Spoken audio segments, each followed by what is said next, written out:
stinking paws off me, you damn dirty ape!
trouble with Scotland is that it's full of Scots.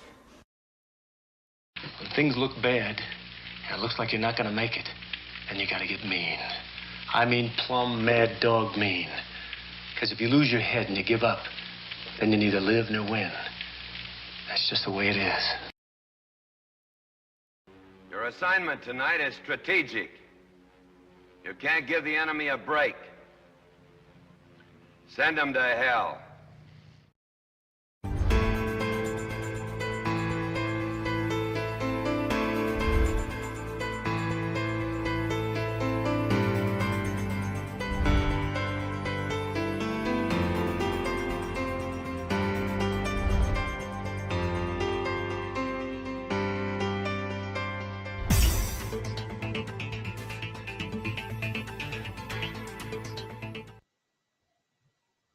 No bar, no pinball machines, no bowling alleys, just pool. Nothing else.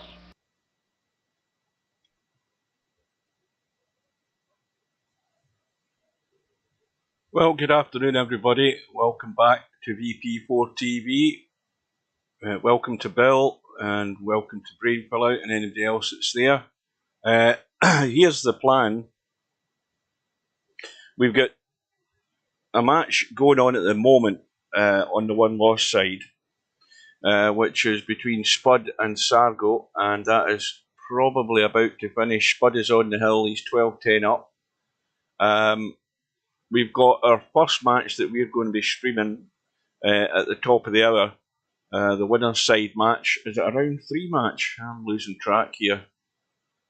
Let's have a quick look and see if we can find it. Where are we? Yes, it's a round 3 match between Chimpie and Onepocketslim at the top of the hour, and that match could take, 2 hours, 2.5 hours at a push.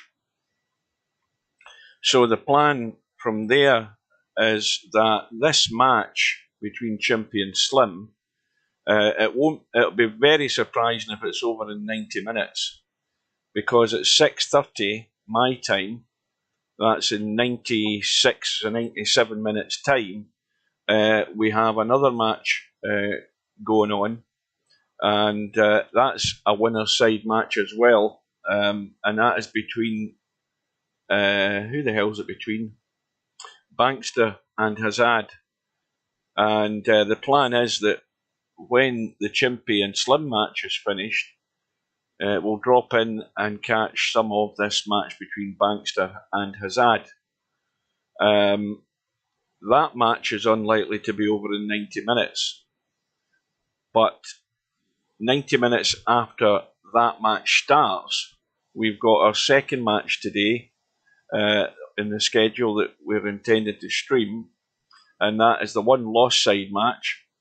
And if I can get this to work, let's just see if this will change. That one there, we have the one-loss side match between Bill, Mr. Bill from the USA, and the match with him. So I'll start that again. We have the one-loss side match between Mr. Bill from the USA and Tommy from Germany. Good afternoon to Cobra. And that's the match we're going to jump to, no matter what. Well, give or take, we're intended to jump straight into this match when it starts. So it's likely, very likely, that the match between Hazard and Bankster won't be finished. So that's how we're planning to go, and we do know that things can change. Strange things happen, but that's how we're intended to go. Now, welcome to Travelling TT. Special thanks to everybody, if I can get this to work, because I've now got my 600 subscriber on YouTube. There's bound to be people who will unsubscribe. They'll do that just to annoy me, but I've got up to 600. And in YouTube, you can't monetize your streams or your videos until you reach 1,000 subscribers. Now, I've been at it since 2007, and it shows you how long it's taken me. I'm never one to, when I watch some of the guys on YouTube, I mean, they're doing it the right way. I don't do it the right way because I'm not in it for that, but they're begging for subscribers all the time. Hit the like button, hit the bell and do all of that. I don't do any of that stuff because it annoys me when I'm watching, and I don't want to annoy people. But I'm up to 600, and give or take another 5 to 10 years, if I'm still at it and we're still here, I might get 1,000. I might get 1,000. So Spudboy has gone through. Well done to him. He's gone through 13 racks to 11. And now where does that put him? I dare say he's going to be in trouble in his next match. I'm hedging my bets and thinking that he's going to run into possibly somebody from the winner's side. Let me have a look. I can't see it at all. Why can't I see people in this damn thing? And I'm not going up to that bar up at the top either, because that just turns things yellow and red. I can't see him now. There he is. Yep, Spudboy is up against Snake Eyes, and Snake Eyes has been sort of disappointing, because I was a lot more impressed with him early on when I first saw him, and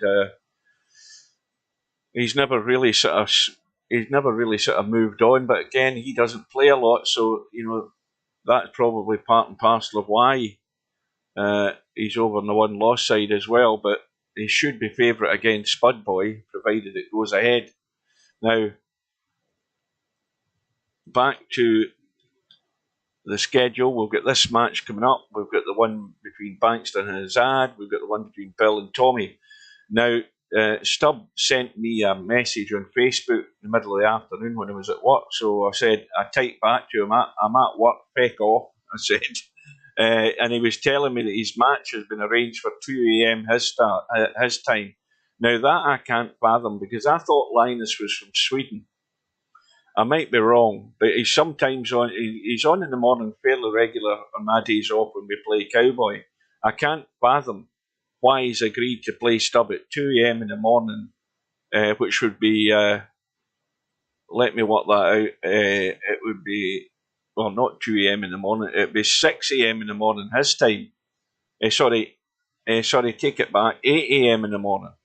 But anyway, he's agreed to that, so Stubb's going to have it fairly favourable for him in the next two matches. He plays Linus, and provided he comes through that unscathed, as we will see, if I can find him again, Rabbi is waiting on the winner of that match. So Stubbs probably licking his lips, thinking he's got it easy. And he probably should have for the next two matches. But anyway, I'm just going to tab out for a second.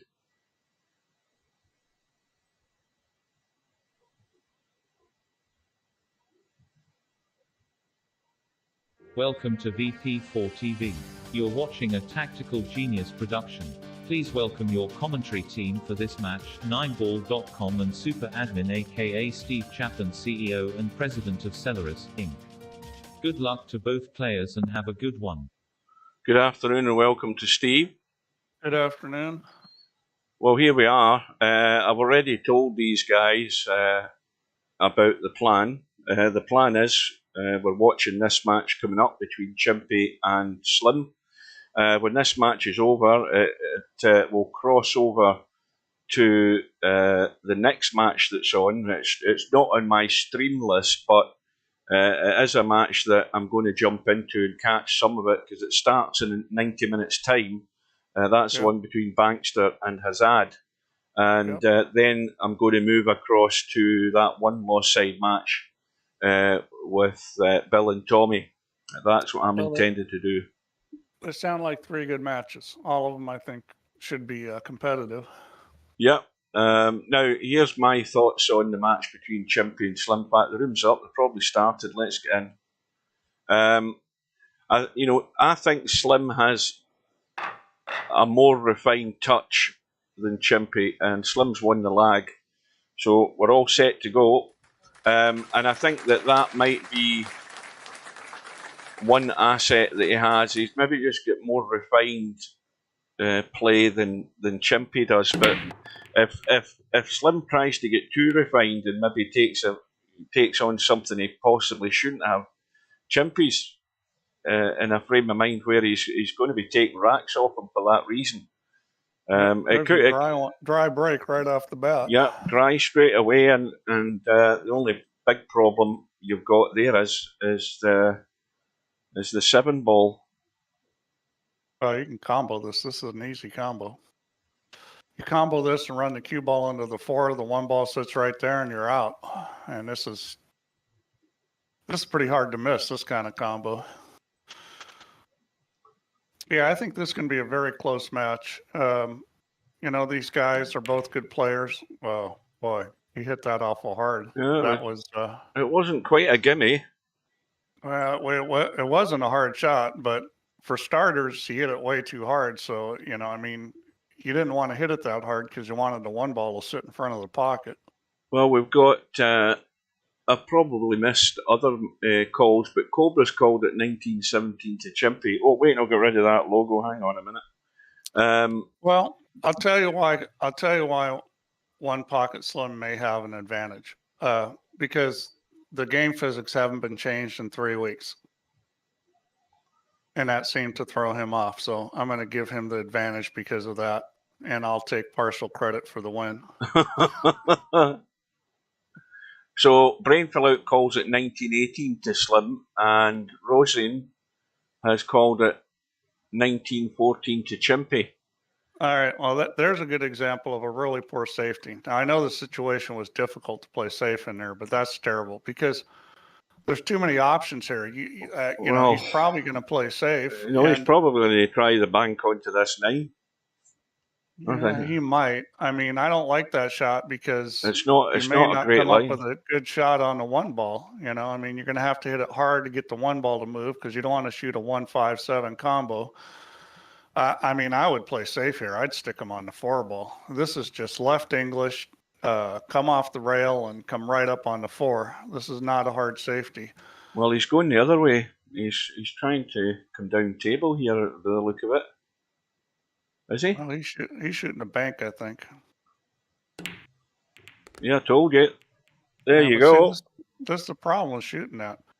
And, let's watch the replay of that last shot. Oh, I take it back. I was thinking 10 ball. I've been watching 10 ball on TV. Come on, Steve. Pay attention for God's sake. I was thinking that 9 ball doesn't matter. This is a virtual 9 ball world championships you're watching. Yeah, I know. I've been watching the 10 ball streams. Well, I'm taking credit for that because I called it, but I think that's the type of shot that Slim is going to. He's going to more often than not take the bait. Now he won out in that one, but Chimpie's got to hope it will. That was quick. Look at that. That was quick.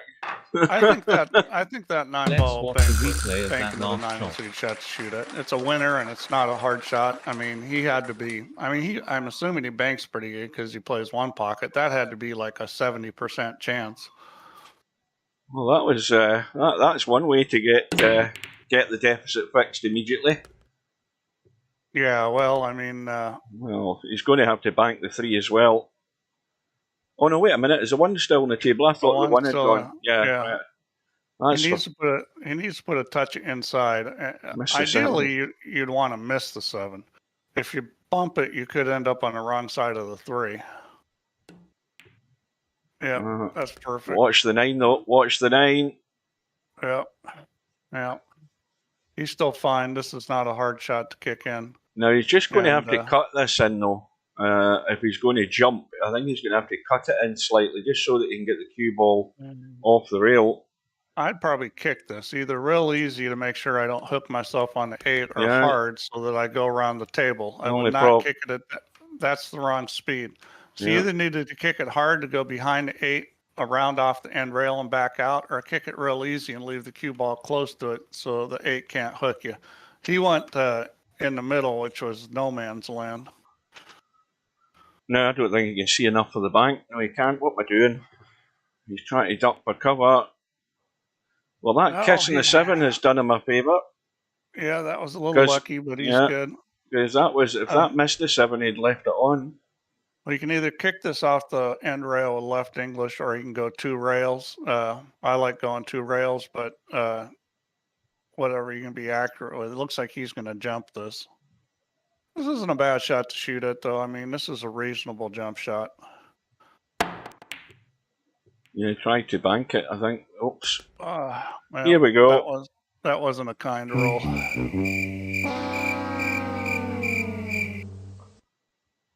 That was not really that predictable. Although, when I was looking at it, I was assuming he was going to cut it. I never looked at the bank. Maybe it was predictable. A little bonus here for Chimpie. Again, he just wants to probably, getting dead straight in this 7 wouldn't do him any harm.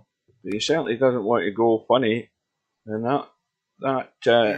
he's going to have to stun past the 8, I think. I don't think he wants to run into it. He can brush it or stun it. He'll probably stun it. I think it's a better choice. Yeah. So far, Slim has played better than Chimpie, but things have worked out for Chimpie. But that's what's good about a long race is if you play better over time, it's gonna pay off. It's none of the, when you're playing a race to 5 or race to 7, a little bit of luck goes a long ways. But going to 19.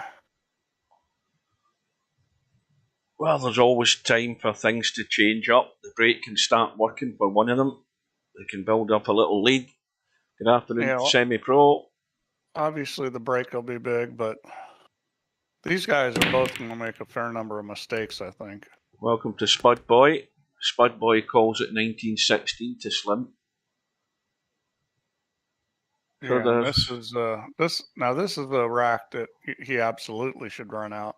There's no trouble at all. This is pretty close to a connect the dots rack. Yeah, I think he would much rather like to get fairly straight on this 4 ball. So that he's not going to from there. No. If anything, you wanted to be on the other side of this 2 ball. I don't quite get that positional play. He's got enough angle though to stun it off the rail and get across. No, he's still okay because he can go back and forth here. This is still fine. It's just little things like that. It just makes the table a little tougher. And he underhit this one. Oh, he's fine. It's still okay. But he's trying to find ways not to get out on this table. And, this was an absolute must run out. Well, this is exactly what you have to do. Again, it's state the obvious. Whenever you've got a table where there's no problems, if you're intending to be taking part in the latter stage of the tournament, you have to be doing this just as a normal thing. You just have to run out. And any time you don't, it's always a fail.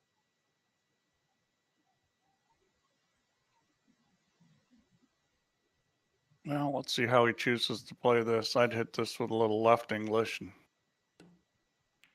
he's just going to roll it, which is probably more the VP way. Well, as I said the other day, Semi, I'm done with streaming bloodbaths. There's no enjoyment in watching somebody getting pummeled. But Chimpie has got that little bit of daylight already and trying to build on it. Good start. If he keeps breaking like the last rack, he's going to do really well. Yeah, 1 ball's gone, and he's got a cut in the 2, but he's dodging the 3.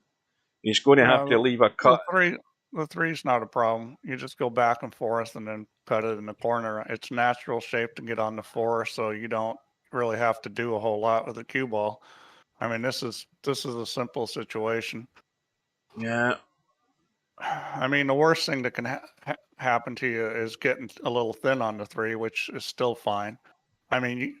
If you try to get good on it and hook yourself, that's just stupid. You got to make sure that like me personally, I would always go to the second rail and come out a little to help control the speed. You just never take a chance on hooking yourself here. Well, let's see what he does. It's still going to be a testy cut, I'll tell you that. It's not that bad because you don't have to do anything with the cue ball. I mean, that's what I look at, is its natural shape on the cue ball. The only thing he has to make sure of is that he doesn't hit the 9, and a little bit of left English will do that for you. Now, you can overrun the 4 ball here if you're not careful. This is kind of one of those spin rollers to get the speed right. Could end up behind the 5. No, there's no way, because the 9 ball's in the way for that. Unless you try to go behind the 9 ball, which I suppose you could play it that way. Well, I told you it was tricky. Yeah. Well, I don't expect guys to miss that shot, but he's got away with it though. Has he got away with this? Well, I mean, I think Slim's got to try and kick it in. I mean, he's got a fair chance of kicking this in up and down. Well, he's a 1 pocket player. This should be he should be way above 50% on this kick. You play 1 pocket, you shoot this shot all the time.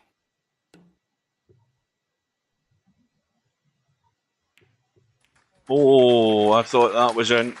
Well, good effort. Good. Unfortunately, he hit on the high side. He had a big pocket on the low side. He was on the wrong side of it, but it was a good effort.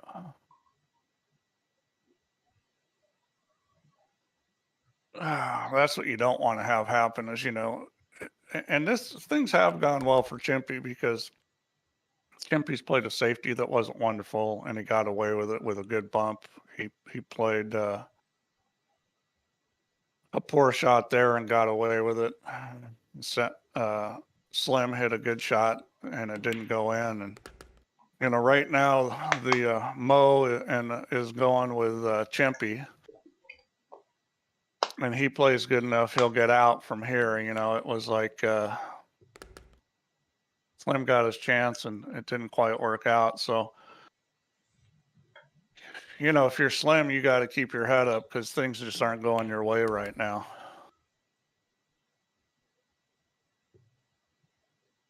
Well, it's a comfortable little lead at the moment. Pressure's on Slim to perform as and when he gets a good opportunity.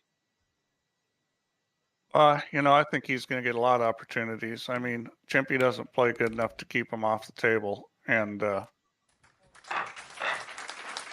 I think things are going to probably change. I expect Slim's going to catch up. This should be a close match going down to the wire.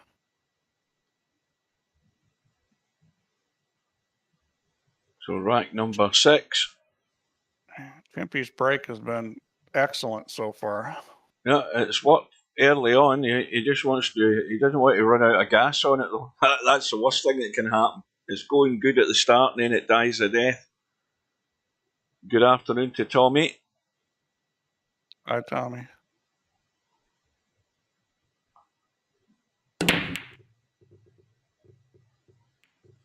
Now that one's dry. And this is exactly what we're talking about. Look at the table. That was all you. Yeah, that 4 ball I think was past the 6, no problem. Yep. It does in 1 pocket, not the other. Not the other.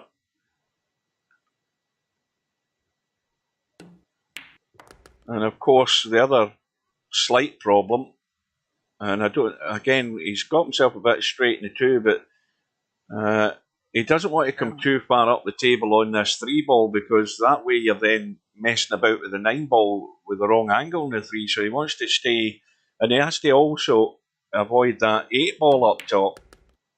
Yeah, this is reasonable. I mean, he has a choice of going forward or backward here. He's going forward. Doesn't look like he's put enough English. Nope, he's going backwards. Okay. So this was the tricky part, was getting 3, 4, 5. And it's still a little bit tricky because of, so you've either got I'm guessing he's going to bunt this. You can go 4 rails to get on the 5 ball too if you want. I'm guessing he's going to hit this easy or hit it with inside. It looks like he's hitting it with some inside. Yeah. And that pace, that's going to just tweak slightly. He's missed the line there. Yeah, he could have gone 4 rails, which, getting the line exactly right. It's a little tricky on that coming around on the 5 ball, but even if you bump the 5, you're usually okay. Well, this will be a bonus for Chimpie if he can pinch this one. Yeah, I think he's going to want to go behind the 7 ball here. I don't think he would be bothered too much if he hit the 7. Well, see, he might be if he ends up like that, though. Well, we've too heavy, wasn't it? Way too heavy. I mean, if you hadn't hit the 7, he'd have been down there by the 8 ball. That'd have been no good. Well, that was like the first shot of the game on that combo. He just blasted it. I think I'm seeing a pattern here where the tendency is where he's not sure how to move the cue ball that he resorts to, I'm just going to hit it hard. Yeah, I mean, that shot was never good at the pace he played it. When I said it wouldn't matter to him if he hit the 7, I'm talking about just staying in line for a shot in the 5. But that was like a sledgehammer, that shot. At a reasonable speed. And he's been lucky to almost get away with it, and Slim was unlucky not to get a bit of a roll there. He's getting away this time. Well, I mean, it's got to be the bank, because this is far too thin, isn't it? Well, it is. It will cut, but I'd much prefer the bank. I'd shoot the cut. I'd shoot the cut every time on this. Well, because it's easy to do with what you need to do with the cue ball on the bank, or the cut. The bank's hard cue ball movement. Somewhere there. Yeah, he's fine. Well, he doesn't have to do anything here other than just get the cue ball across the table and not scratch. I'd put a touch of English on just to make sure I don't get behind the 9. Yeah. Doesn't need a lot, just a little. See the line it's on? That's why I would have put English. He didn't, and that line, it rolls right behind the 9 if you hit a little harder. Yeah, I went back to 1080 Cobra, because Larry wanted me to go back to 1080.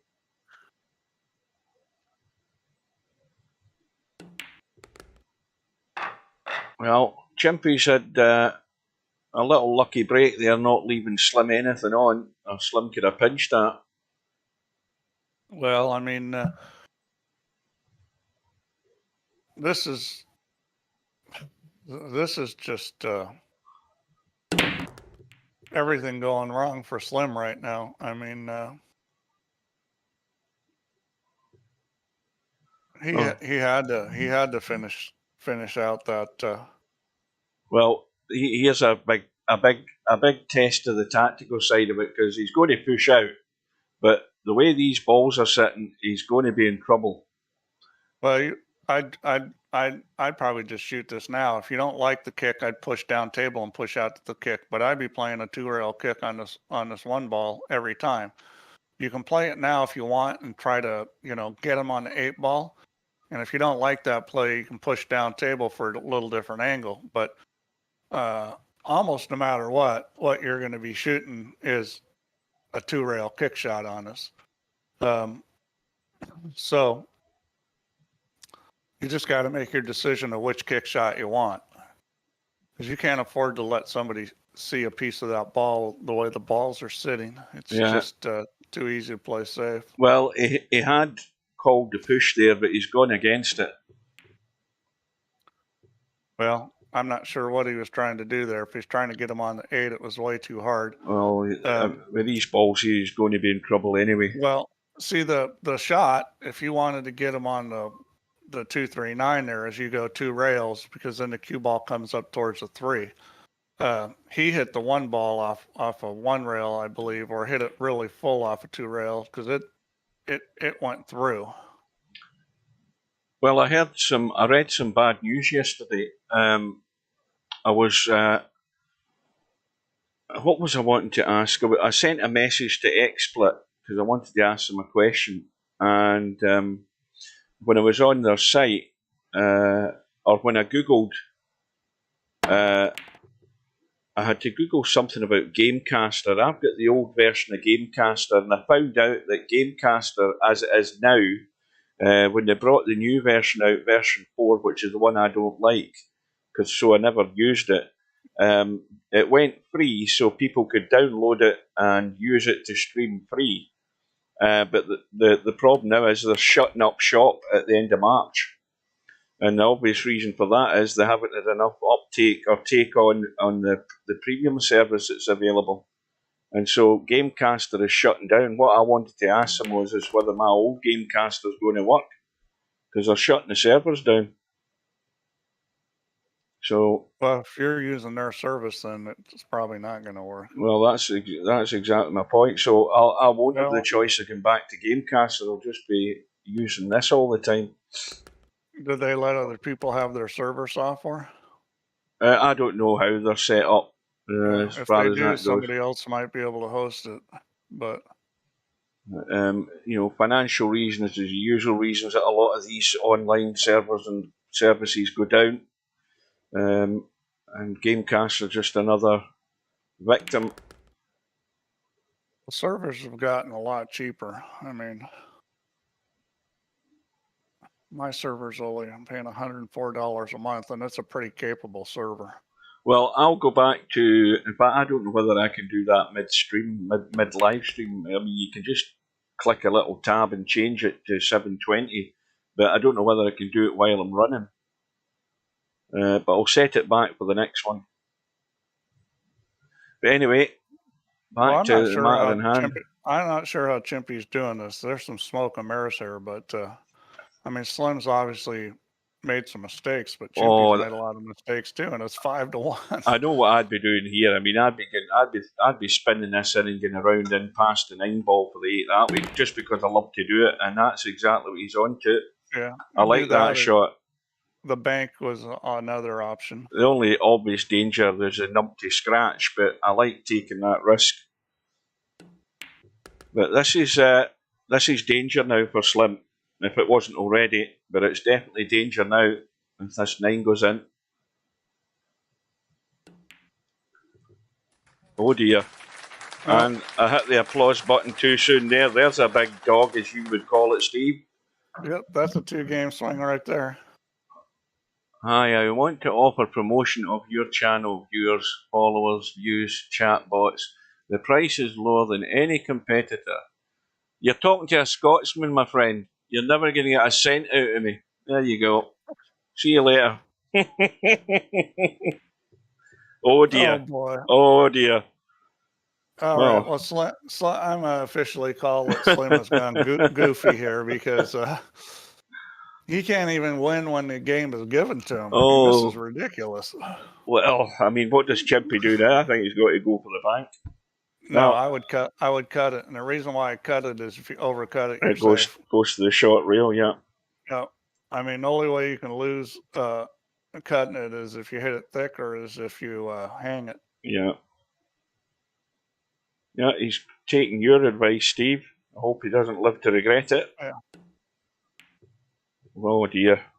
Well, he hit it the wrong way. Yeah. And still may get away with it, but that's how you don't want to miss it as thick. Well, Slim will bank this. I don't believe he's going to take the cut this time. He's going to bank this. He's already had his fingers burned, so he's going for the bank. Nice pace. And that's always going in. That's perfect. Well, he tried to scratch. Yeah.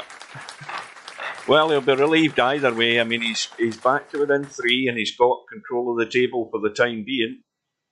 He's going to have to, Well, he got the stop in the cue ball. He didn't get any balls, so I don't think. I think he's dry. He needs to press reset or something. It's just... The thing is we've seen already Chimpie's moving game is not good. So if you're Slim, you want to start moving. And Chimpie's going to try to play safe here again, which so far he has not been successful with. Well, he's just set up a combo. There you go. And he's not there either. I mean, his moving game is terrible. If I was Slim, I'd be playing safe when you don't need to play safe. Well, this 9 ball is a bit annoying for this shot because he's going to dig in to come back across, but the 9 ball's just a bit annoying. And He's okay. He's okay. Well, he's looking good now. As long as he comes down nicely on the board, he shouldn't have a problem. Well, I think he may need to come straight up table. I'm not sure he can spin it. Well, he's trying to spin it, so he must have enough room to do it. Yep. Oof.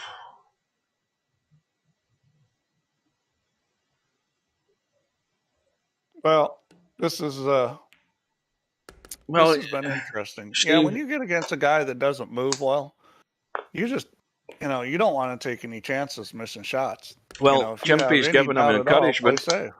He's giving him encouragement. That's all Slim needs. Another thing is if you try to get a guy that doesn't move well in a moving battle, the guy's going to get frustrated because every time he comes to the table, he's kicking at balls or having to try to play safe, which is something he doesn't do good. I mean, you've got to take advantage of what your opponent doesn't do well. Semi-pro's got a complaint again, Steve. You just want to ask him to put it in writing. Nothing's changed, Semi. So again, loads of right English to check the cue ball. And, I mean, I can always make the balls break better. He's back within 2. But nothing has changed at this point.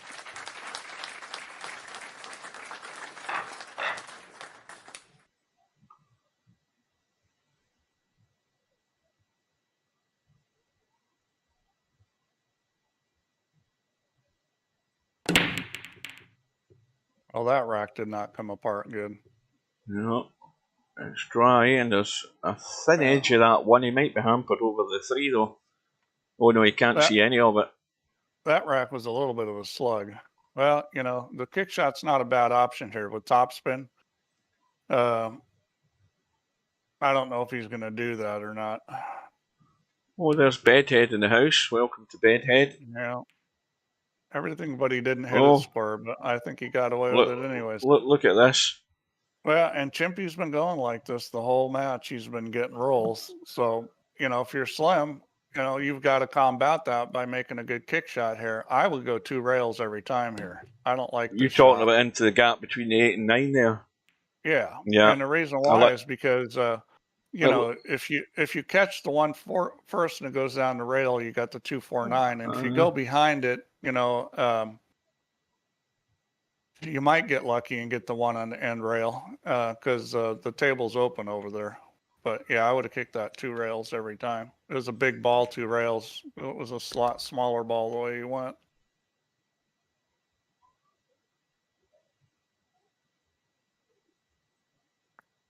Well, he's going to have to hit this one with some speed. Oh dear.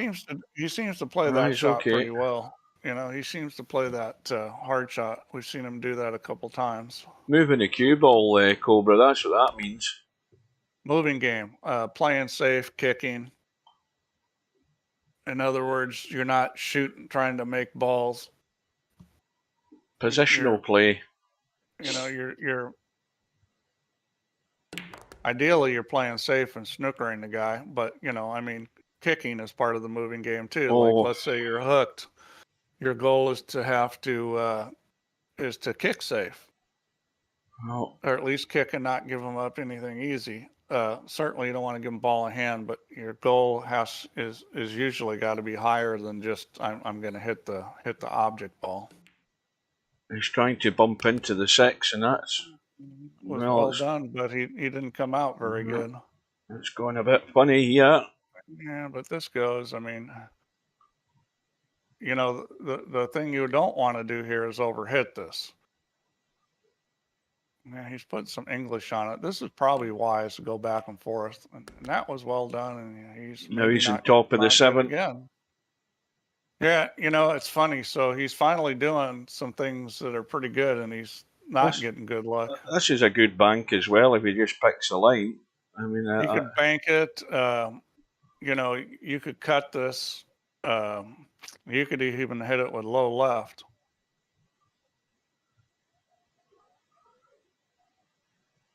Well, I'll say this for you, Spud Boy. Snake Eyes, according to his profile, I think he's got a UK flag, so we assume he's in the UK, but I've noticed him to play matches at odd hours. So you still may well be able to fit it in. Well, that was well done. So obviously, Chimpie's not one of those guys that has problems when the balls are close together. That's only Cobra and who else was it that didn't like those? I think that's everybody. I don't like them. You don't like them either? Well, so the lead goes back to 3.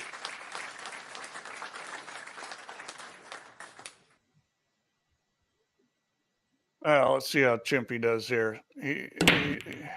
His break, oh boy, that was rotten luck. Well, he got the 4 anyways. The 1 was going in and then got bumped out. But he's good. I mean, look at this table. His break's been phenomenal today. I mean, he's making balls and he's getting a shot on the 1 ball and he's getting super easy tables. Well, he doesn't need to be cute. He is being cute. I thought he would have just let that run out into the middle of the table there over by the 6. No, play the that's 2 how I in would the have corner. shot it too, but he overhit it. So now he's going to have to go forward, which is not a big deal here. Just a quick look at the 7. 7 ball. That's fine. The 6 ball is the biggest issue. And he's gotten himself a little funny on the 3, and I think he just wants to roll this and leave an angle so he can slide over and shoot the 6 up table. Now that's all he's gonna do. See, now what you can do is you can slide the cue ball across and shoot it up table. Now I tried to shoot it. I try to slide it all the way across and shoot it in the other corner up table, because if you go too far, you've got the side, and if you don't go enough, you've got the corner shooting the 5 in, and that's what you don't want to do. Well, that's set up for the combo. Yeah, well, these kind of combos aren't that fun to shoot. Well, he's got to. I'm not saying you can't make it. It's just these are a little tricky. Would you believe it? Would you believe it? Like I said, visually those are a little tricky, and the 7 ball is going to throw. You have to cut that even more than it looks, and it was a pretty hard cut on the 7. Well, this is probably unexpected from Slim's point of view that he was getting back to the table. Well, it's a lot of unexpected stuff has happened that didn't go in Slim's favor, so he's probably due for something like that. I mean, I expect this to be a close match. I don't care how far Chimpie was ahead. What was it, 6-1? I think it's going to go down to the end. These guys are too closely matched. And that's a smart play. Don't try to do any heroics. Just roll through and take the shot up table. Well, Slim can really turn the match here if he can get the break starting. Yeah. Well, he's trying something different. He's going from the middle. Got a ball there. He elevated the butt some, so that is the right thing to do, is try some different things. No joy. I'm kind of surprised I'm not seeing cut break. I've only seen that. Who was it that was doing the cut break the other day? Oh, I haven't a clue. I think it was in the Nick match. It was Nick or maybe the other guy. Somebody was cut breaking. Well, this is dicey for the push out. I mean, if he pushes out up top, he's going to be locked behind the 2. Well, that's exactly what he's done. That's exactly what he's done. He's fallen straight into his own trap here. Yeah, I mean, that is. Well, the thing is Chimpie doesn't play safe well, but Chimpie can probably handle this. Chimpie looks like he might be shooting. It looks as if he's cutting this. But I say it's even poorer if he can cut it. Yeah, well, see that, but this. Yeah, he's nailing him. Yeah, he did play safe. Tried to nail him. He hasn't quite nailed him. Well, I mean, I think Slim had the right idea, that try to get Chimpie in a moving game, but you can't give somebody something that easy. I mean, maybe the guy doesn't move that great, but you got to push out to something that's a little tougher than that. But this is a good opportunity to hook him, because he stuns this thing over, and you got the 7-4 and 2. Oh, he's went the other way. He's went the other way. The other side.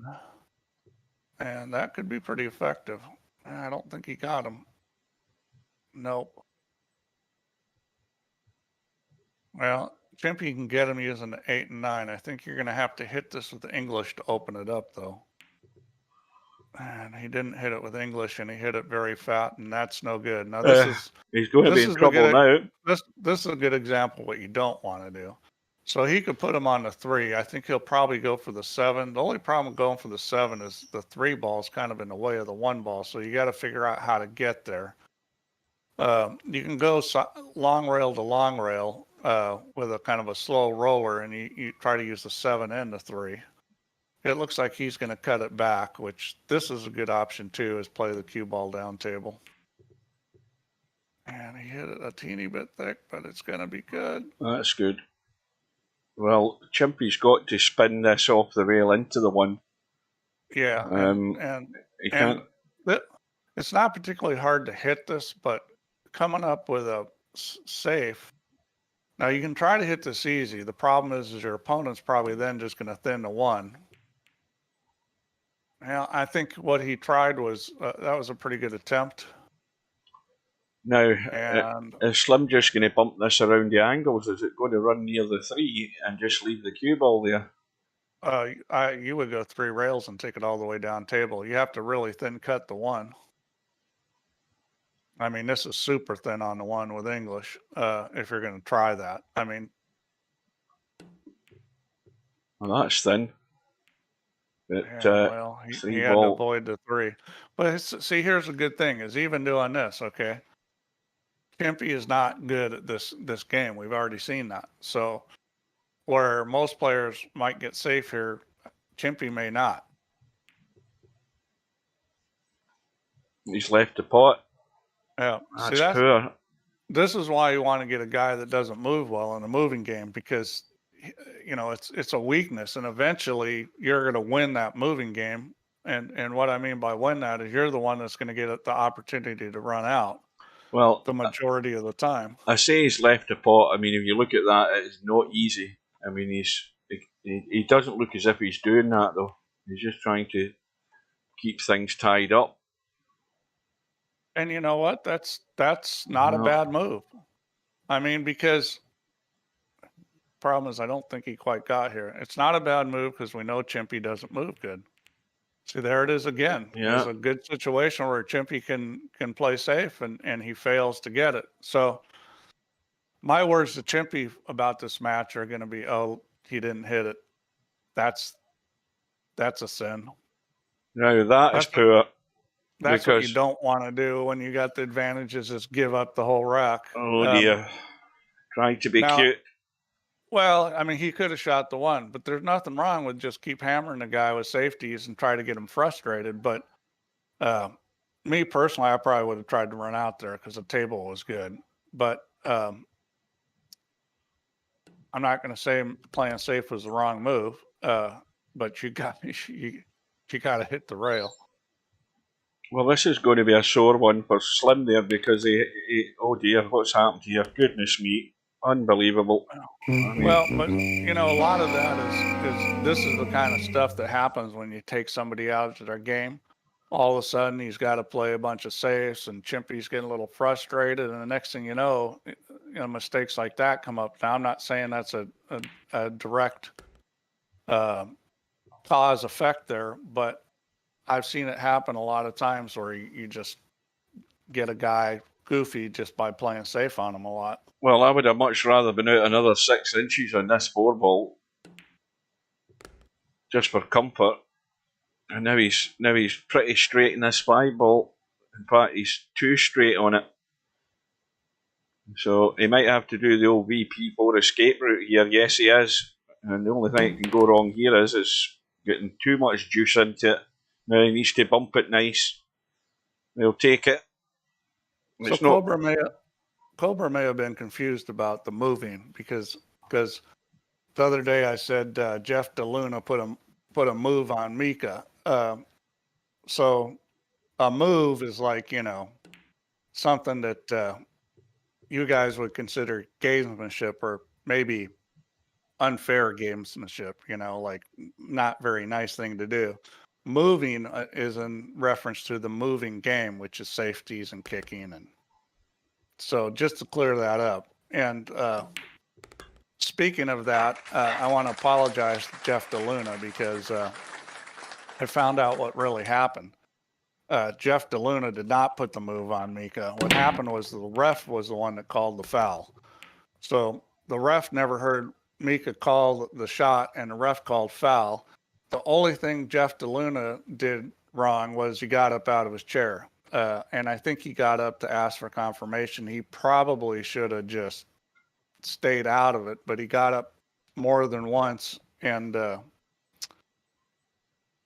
other than that unwise choice, he really didn't do anything wrong, like I had said previously.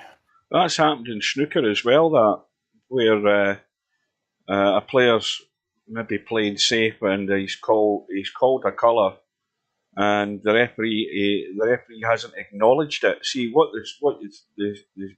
referees usually do in snooker is when the player says green ball, the referee will say green ball to acknowledge that he said what he said, and maybe they should do that in 9-ball and 10-ball and things like that, and then you don't get those situations. You shouldn't just go. You shouldn't just mumble under your breath. No, I always point with my cue. Yeah. And the reason why I always point with my cue is because then, the only way somebody's not going to see it if they're not paying attention. If it's the ref, he should be paying attention. If it's your opponent and they don't pay attention, that's their fault. Well, I would always look to the ref for acknowledgement. Just they've heard what I've said, because then you never fall into that trap. Well, there's Chimpie playing a pretty good save. Now that was nice. Chimpie played a nice save. Well, I'll say this: the thing that bugs me most about pool nowadays is all these people wearing their headphones. I think headphones should be banned in all tournaments. Now, I believe they are on the match play tournaments on the Euro Tour, but I don't believe, because when you do say something, I remember I'm playing a tournament, kid's got his headphones on, I say push out. He doesn't even look at me, nothing. He's standing off to the side. I say push out, nothing. I walk right over to him, get right up in his face, and I go push out. And then he goes, well, I had heard you. I have no indication of that. How am I supposed to know? He's got headphones on, Oh, I'm surprised that people are playing tournaments with headphones on. I mean, the day that ever happens in snooker's the day I stop watching snooker, put it that way. they probably won't on a pro tournament, but in a lot of these tournaments I play in that aren't pro tournaments, they don't make a rule. Some of them make a rule without headphones. Some of them don't. But anyhow, as far as calling balls, pointing with your cue is a great way. You point at the ball, you point at the pocket, and then that's it. Well, Chimpie's in trouble here because he can barely get any of this one ball, and he's caught the two there, didn't he? No, he didn't. My eyes are going all sorts of funny ways. But that's just a terrible play because, this. Well, he's got to be in trouble here. Yeah. I mean, this is. Everybody's going to make that safety play. He ain't rolling to that. I mean, he could jump these two balls. Yeah, he left the bank. You can jump and bank this. And there we go. And Slim looks like he has realized that the tactic here is to play safe a lot against Chimpie. And, it's gonna do Chimpie in, I think, ultimately. Well, I mean, again, that's where you have to be thinking in your feet. If you work something out about a guy where he's struggling to get himself out of these situations, then stick him in them often enough, and you should come out on top. You've got to do, you as a competitor, you do things that you can within the rules. Now, there's some gray areas, but I will tell you, like putting a move on somebody, like when they're shooting a ball in a pocket that you're sitting behind, and you move or cough or do something when they're hitting the ball. Obviously, that's not the kind of behavior that is within the rules. And I think at least in the pro tournaments, they'll call you on that. If I'm playing a tournament, somebody does that to me, I'm going to call them on it. I'm going to say something, because That's just that's cheeky. That's cheeky. It's rude. But there's other things. I'm talking about Slim there, Steve. What's that? I'm saying Slim's getting cheeky. Oh, but you've got a hit on it, but Slim's got his reward. I mean, this is what Slim's going to keep doing. I mean, he's realized this. I'm going to win doing this, and the moral of the story and the lesson for Chimpie is going to be whether he wins or loses this match. I think the lesson's going to be he better practice playing safe and kicking. Mm-hmm. Well, I'll tell you something, Steve. Here's my theory as well. My theory is Chimpie plays a lot of ladder matches with Travelling TT and Steve-O. They play the 9-ball ladder. They might play the 8-ball ladder. Now, with the greatest respect to Steve-O and Travelling TT and chase one around, they're the guys that hang out on Discord and they play the ladder matches. But with the greatest respect to those other guys, Chimpie's the top guy amongst them. And I don't think that helps his game when he predominantly plays matches with those guys because they're not of his standard. And he's not. And what I'm saying by that is he's not put to the test as he's being put to the test here. And so he's so used to probably having it his own way a lot of the time, most of the time in those matches. And now he's got to step up to the plate, and he ain't playing anybody that's a mug here. And that's where you've got to then prove your mettle. You might have a 2,300 rating, but again, that ratings mean nothing when it comes to match play. And this is match play, and it involves all the forms of the game, the safety, the kicking, everything. And he might fall short because of that. The competition definitely makes a difference, but also when you play good competition, you see what they do. You watch guys play safe, and you're like, I didn't know that shot. I notice things all the time when I'm playing people if they shoot a shot that I don't play. There's not too many of those left anymore, but every once in a while one comes up, and I'm like, wow. Well, this is tricky. Now the chances are he might billiard the 3 in here. I mean, he's not looking at it. Well. You can play the carom here off the 7 if you wish, or you can cut the 2. I would cut the 2 and play the 3. But, bring the 2 into the table off the 7 and billiard the 3, and you'd be unlucky not to have a shot in the 2. And now I'm not sure what he did. He played the carom, and he just didn't hit it good. I mean, he hit it too thin. Needed to hit more of the 7-ball there. Mm. Well, again, he's almost probably got away with this as far as leaving any sort of combo goes. I mean, there's an ambitious 3-ball combo here, but Slim's blowing the duck again. Well, I mean, that's the right thing to do when you're in a situation where you're playing somebody that doesn't move well. That's what you do every time. Why take the chance of shooting that combination? Yeah, he plays. I mean, he's been playing in Friday Night 9-ball once or twice, but predominantly, Spud Boy, he plays a lot of these ladder matches with those guys I'm talking about. Yeah. He's not playing often enough with the big guys. I watch people play Friday Night 9-ball that are giving up a lot of weight, and I can tell you this, that most of the people giving up weight don't understand the best way to play when you're giving up weight, because if you're giving up like the 5 out or some crazy spot like that, that means you're a lot better than the other guy. So yeah, you're going to run out a lot, but if you get in a situation where you've got a shot and there's a chance you're going to miss it, or normally against a good player, you're going to shoot it no matter what. Against this guy you're giving up this huge spot to, it's better to look for safeties.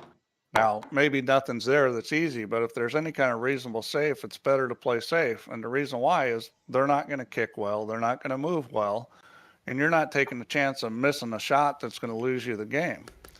And I watch guys play Friday Night 9-ball, and they're giving up these spots, and they play the exact same way all the time, and they shoot at stuff, and they lose games when they miss them. Mm-hmm. And you've got to adjust your game some for your opponent based on his skill set and the situation. When you're giving up the 5 out, all these guys you're giving it to can make a ball. You just can't afford to miss balls. Well, Slim's main shot here is getting out onto the 5 and having the angle to get out onto the 6. And if he does all of that, he's going to be in the lead, I think, for the first time. Yeah, and he's, remember at one point it was 6-1. Was it as much as that? Yep, it was 6-1. So he's won 5 in a row, and it looks like it's going to be 6 here unless he does something stupid.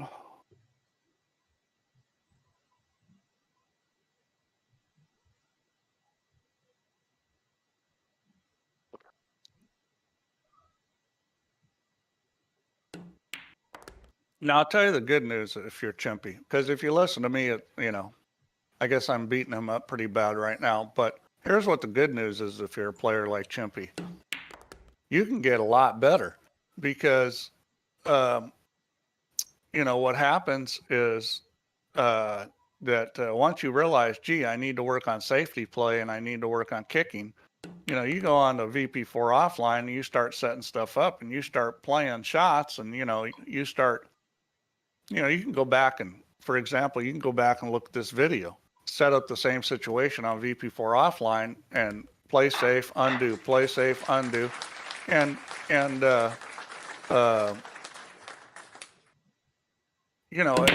there's no reason why you can't get a lot better pretty fast.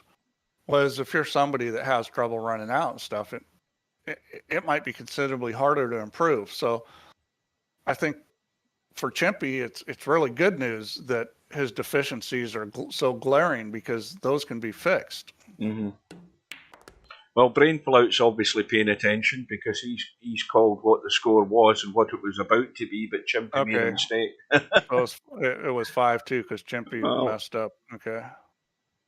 Well, that's why I thought 6-1. It's about to be a 2-rack lead now. Uh-oh. Now that's silly. Oh, he's fine. I thought he was shooting a 6. I'm getting like you, Hugh. I'm getting like you.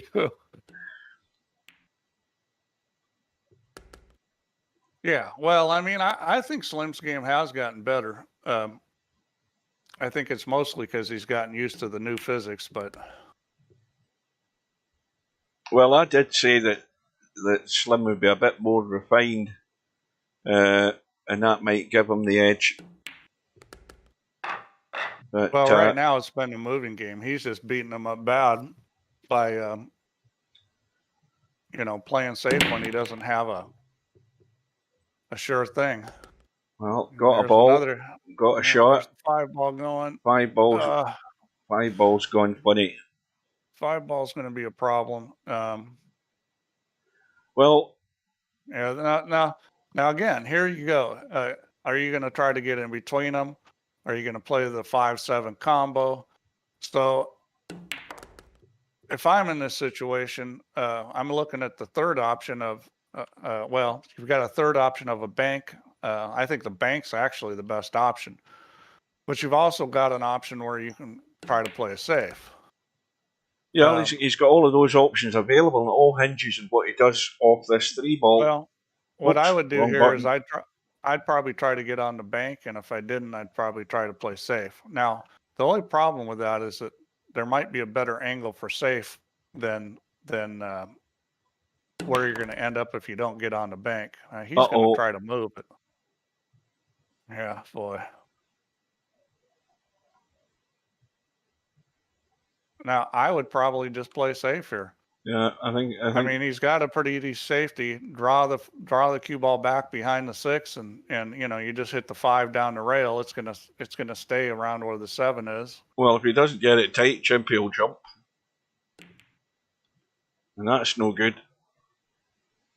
Well, he left a kick. He just didn't get the cue ball out quite far enough.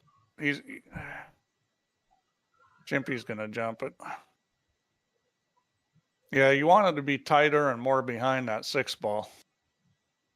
But, I mean, it was the right thing to do. there may have been some other safeties there That too. was I was about to say that's the problem with this short jump, because you get too much pace in it. That's what's going to happen.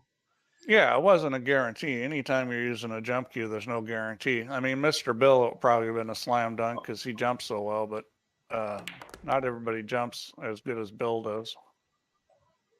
Well, this match is turned one way or the other, but it's going to be a 3-rack lead.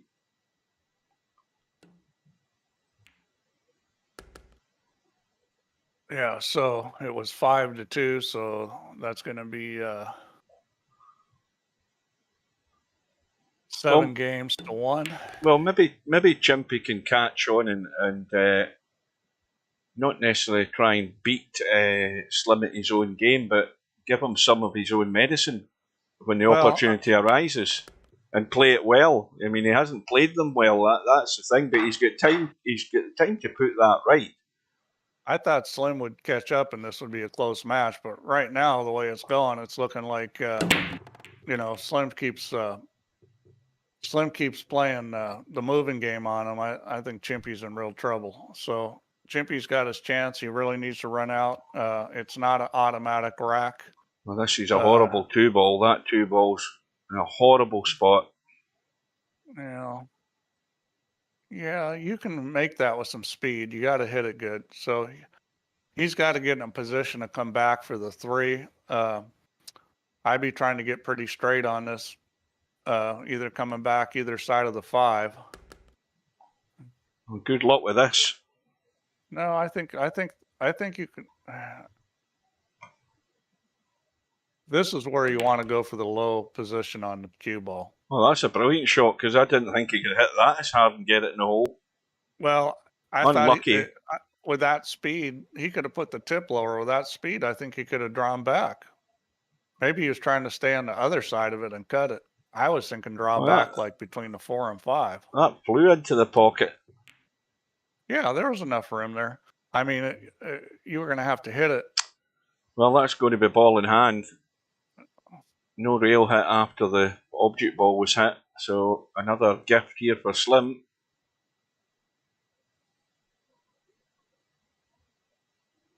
And the best thing about playing in this tournament is it really gives you an opportunity to get a different perspective on your game.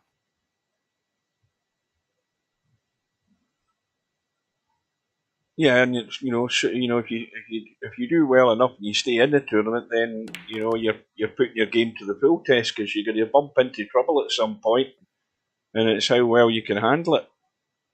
I've got these releases ready to go. When I get these releases out, you guys can go in and try the drill semi-pro put up. I think if you can go through those drills, you're going to be beating a lot of people. I mean, it's a simple formula. If you can do these drills, then you're probably one of the best players on VP4. That's what it's going to come down to, because there's some pretty tough ones, but there's easier ones too to start with. You don't need to do the drills to be a tactical genius. You can just talk good about them. Well, a talking game helps if you're a commentator, but when you actually get on the table. And the thing is, knowing what to do doesn't mean you can do it. So, if Chimpie was 5-2 up, then Slim this get is back 8-1 3. right now. Yeah. Yeah, it's 8-1 right now.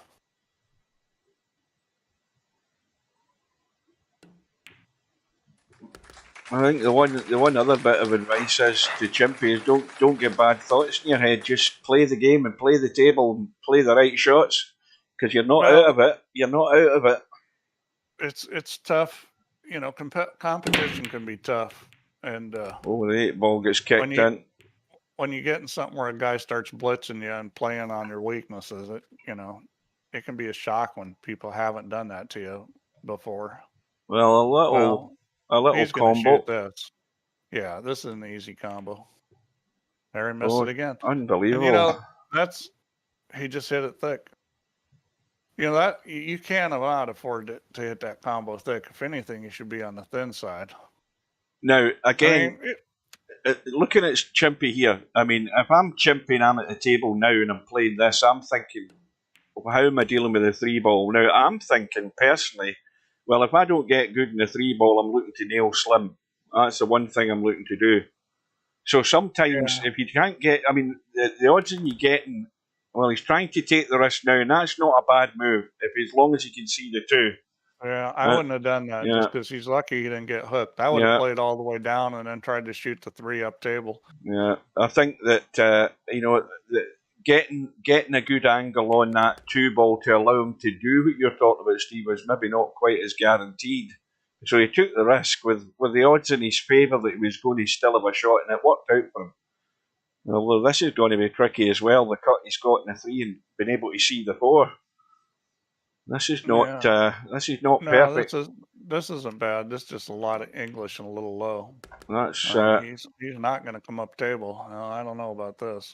No. Well, this is close. If he spins it, maybe he can hit a spinner and get it in, but he's not. No.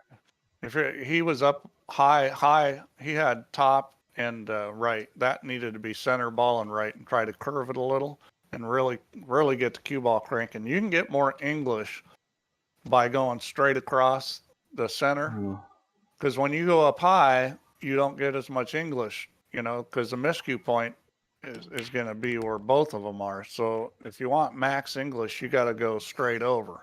Well, here's my call on that one. I wouldn't even have played the pot there or spun it. I would have just ducked behind the 9. That's what I'd have done. Well, again, I mean, that's not his strength.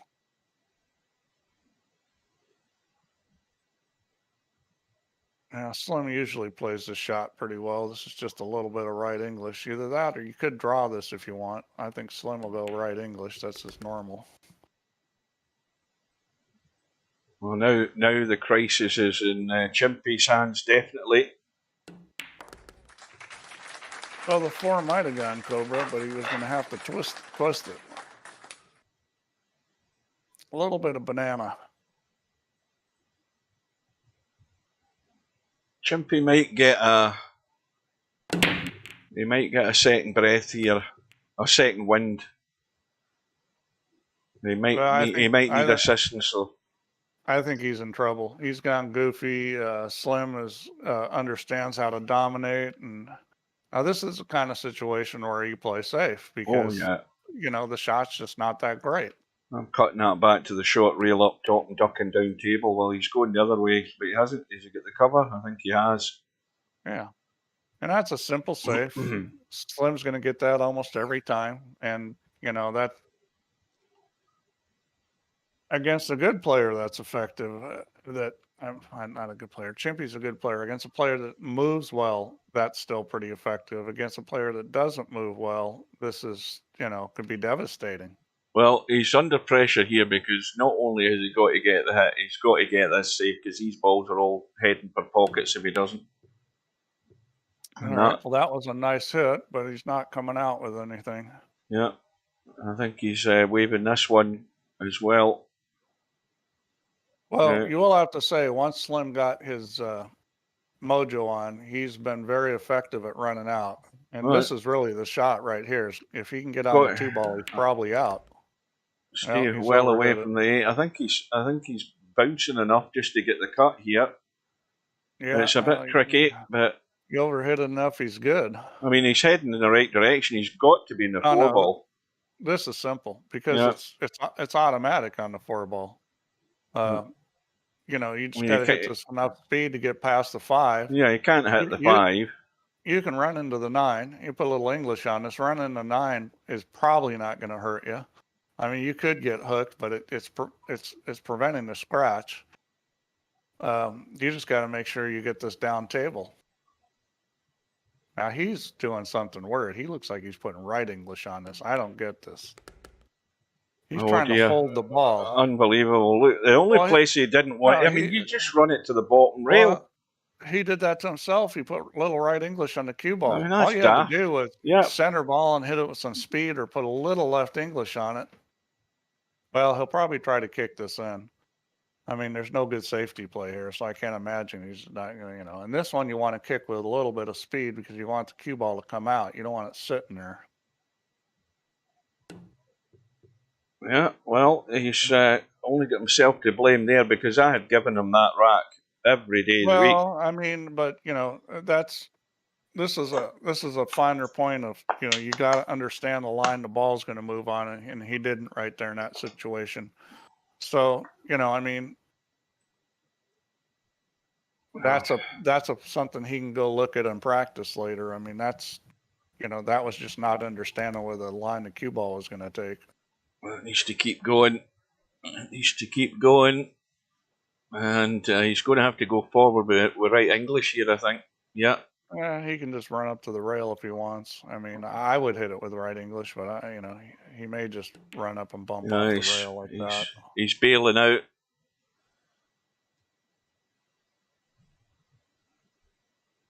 Well, unless Chimpie does something silly, it's looking like he's finally going to get another game.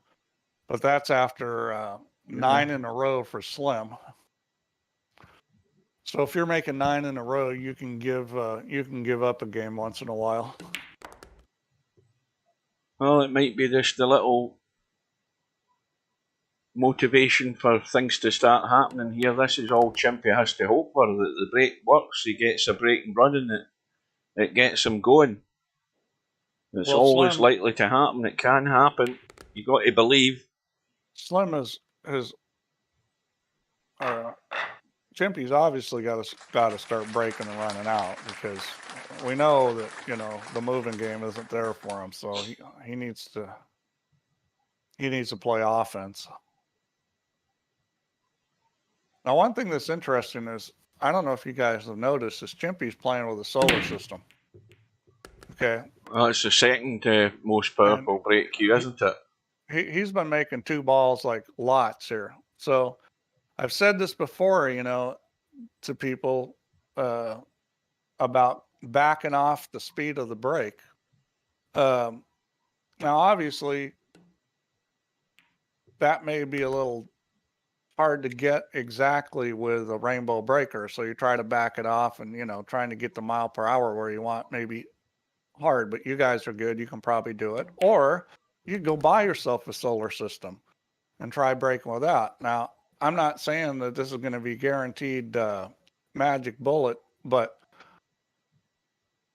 I'm watching Chimpie break with the solar system, and he's breaking really well. And I've said this before about, things like cut break, ball position, ball speed, because it changes how the ball hops, the butt angle. There's a lot of variables that you can play with, and it will make a difference. Well, it'll make a difference to this match if he can follow this one up as well. If he can get the same result in the next rack, and then suddenly, things is not quite looking so bad. The scoreboard looks a bit healthier.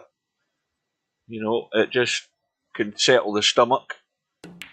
Well, Hairpig's contention was it doesn't matter because the rack gets randomized, but that's not that's true to some extent, but that's why we should have the magic rat option in VP4. Choices that you make will influence how the balls break, and when you find something that works, it's probably going to keep working. Obviously, you can get racks that don't come apart as well in VP. There may be, like, I'll tell you a novel idea. I don't think any of you guys ever watch pool on TV or in real life, because if you have, you would have seen players going over and looking at the racks sometime. Yeah. Maybe not as much on these Euro Tour, where they're, because they're using, I think they're usually using template racks. But if you understand the gaps in the rack and how they affect the break, you could spend 5 seconds moving the view thing over, looking at the rack, and then deciding how to break it. And I guarantee you can get an advantage doing that. If you understand the rack. I guarantee you that probably nobody does that in VP4. No.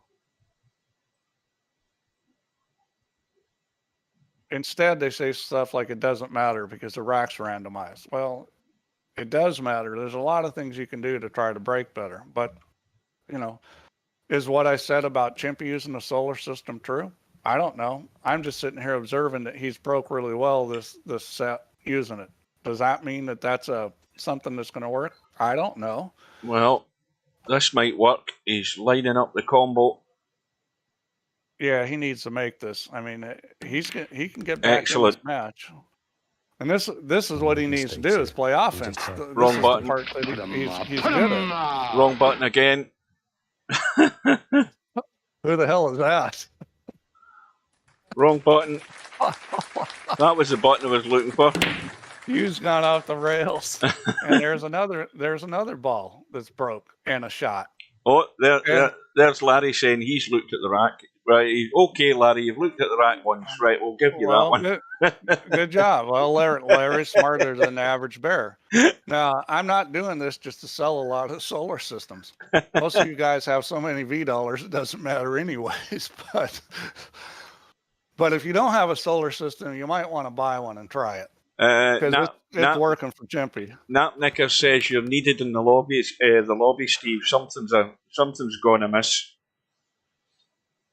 They need an admin.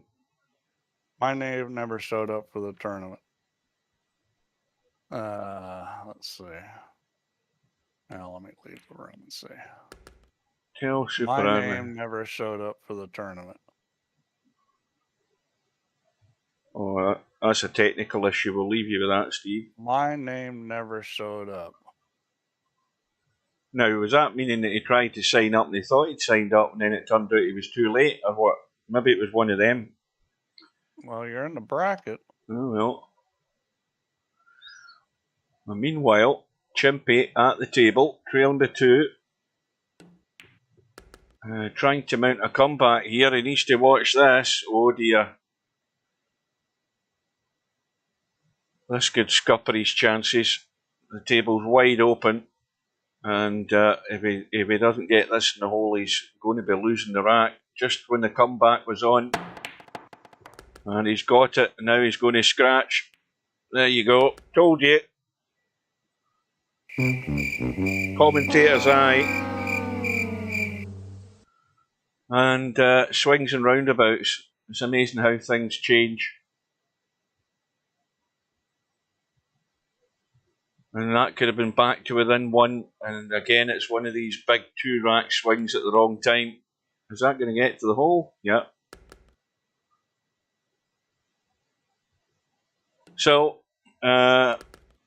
we're 15 minutes away from the start of that second match today. The one with, who the hell is it again?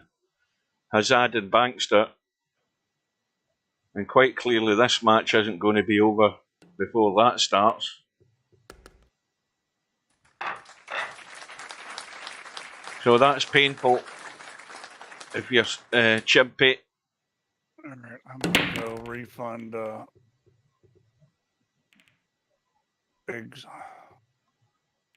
Big's order.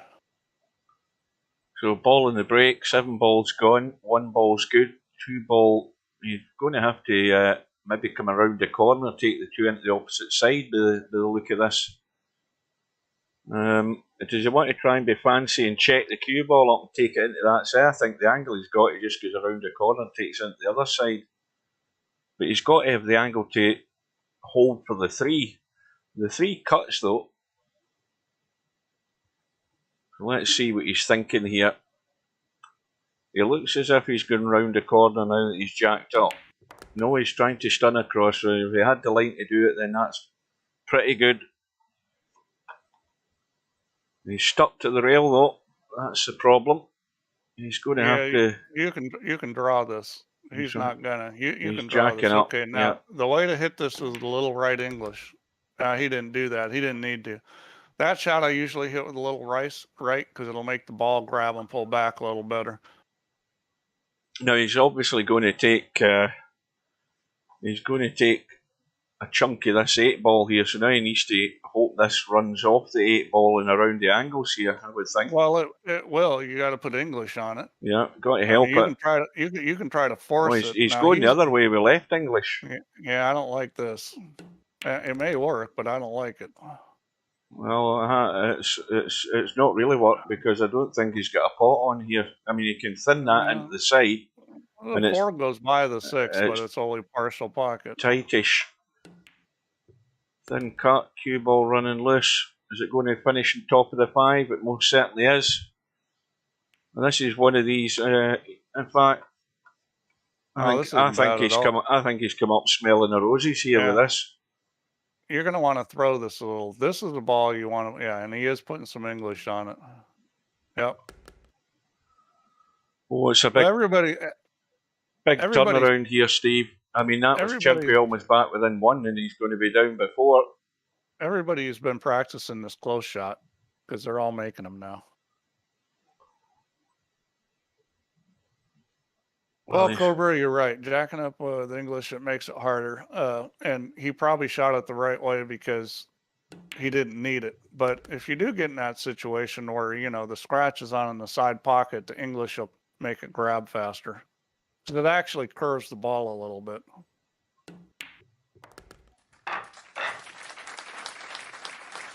Well, it's now back to a similar situation as before. Is Chimpie going to get a third wind here and try and get back in it? Well, 5 ball in the break, 1 ball's in play, 3 balls the problem, 9 balls tight in the rail, I think. 3 balls not bad. He can play the combo. 9 balls fine. He needs to get good on the 3. Uh-oh. Uh-oh. Where's the chimpanzee? Well, that in that situation, that's there was no reason to scratch her. I mean, the way he was sitting, if he wanted to, he could have even tried to run the cue ball into the 3 and move it. That was an option too. I mean, going in the side was that was a brain fart there. Well, this cue ball did not get way on short. Well. It's way short of the line. But that's well done. That's very well done. Good. And Chimpie's back on offense. I just think it's going to be hard for him to win this match because he's going to have to break and run out a lot because once it gets in the moving game, he's done. So his break's going to have to be very good, and he's going to have to run a lot of racks. Well, just dink across, but don't get too cute and end up behind the 9. He's not getting anywhere near that. No, and I'd probably shoot this up in the corner because it's natural to go back and forth. Couple of rails, yep. Yeah, put a little bit of right English on it, go past the side pocket, and you're good. I'm not convinced that's what he's doing. No. Well, he's going to finish on top of it. Well, tell him how easy this is, Steve. Well, you got to give him A+ for shooting a difficult shot and pocketing it. You got to give him a D- for all he got on the 8-ball. Yeah. Well, this is play safe. I mean, it's. Well, if you hit this really good, you can get it behind the 9, although that's doubtful. Yeah, but if he brings this anywhere off the rail and goes up table, Slim's banking it every day. He's not refusing the bank. Yeah, but that's not the easiest bank. And that's probably not a bad move in terms of not giving him that opportunity. But I mean, will he take the thin cut? This won't bank in the corner. It will bank in the side. Now, bank in the side's not a bad shot because it's frozen to the rail.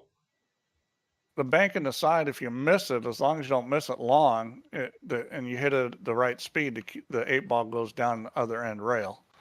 He's decided that he'd rather let Chimpie shoot at it, and that's probably a smart move. Yeah, I think he can't refuse the bank. He's got to go for it. Yeah. I mean, there's no point in trying to duck away. Is the shape on the 9 needs to keep running and not scratch. But this is. Yep, that's well done. This is off the rail, and I don't think he could have landed any better. Just don't catch the side pocket. Don't flush it to the rail too soon, and that's perfect. So, well, a little bit more that's a big encouragement win he for needs. Chimpie. Yeah, And the scratch from Slim certainly gave him that encouragement. Are we going to start betting on the break? I'm betting he makes something. Oh, well, you've just lost your bet. You guys should have bet. Well, I think. He's going to get locked up here. I can tell you that. He should just be pinned on this 5-ball. You cut this 1 ball with a lot of right English. Right English to check it. Right on. He's going behind the 1, I think. No, the 3. Yeah. Out of the 3, I mean. Yeah. Well, this is getting in every day of the week because that pocket's huge, I think. And you got to think about that kind of stuff when you're playing safe. Is where am I putting the object ball? And you know what? I mean, this would have been pretty predictable with how he was hitting that this was what it was going to look like. Oh, Biggs has joined the stream. He's happy he's got his refund. But Chimpie doesn't look like Chimpie did not shoot the jump shot. What the hell is he doing? He was kicking at it. Why didn't he play that? I could have jumped that and got that 1 ball. I mean, that's me saying it because that pocket was enormous. I don't know. I mean, that has got me totally baffled. But anyway, I think he's thinking that the 4 ball ahead isn't much caught where it's sitting, so he's leaving that up to Slim. And Slim's taking the risk to get a bump to clear it, and you see, that's thinking in your feet. You know, he'd have been unlucky not to be on a shot in the 2, and he's immediately dealt with the problem, and that's how you play the game. And Chimpie has got to kick himself because I think he's just thrown this rack away. Well, you know, part of this is because Slim plays 1 pocket, and if you play 1 pocket and you keep playing it and keep playing it and keep playing it, eventually a lot of that stuff that you're doing in 1 pocket rubs off into your 9-ball game, and most of it for the moving game. But you know, different situations, thought process. Oh, hang on a minute here. I think he's fine. I think he's fine. Yeah. Bit straight, though. He's just fine. I mean, he'll leave it long because, I mean, let's be honest, he can't miss any of these. The 6 balls there, he just has to roll the 6 in, roll the 7 down the table towards his home. You don't want to put yourself in a spot where the shot can hook you on the 8, and he's fine here. As long as you didn't leave yourself an angle where the natural roll goes behind the 8, and this one doesn't. You know how they say you live or die by the decisions you make, you know, whether it be in life or in match play in any sort of game, not necessarily pool, but I think Chimpie's just blown a big chance there. Well, you know, it's little things like how he played to get on the 5, because if you do things that make the table more difficult all the time, you just don't have as good a success. Like where he put that ball for the 5 was perfect because there's no way he could hook himself. A lot of guys just wouldn't even thought about it, would have just hit the 4, and then, you know, they get an angle on the 5 where they end up doing what Stubb did. Remember when he tried to cinch the ball, roll down on top of the ball, and lost the match? Yeah. So I'm sure Stubb that. those things matter, and you know, Slim is showing he's got a big advantage in some parts of the game over other guys. Well, that is definitely hurting. I can guarantee you that. 14-10 now to Slim, and Chimpie's been trying to get back in but I don't think he took the initiative there. You know, when you've got to sometimes take the initiative and go for that shot. Why he refused it is beyond me. This break Slim is doing is working pretty good. He's breaking from straight on. He's back from the line. He's raising the butt a little, and he's getting a bounce. You know, he's bouncing into the head ball where he's getting a little bit of bounce. I don't know if he's bouncing or flying. He might be flying a head ball, but he's getting a little bit of cue ball bounce, and the cue ball's coming back beautifully, and he's making balls. I mean, if you guys are paying attention, you know, you might want to watch how he's breaking because, I mean, if you can make the cue ball do that, then you're going to be pretty good because the 1 ball is typically going to go up table. Well, that's one thing that Slim took on board. You know, when you were on the stream after you'd done the physics update and you were talking about the break change where you said that the ball should pop more in the break. You know, you don't need to jack it up quite as high. Well, that was the first thing Slim went away and tried. Hang on a minute. Uh-oh. Well, he's caught his breath again there. Yeah, he's a little funny here. So the decision here is where you're going to go with this. He looks like he's going to try to go up the table with it. I think that's a smart move. Yeah, I mean he does a lot of good things. His moving game's good. He banks pretty good. He plays pretty smart. It looks like he's paying attention on the break. You know, his cue ball movement, his choices are pretty good. His cue ball movement, spin work perfect there. Maybe isn't quite as good as some of the other guys, but you know, that's probably going to improve for him too. I mean, he's getting pretty close to being a guy that can win one of these things. You never know. Maybe this is going to be his tournament.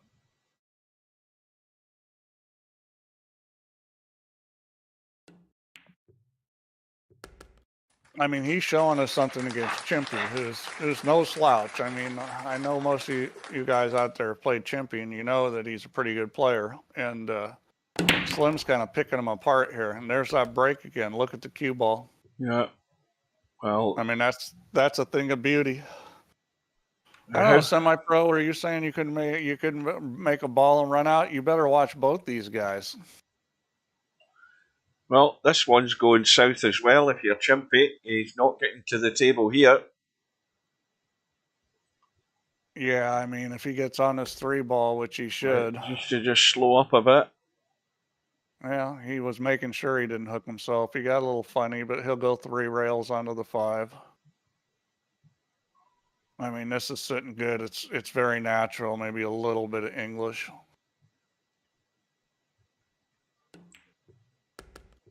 Well, he's overhit it. Well, now things get more complicated. You did not want to come out here. This is not what you want to be shooting. A bit of control of the cue ball. Choice. You go past the 7 to the long rail and leave yourself a back cut, or you try to do something fancier. It's a bit too high, is it, to draw right into it onto the rail above the 7? No, he's went for the bank, and he's got the back cut that you said, Steve, but not necessarily the way that we were thinking. It still worked, though. That's fine. I mean, most players wouldn't bank that, but hey, you know, if you've got that part of the game, you know, you take advantage of it like he just did. Now, is he going to dig in and come across up past the side pocket, or is he going to go a couple of rails? What way are you comfortable with? He's coming across. It's funny because I like going forward on that kind of shot, but a lot of players in real life would come back. Yeah, the only danger with that shot there is always, you know, you hit it a bit short, you end up scratching, but he was fine. Yeah, so he's not going to take any chances with the cue ball. He's just like, I'll just shoot this up table, and that's the right thing to do. Well, I think the match is gone now. It's asking far too much for Slim to fall apart now, I think, because he's going to have to if Chimpie's going to get out of this. Well, the problem is if you got a guy that breaks and runs out well, like Slim, plus he outmoves you, then, you know, your only chance of winning when you're behind is that you're going to have to just run out just about every time, and that's a tall order. Well, he's not going to refuse the bank here. I mean, he's got to line it up. He could play safe here. I mean, he's just got to decide, you know, what he wants to do. There's some pretty good safeties here that he could play. I'm of the opinion, Steve, that Slim likes the fact that the 2-ball goes, and I think, well, I'm surprised that he's refusing it. I think he's trying to talk himself out of it. He's looking at where to play safe. The safety I like is thinning the 1 and going back behind the 5-ball. That's you going the other way? No, he's trying to come behind the 8. He's just going to try to do something simple. And the reason why he shot that, even though it wasn't an easy safe, is he knew that the 4-ball was a blocker. And, you know, now against a player that moves well, that's a death move. Because a player that moves well, this cue ball is going right behind that 5. but he knows Chimpie doesn't move well, and you know, and that's this situation. That was a good play because now Chimpie's not sure what to do. It's pretty natural to put this right behind that 5 ball. You know, the only problem with that shot is that you're going to sell out a shot on the 1 if you don't get the cover. Yeah. But all you have to do is get, you know. Oh no, he does want to do that. Well, I mean, but that's why you know, the shot he took, it was the least risk shot. He couldn't scratch like he could with the shot I was talking about. Well, let's watch that again. Because that was he was trying to cheat the pocket to get on the 2. He certainly was trying to cheat it far too much. That was just, yeah.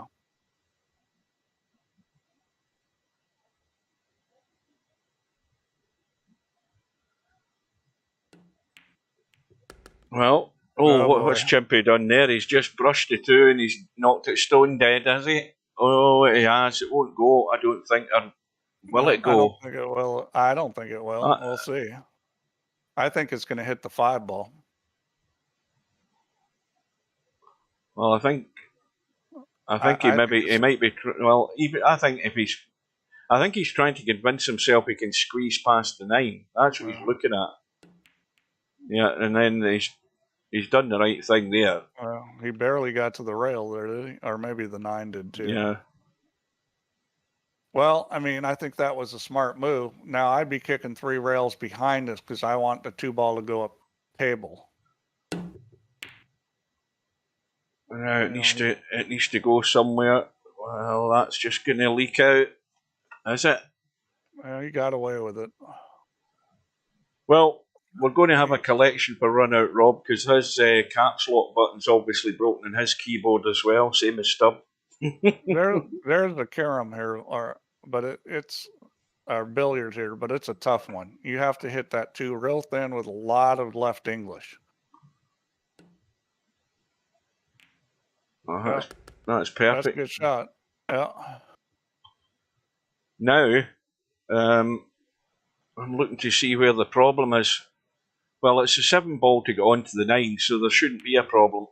I mean, this. No, Chimpie's going to win this game, and then it's a question of, you know, can he break and run a few? I mean, his run out game is pretty strong, so, you know, if he can get the break working, and he has had it working, I think Slim's break is maybe a little more effective because of what he's doing with the cue ball, but Chimpie's had really good success here today too.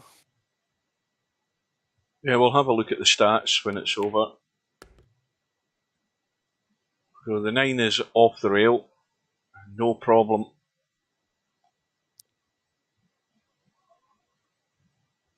But he's got a long ways back because, you know, he'll win this and he still needs 8 to Slim's 3, and that's tough. There's going to have to be he needs to put a 6 back on him is what he needs to do.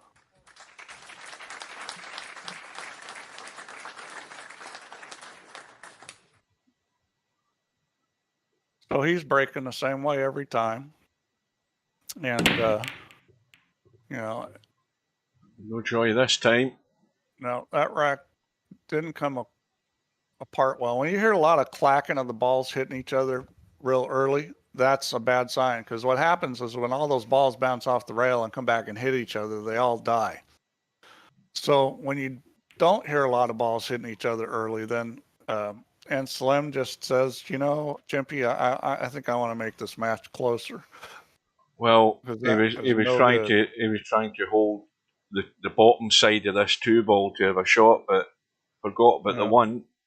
I'll tell you, this ain't easy. This is right in the pocket, this 1 ball. Good luck with this. Yeah, he's going to try to draw it. Well, again, he's gone too far, but that might not be bad because it might be a good line to nail this to the 8. Let's have a look. So he would have been better if it stayed a little bit closer to the end rail. This is a little touchy getting a hook on this 8 ball.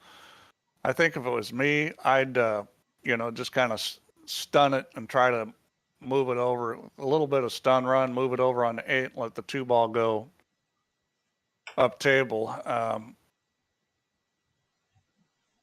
The biggest problem is it's probably going to hit the 3, and you might make the 2 and be screwed. That's the biggest problem with the shot I'm talking about. Now you can certainly cut it past the 8 ball and roll up on the 6. I think it's close. Yeah, he tried the stun shot and it hit the titty. Well, you know, that situation there were a lot of ways you could play that. There were a lot of choices, and well, you know, none of them were automatic. He was playing a sort of last chance saloon bank there, I think. Yeah, Slim plays good from the inside of the cue ball, and that's a big advantage. I mean, in real life, if you look at, you know, good players, they all play good from the inside of the cue ball. I play really good from the inside of the cue ball. I play good enough that I'm pretty much agnostic. I don't care which side of the cue ball I've got to hit. I'm good from both sides. I will say some shots I prefer shooting from the in and some from the out, but I'm pretty agnostic. And I think, you know, pool guys that play, because the weakness of a lot of players that, you know, aren't real strong is that they don't play well from the inside of the cue ball.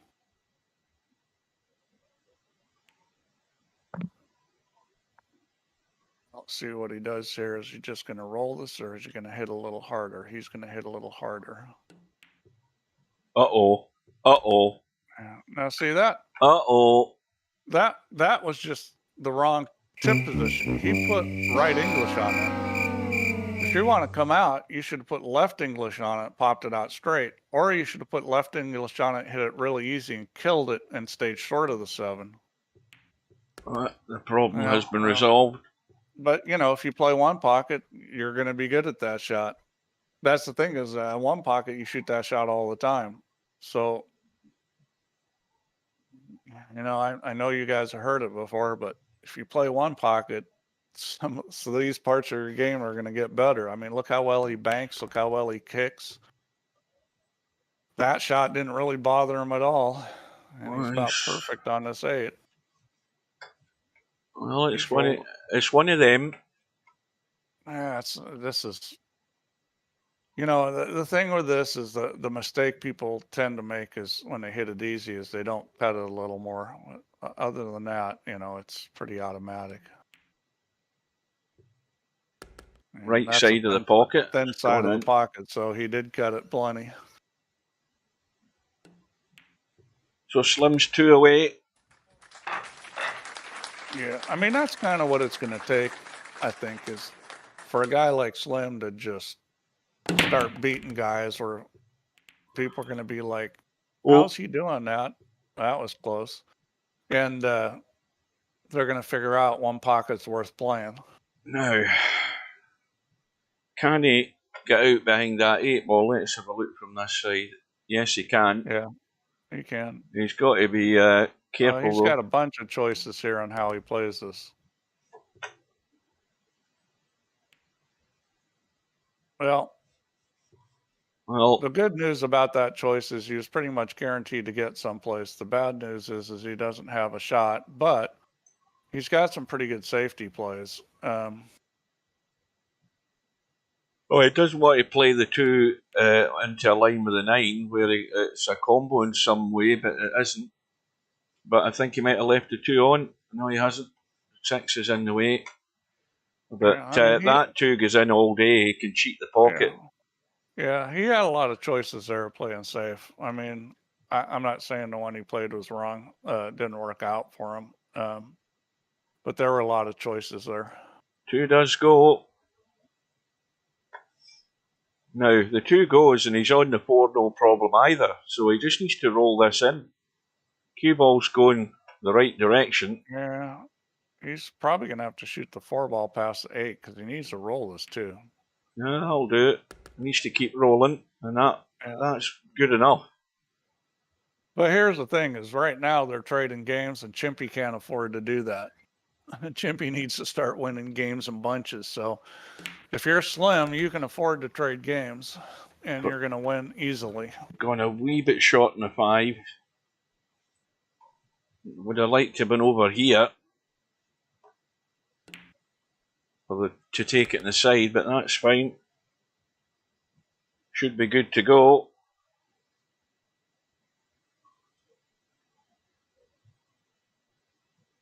Yeah, this is a great match for viewers to learn something about, how effective, it can be if you move well. Because I can say it till I'm blue in my face, but when you see it, when you see a player do it, then it's a lot different than me just saying it. And I think everybody's seeing what Slim's doing.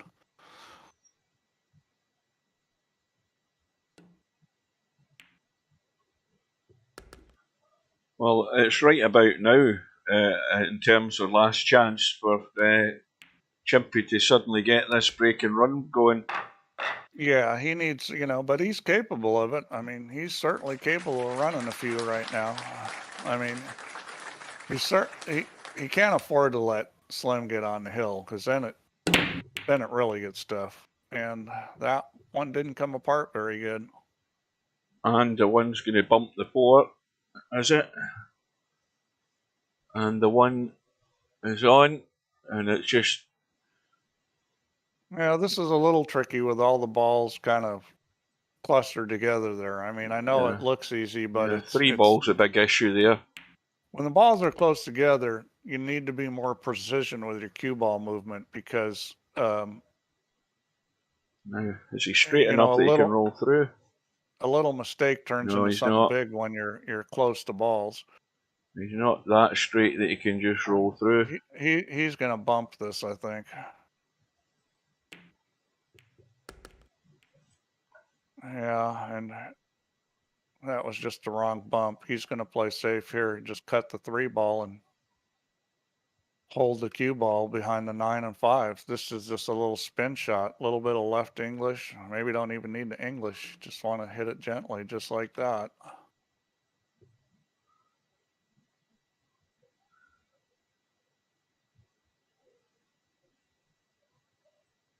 And I'll tell you what, when we're playing no jump cues type of game tournaments, being able to play safe like this is even a bigger advantage.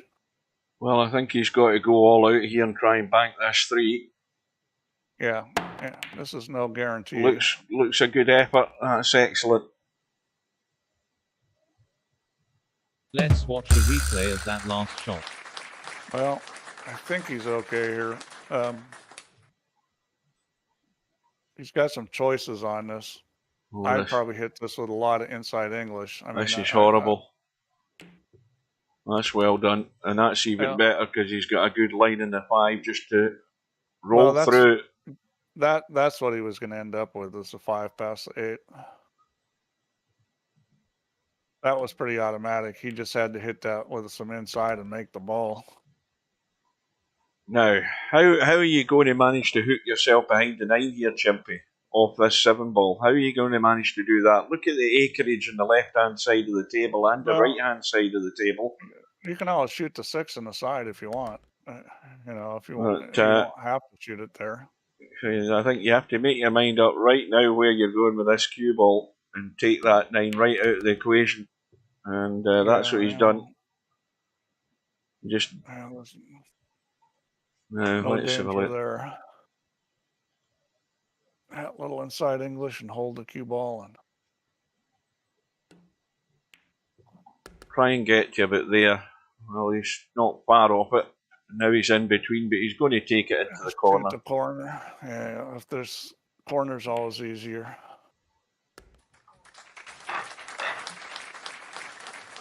That kind of shot the corner's bigger pocket. A bit of crowd encouragement for Chimpie. Well, I mean, all he's got to do is keep breaking and running out.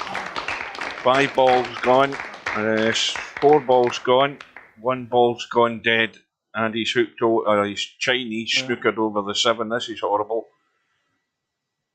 Well, now can he push this and drop behind the 2? The problem with that is if he doesn't get it tight, he'll leave a jump. Let's have a look. That's going to be tough. I would hit this with a little bit of left English and stun it and try to get him on the 6. So he's got to miss the one. He's got to miss the double kiss though, and he's done that. And he's got a nice bump in the 6. It might be too nice a bump.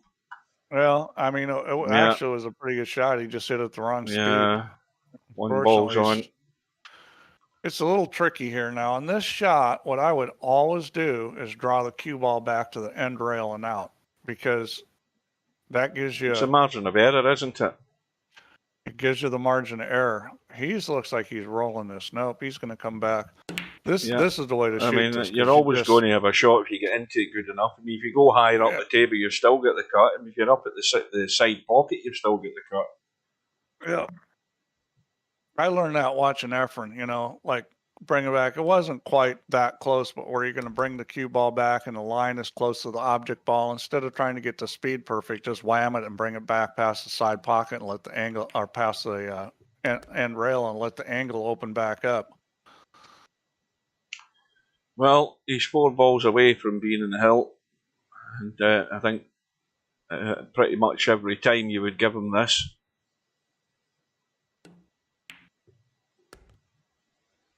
Yeah, if you want to watch a guy that makes great decisions on how to play tables, watch Efren. It's just fantastic pattern play. Well, I would just go forward. Yeah, me too. Just go right past the 9 ball. Nothing fancy. The angle's there to skim past the 9, out the other side, and you're home and dry in this rack. So Slim will be on the hill breaking.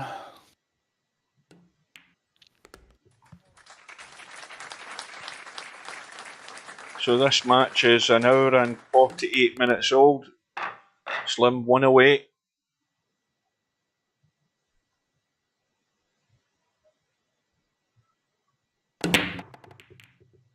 Three ball in the break. Now he just broke from where the cue ball appeared. 1 ball is on. That's what he's been doing, and he's been doing that little pop break. I don't know if he's changing the butt angle or not. I haven't noticed. Now that 9 ball is frozen to the rail, and obviously it's a 4-9 combo for the match. Yeah, and that one you need to get on good.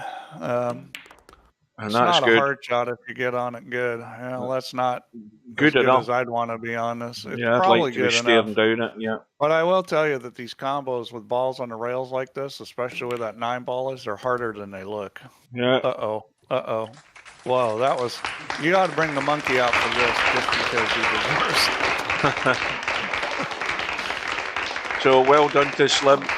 That was a well-played match. He beats Chimpie by 19 racks to 13, but he was 5-2 down at one time, as was mentioned earlier, and then he got his game going. He used the strategy side of the game, and that's really what won him at the end of it. Yeah, he didn't let being down bother him, which was good. Now let's check. So look at some stats. From top to bottom here, let's have a quick look. We've got that match with Bedhead and Albanado. Where's Slim? Oh, there he is. So Slim is through to round 4. He's waiting the winner of Polka Bouta and Brainful Out. Now, again, with the greatest respect to both of them, Slim's going to be a very strong favourite for that match. Now, where's the other match that's supposed to have started? There it is. At the moment, Hazard and Bankster are underway. Hazard's 4-2 up. We'll go there in a minute. We'll have a quick look at the stats for this match. One pocket Slim. Yeah, I think we're going to see pretty good break stats from both of them. Delete and Chimpie. Oops, that's not how you spell Chimpie. Do it again. Chimpie. Backspace. And go. Right, so break stats. Slim 19 breaks. Well, he's under 1 a rack. 5 runouts from the break. They're actually very even as far as percentage goes. 68 and 69. Chimpie had 3 runouts from the break. I think if you're doing 70%, that's pretty good. If you look at stats from real life, in 9-ball where they're not using a pattern rack, 70% is probably around normal for, it's going to vary tournament to tournament. That's a kind of like a reasonable real life percentage. I don't remember when either of them missed a 9-ball, but according to that, they did. Moneyball shot 13, 11 gone in. There wasn't much safety in the 9-ball anywhere, was there? I don't remember it. I don't remember anybody playing safe on the 9-ball. I remember some missed 9-balls, but I don't remember anybody playing safe. Well, Rack's high run for the match was all square, 2-all. Rack's run was pretty even, and Slim had 5 and Chimpie had 4. So now we will move back into the bracket so I can jump into that match. So just remember, folks, anybody who's late in joining us, this second match isn't, I've not got it set up for the stream with titles or anything. This is just going to be a filler for the one lost side match coming up in about an hour and 10 minutes time, but we'll see a fair chunk of this match if I can find it. Down the bottom, isn't it? There it is. Right. So this is a winner's side match between Bankster, who, where's Bankster from? Is he from the US? Larry will know. And Hazard from England. Bankster is Kuwait. Kuwait, is it? Well, I'm well off the mileage there. Now, I don't know how much pool they play in Kuwait, but I can tell you that there's a couple pros from Kuwait. They're both pretty good players. One of them's Omar Al Shaheen, and the other one is God, I can't now. The name's eluding me. But there's 2 of them from Kuwait, and they play a fair amount of pool now in some of these Arab states. Mm-hmm. Well, Chimpie's arrived in the stream. Unlucky Chimpie, but Slim had you beat on the tactical side there for a big chunk of the match. That's what got him back into it when he was 5-2 down. But all isn't lost. All right, I'm going to go take a quick break. I think you're going to have to before too long. Oh, I'm good to go at the moment. Well, Hazard was 4-2 up when I checked the bracket before we looked at the stats. He's got another one, and he should be, if he can move this cue ball, and it needs to slow up. It's going to finish way too square.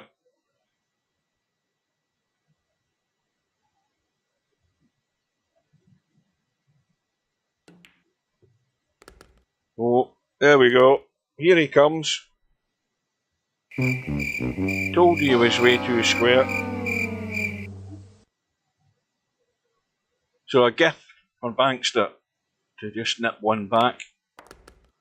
Right, so what I'm going to do is I'm going to change to our follow-up match. It should change in a second, hopefully. He said confidently. There it is. The one lost side match between Mr. Bill and Tommy, race to 13, which starts in an hour and 5 minutes. And Bill is going to have to find his game tonight. Tommy was really impressive. Probably one of the most solid performances in the tournament I've seen. Was that his previous match or the one before? Anyway, the one that he couldn't stop breaking and running balls. That one I'm talking about.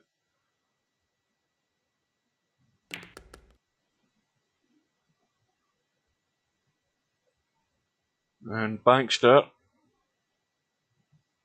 provided he can get half decent on this 4-ball, now he might just drop through and roll it into the side. I mean, that's not trying to be fancy, that's keeping it simple. And that's what he should be doing. Just roll it into the side pocket. Now you see, that there, that just shows you he's not thinking in his feet, because that is not the shot. There was nothing to stop him just dinking through, rolling that 4 across table into the side, take care of the 5 and 6. 8 balls there, not a problem. Now there's a problem.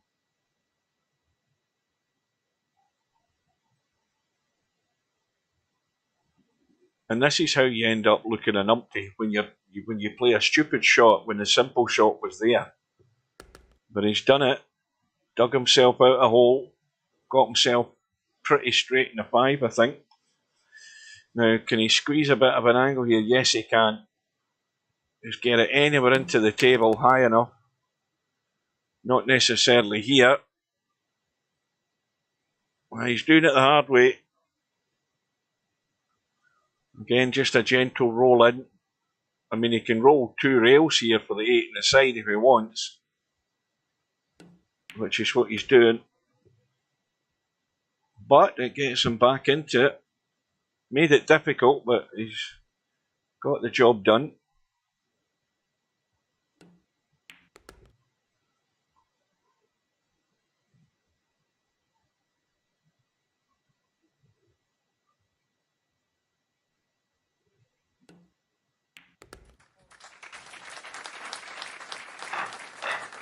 Well, this could run very close, this match. I wouldn't be able to call it with either of them.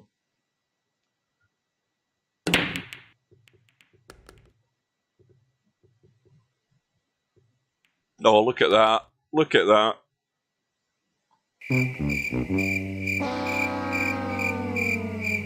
Right, that cue ball was innocently trying to pass by the side pocket and the 7 ball just pushed it in. And Hazard has been given a free go here.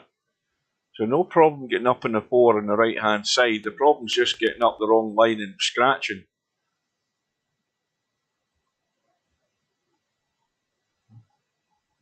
Now this is, he's got a decision to make here.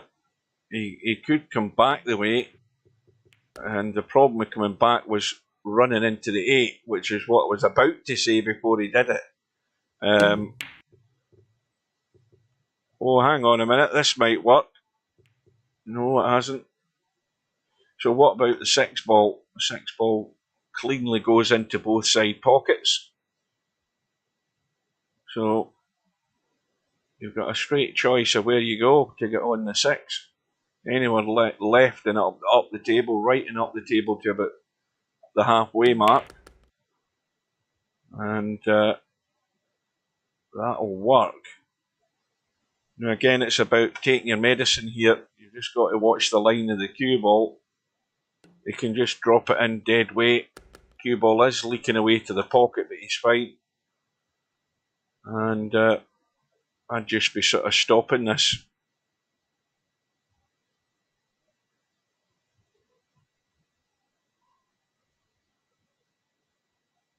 Oh, well done, Slim. Oh, hang on a minute. Look at this for a shot. Oh, God. I mean, that's painful. He's done that far too hard. And now he's got himself locked off. Well, Slim is in the stream. Chimpie's there as well.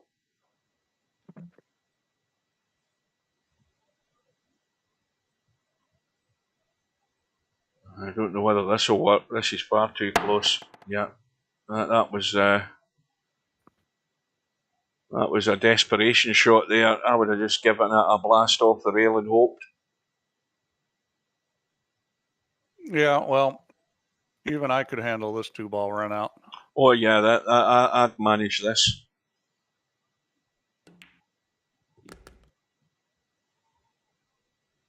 So Bankster had the chance to square the match. Going to have to start chasing again. Well, both these guys play a fair amount of VP, so rating-wise, it's reasonably even. As far as I know, I don't know that Bankster plays a lot in challenge rooms or match rooms. I just tend to see him on Friday Night 9 Ball. I don't know. Maybe the other guys will know.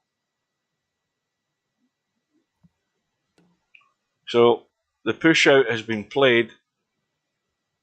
Now, let's see what kind of push out this is. Not terrible. That's not a bad push out. I mean, this is There's no obviously easy safety plays here. I mean, there's some things that could be done. There's pretty much a free whack at the 9. That's probably what I do. Hit this easy and try to combo the 9. Yeah. That end result isn't bad. Yeah, well, you aren't going to give up a whole lot on that combination, hitting it easy. Oh, it's a big target to hit the 1 ball. Huge target. The only problem is how much of the 1 ball you take and whether it will get out of there. Big target, but it's hard to make it because it's sitting too far off the rail. Well, this is a great choice here because you can come back behind the 2 and 9, or you can just do that.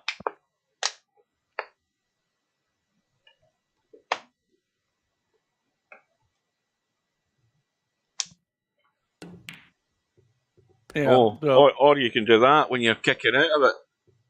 Well, the more refined part of the game is kicking. Kick safe, kick balls in.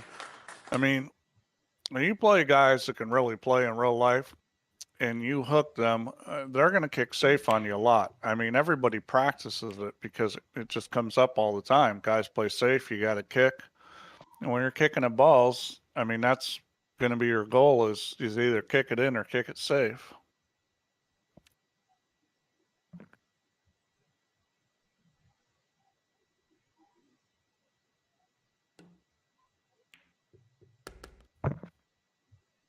This is just a little.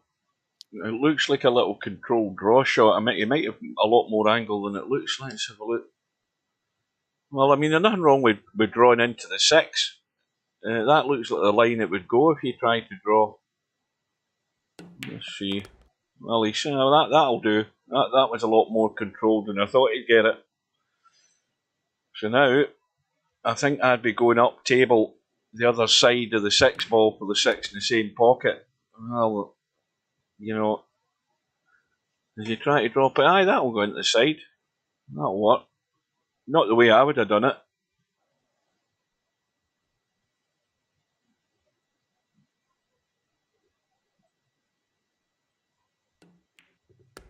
Well, so this is a lower bracket match here. The winner gets to play semi-pro.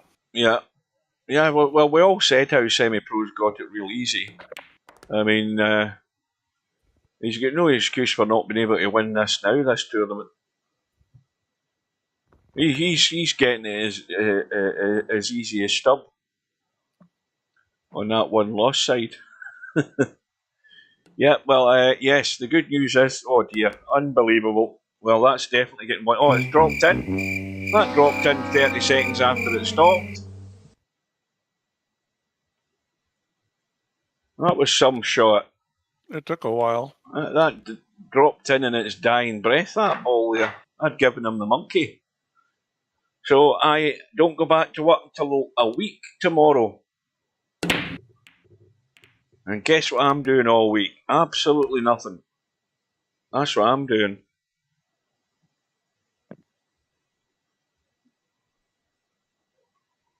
I might do a bit of eating, and I might do a bit of streaming.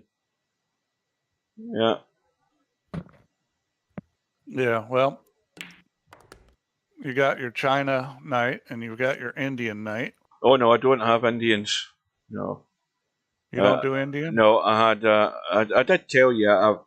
I decided to get a what was it? What do you call them again?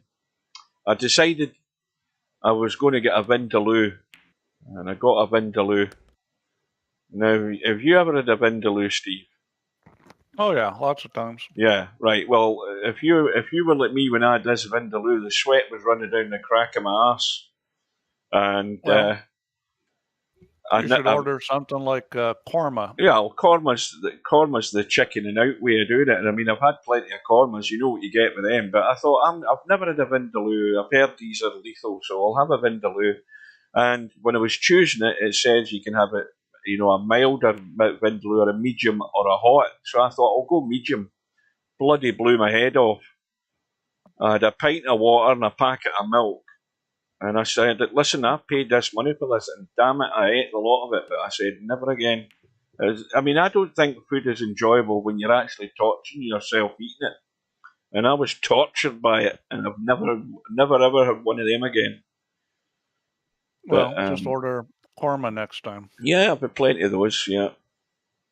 But yes, a Chinese will be devoured at some point this coming week. I can guarantee that. I've been eating Chinese for goodness knows. I mean, how long's that? 40 years, more than that. I wasn't in my 20s when I had my first Chinese. I must be. Let me think. Yeah, it's got to be 50 years, and I'm still here. I've shortened my lifespan probably by a few years, but I'd much rather die happy that I've enjoyed my grub. Yeah, you gotta enjoy your life. And there's nothing more enjoyable than your stomach rumbling. You're absolutely starving, and then you get your Chinese delivered. Oh God! Well, this match might go all the way because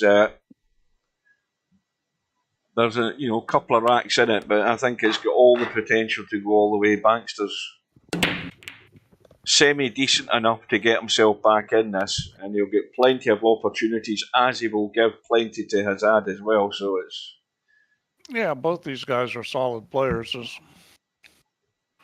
Nobody's going to be just a get run over here. So the break's dry, push out's been made. Now, how does that look from this end? Well, you can certainly get out. I mean, you can cut this in behind the 2, run the cue ball, and try and get down behind the 8. And I don't know whether he tried to combo there or not, but that'll work. No, he was playing safe because what he did with the cue ball, he was playing safe.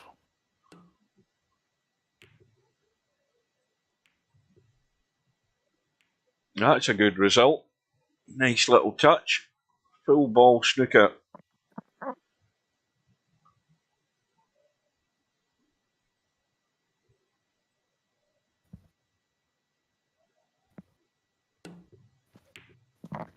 Well, both these guys understand the desirability of playing safe.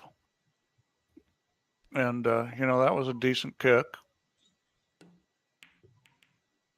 Oh, that was, didn't get it past the one ball, got the old double kiss, and that was it. Oh, I don't know when you typed that, Brainflit. I've just seen it in the chat. Thanks for watching.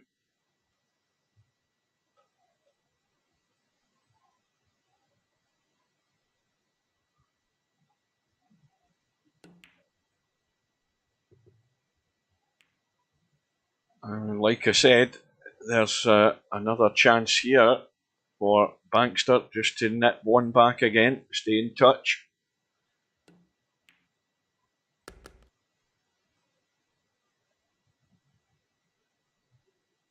And it's your usual story. I mean, they're all there. The 4 ball 1 set goes, opens the 5 up, that's fine. So it's how much trouble he can get himself into that's going to make the difference here.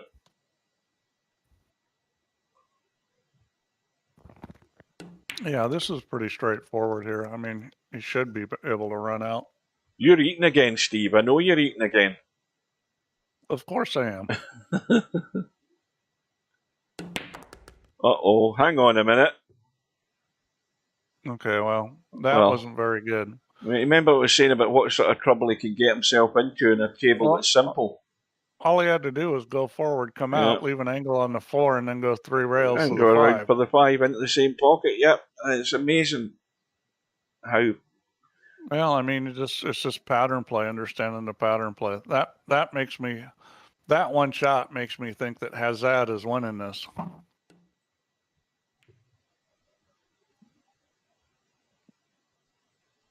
Yeah, it's unforgivable to get yourself into that situation with a table like that, and it is about seeing the simplest way of doing something and then executing it. No rail. Oh, he did get the rail. Yeah, he did. Just got I it. didn't think he got the rail. Yeah, that's the kind of shot you can no rail pretty easy. That was tricky to get that flush. Hang on a minute. There we go. Well, there's your second chance at it, Bankster. Can't refuse it this time.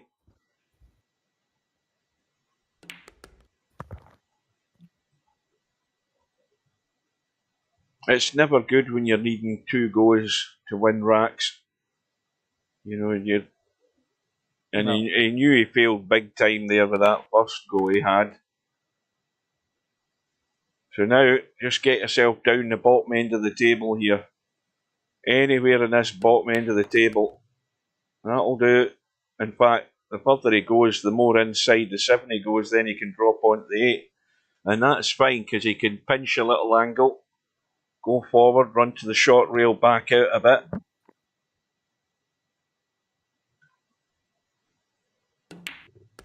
In fact, he just stunned it. That's fine. Mooncake and Billy Big Rigger. Billy Big Rigger wins by forfeit.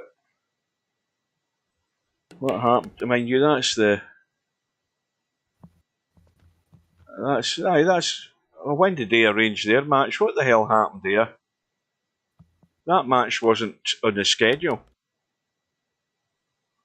You know, why would Mooncake arrange the match and then not show up unless something bad's happened or whatever? That's strange. We'll need to ask him if we see him. Yeah, not typical for him. But that must have been arranged in the last couple of hours. It certainly wasn't on the bracket when I checked earlier.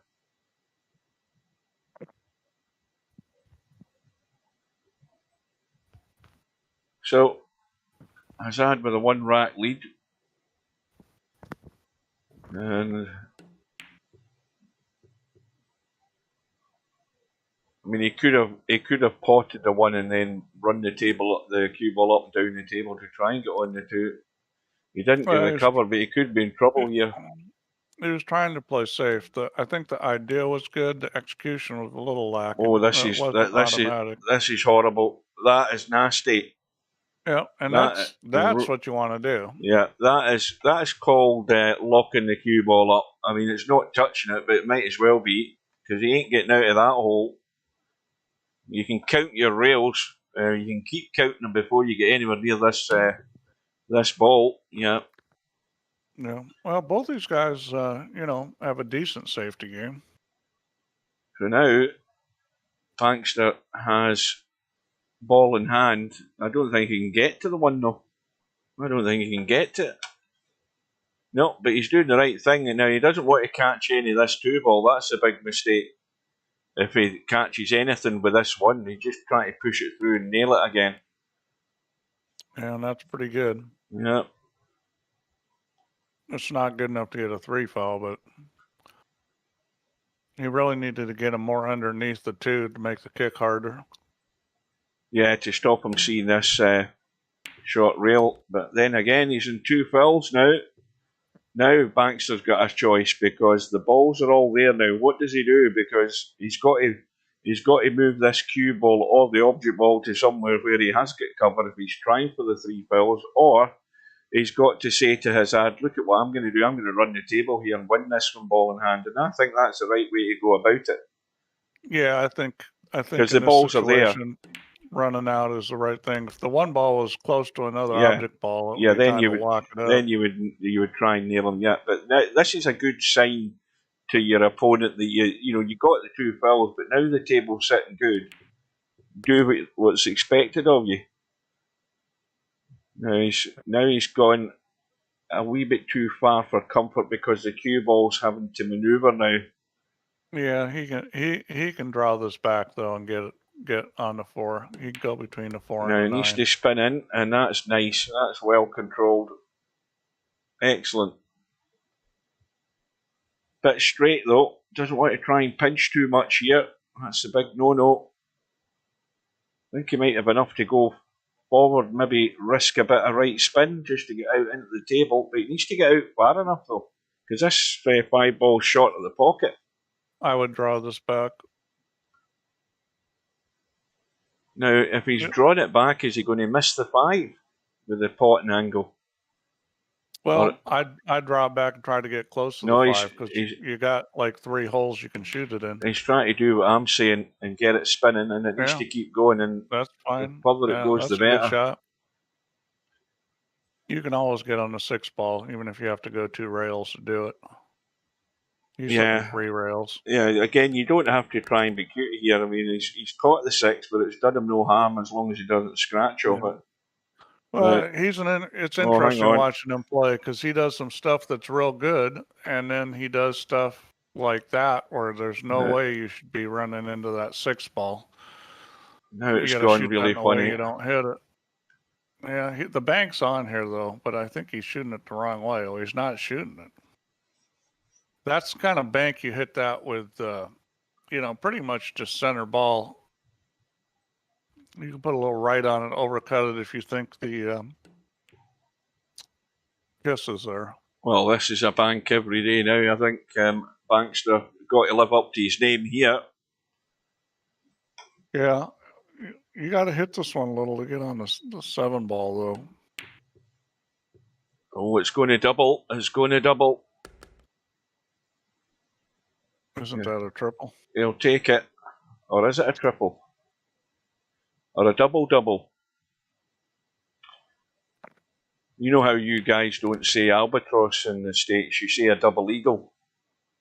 Oh, we say albatross too. We use both terms.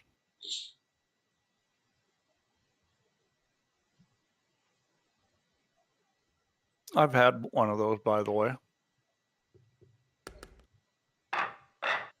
On a 300-yard par 5, was that, Steve? No. It was on a 510-yard par 5. Downhill? No. And I hit 5 iron the second shot out of the rough and flew it all the way to the hole, and it went in. So the beers were on you that time? Yeah. So, well, I've had 6 aces, too. Well, if you play it often enough, you're going to get them. I don't know how many of them I had in PGA golf when I had that as a PC game. I had a fair few holes in one in that game. That's the only hole in one I've had. Well, this is not a guarantee here. Matter of fact, I don't think that 9 ball goes. I think the 4 ball's too far over. There's too much of the 4 ball there yet. Yeah, all you can do here is sell something out by leaving the 9 in front of the hole. He might be giving us an almighty blast and hoping for the good outcome. Well, the 9's not going in that corner pocket. If it did, I'd be stunned. I think the only way it could, I just don't think it can. Well, he's got the 4, but now he's got no shot. Unless he wants to really thin that 3 hard and then hope he gets lucky. Oh, he'll play safe. I have no doubt he'll play safe. We've seen that all match him playing safe. Just thin the 3 and take it up table. Although he doesn't look like he's looking at that. What's he looking at doing? Is he going side to side? Yeah, I don't like that. I would have thinned the 3 every time and gone up table. That was an easy shot. What he did was... It's not really put pressure on Hazard to come up with anything, I don't think. I mean, can he brush the 3 and bump the 8? Oh, he's went for the bank. I thought he was maybe trying to drop through, bump the 8 and stay behind the 6. But anyway, he's got the bank. But what else has he got? That's the big issue here. I mean, that 5 ball, believe it or not, will go. I mean, even if he catches the 8, yeah, it will just go. No, he's caught it too much, I think. Yeah. Oh, no, it's gone. Good shot. And I think he's going to have to try and cut it aside. Yeah, it's not going past the 8. Yeah, the cue ball's not good. This is a little tricky because of the corner pocket. Yeah, that's the problem is that corner pocket.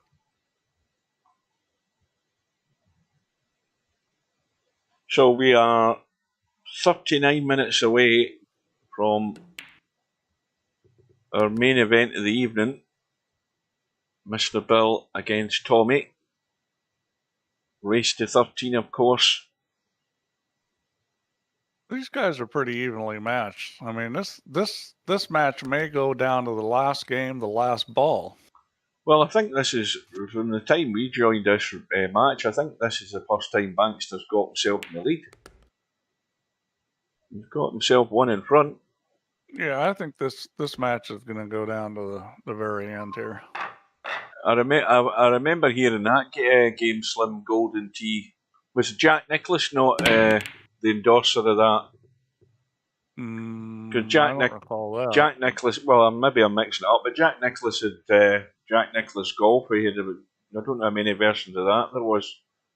But I did know the people. I did meet the owners of that company. You know, that game made a lot of money at one point. Well, PGA, and for anybody who's interested, PGA Golf is coming out in the next maybe few weeks. And it's EA Sports that's behind it again.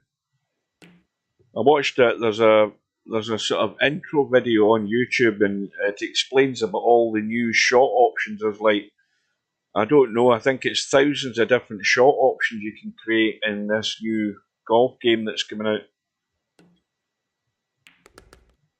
You know, you do this, do that, do the next thing, you can play all sorts of flops, not just flop shots. You name it, you can do it. According to the blurb, that is. That you always worry that you get the big sell and then you get a pile of crap when it comes out. But not usually with EA Sports. You know, they've usually got pretty good results with most of their sports games. Meanwhile, Bankster, well, he wouldn't do any harm bumping into the 7 or 8 here. I think he's got to try for that. Don't try and get, again, too cute. Just, you know, you're going to cut the 5 into the side. You can go in between the 8 and 6. And that's what he didn't want to do. But he might be okay. Let's have a quick look. He might be okay. No, he isn't. But he can jump like that. That's what I call the hit and hope shot. Not really sure where the cue ball's going, or you think you know where it's going, and that's not. Well, I think he had my idea in mind, you know, bumping into the 7. I don't think he planned. That wasn't in the plan, finding the gap and then come up the back end of the 7. But again, decent enough recovery jump, but he's not going to have much of a shot here, I don't think. But again, he's got that line of balls if he wants to try and just duck somewhere. Is he reverse banking this or cutting it? He's played the cut. Boogaloo. I'm not sure that's a safe term anymore.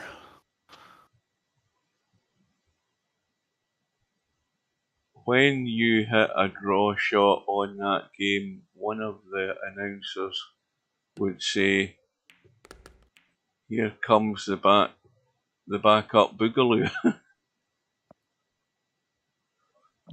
I don't think I ever played that game. I've heard of it, but I don't think I ever played it. PGA Golf was my game, and I mentioned before that company, who I can't remember who they were called, they get bought out by EA Sports when they decided to get into the golf game years ago, and all the developers and that they used their method. That they essentially had the True Swing thing before EA Sports ever mentioned it. And that's why I played that PGA Tour Golf. You'll probably see, if you search it in Google, you'll find it. You'll see a picture of the game box.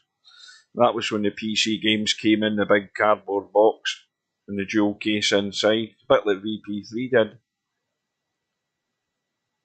And I played on Casey's Ladder on it, and then you had loads of courses you could download for it. Didn't cost you a penny other than buying the game. There was thousands of great courses for it.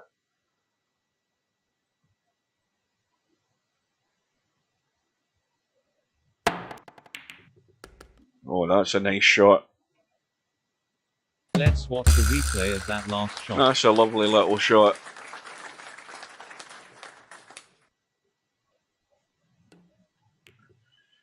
And running to the long grass for Hazard, and the pace looks good if it doesn't spin out behind the 4. But again, a nice test of the jump shot here to catch the edge of this 2 to cut it in. Cue ball might bump into the 8 and 9, you never know.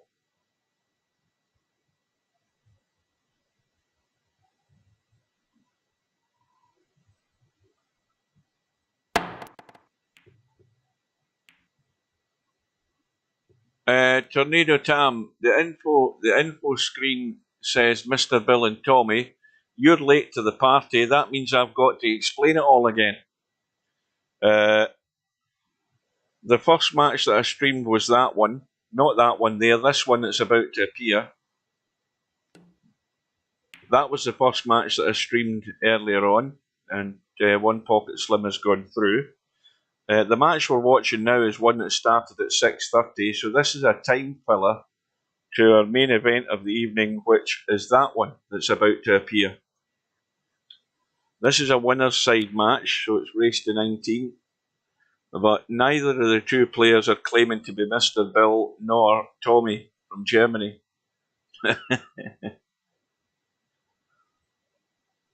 I've just got myself on the screen for when the match starts. So the kick has been missed and the scratch has been made. Now this is where Bankster has to take the little break out and still be on the 3. He has to get that 5 ball out, which he has done, and then he hasn't. He's not improved it at all. It won't go past the 7. At least I'm convinced it won't. No, it's too tight to ask yourself to get really good in that 5 to cheat the pocket. And that's not going to help him a great deal where he is in the 4.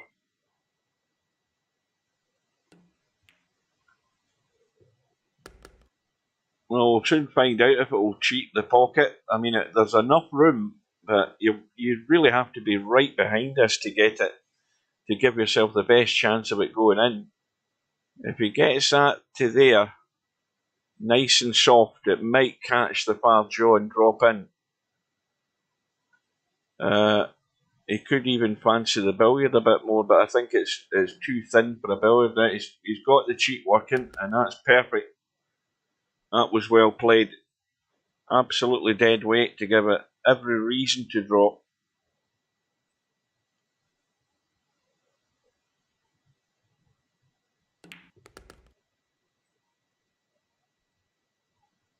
Can see the 8 ball clean.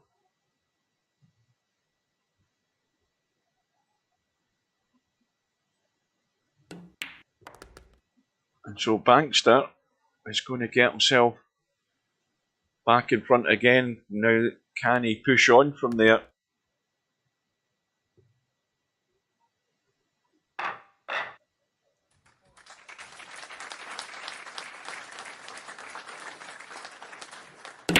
Now, I just thought I'd nip round to show you the invisible audience. A packed house we've got.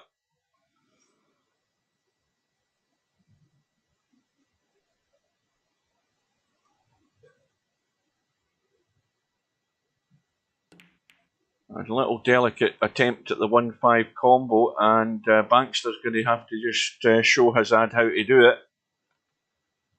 Oh, it's a wee bit more of a cut. These guys have ever been more than 2 games apart? I don't think so. Not certainly since, I think it was 2 games apart. I think Hazard was 2 in front when we joined, if my memory serves me right, but it's been neck and neck ever since. And Bankster now, provided he can see the 2. Tam, Mika is old and grumpy, but he was young and grumpy. He was the same. He's always been like this. It's more like neurotic than grumpy.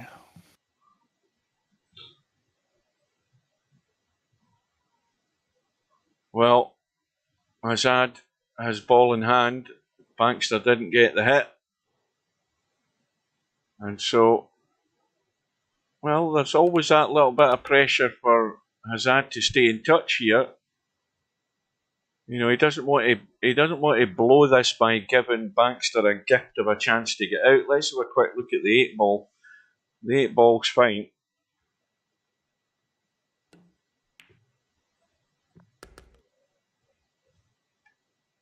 Well, this is just going to be dropped dead weight in. He's not going to do anything else with the cue ball other than go to the rail and leave himself that wee bit further away from the 6. So now the crucial shot is this position on the 7 and how he gets back to the 8. Well, you know, I don't really think Mika's a bad person. You know, I mean, my interactions with him have been good off the table, on the table. We had one little incident, but that's you know, not bad. He's a lot like Earl. You know, Earl's actually a good guy, but you know, it's a little bit of neurotic tendencies and kind of can get upset. And you know, Mika's the same way. They're both emotional players that let things get to them. Well, that video's been watched a few times on YouTube, Tam. Yeah, I mean, that 4-railer is a pretty standard one-pocket shot. Again, you know, it's like, I think if you play one pocket, you're not that surprised by it. The fact that that situation came up, so it's sitting there exactly. I mean, he was perfect on the 4-railer. But if you don't play one pocket, you probably never even think about that shot. No, it's still, I mean, no matter how many good shots you see, Tam, it still won't beat that guy that banked the ball up and down the table. It hits the corner pocket, it rolls down the rail, it comes to the next corner pocket, it goes round the corner and goes into the other bloody corner pocket. You'll never see a shot like it in your life. That was craziness. No Hog, the Mr. Bill Tommy match is coming up after this. Me playing 9-ball, Jason somebody. Who would that be? Jason. I don't know. I don't remember that match.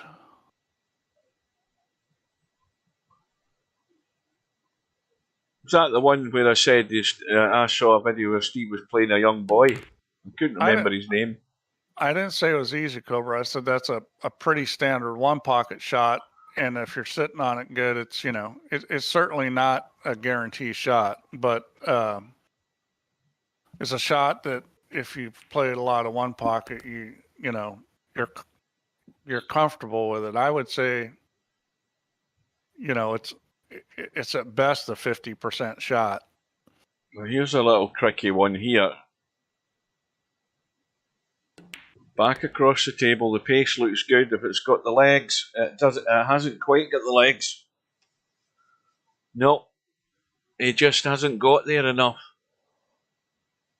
Well, he might be able to, I think he might end up overcutting this. I don't know whether he can see enough to try the bank up and down. Well, it's run into the 9. Where's the cue ball going? Well, that's not a bad result. I don't think he can make this 5-ball, can he? Yeah, he can.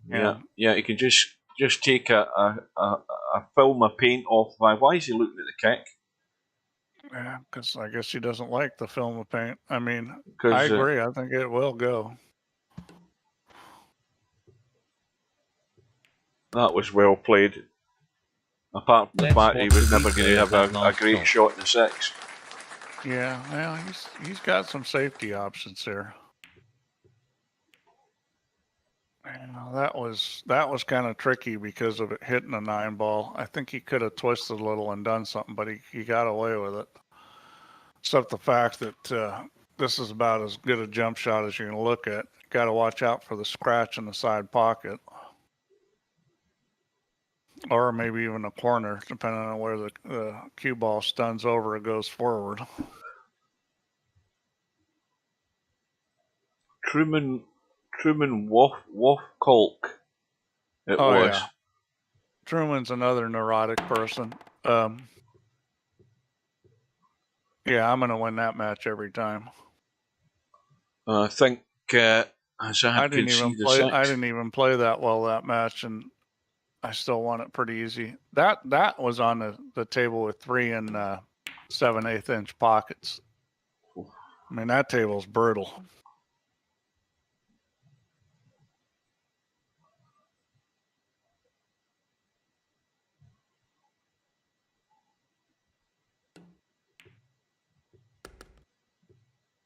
So it's looking like Hazard is going to find the lead again here. These guys are like glued together at the hip. I mean, there's never going to be any daylight between these scores. No, that's hard times, Tam, not good times. Yeah, there is a good times, but no, that was hard times. Well, he's got the lead back. Again, we're waiting on the first player to make a move here, and I think the 9 ball's gone. That's a move. Yeah, but it doesn't count. Yeah, because you put spot money on. Yeah. Wanted to remove that luck. That the one thing that I didn't want, I would have much rather the 9 ball and the golden because it makes it exciting. Yeah. And it annoys people when it goes in as well. That's the other reason I like it. Well, let me say this to you, okay? Take a look at what Matchroom is running, and in spite of all the things they're doing, look at who's getting far in their tournaments, and take a look at this 10-ball tournament that has been running here, and see the players that are getting far in that, and compare the last 8 players versus the last 8 you get in these Euro Tour 9-ball events. I think you're going to find the quality of the last 8 players in the 10-ball tournaments considerably better than anything that's going on 9-ball. Because it's going to promote better players winning. Not that Matchroom Sports hasn't done some stuff to with the 9-ball rules to make that better, but it's still 9-ball, and having slop and having 9-ball go on the break and stuff, all that does is give the lesser player more chance. So Hazard has the test from the 8 ball to the 9, which again always looks simple, but it's very much down to how well he finishes on the 8. And how many ways he has to get down onto the 9. It always looks simple. But my rule is, get yourself anywhere left or right side pocket and you'll have a shot. But don't scratch. So this is going left side. He might be going right side. He might be going 2-3 rails here. No, he's just going to the 2. But that's exactly where I would want to be, somewhere like that. And this will give him a 2-lap lead now, so questions going to be asked about Baxter when he gets a go.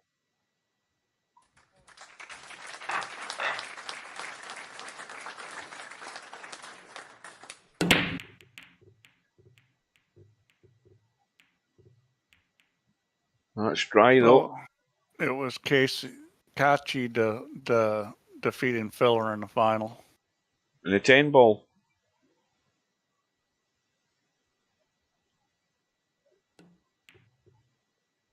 Oh, that's not a great shot considering the amount of balls he had to hide behind there.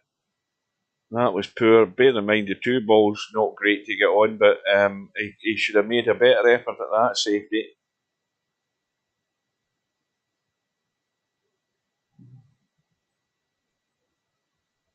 And I don't think Hazard's got, he hasn't got any angle to do anything to break these up. He's trying to spin in behind the 3, but he's bumped into the 3. And he could be in trouble himself here in a second. And that's well done.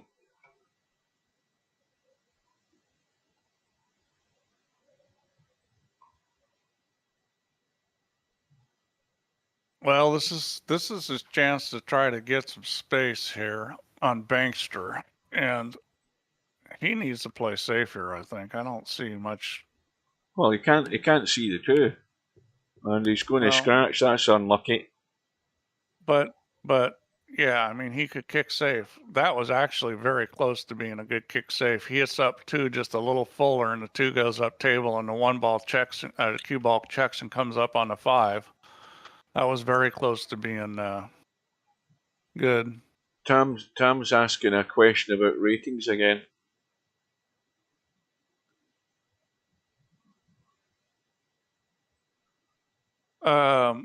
The ratings are weighted based on what you play more. There's no preference given to a game like 9-ball unless you play more 9-ball. Well, that was a nice little touch there. Just a little chip on the 9-ball just to free it up and get it out of the way of the 5. That was well played. This needs to avoid the scratch though. Oh. Playing with the titties. So Bankster will probably run out here because that's the way this whole match has gone. It's just been back and forth.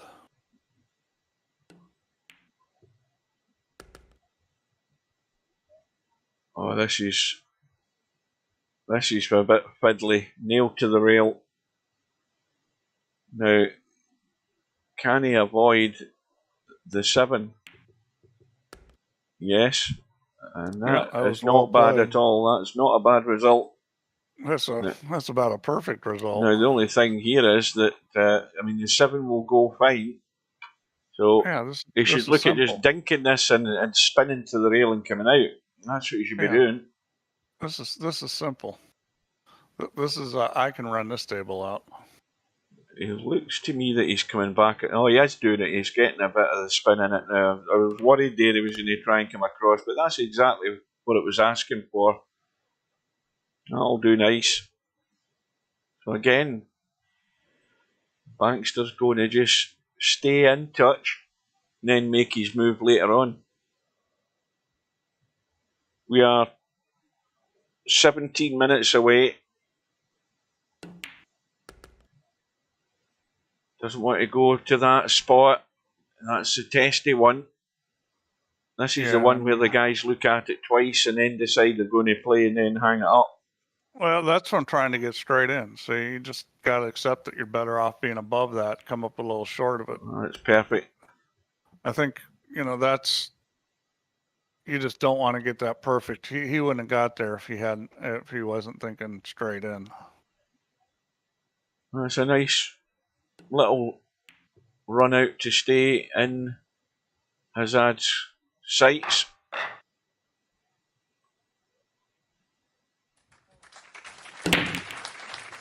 Five balls going to go. Yep. 1 ball is dodgy.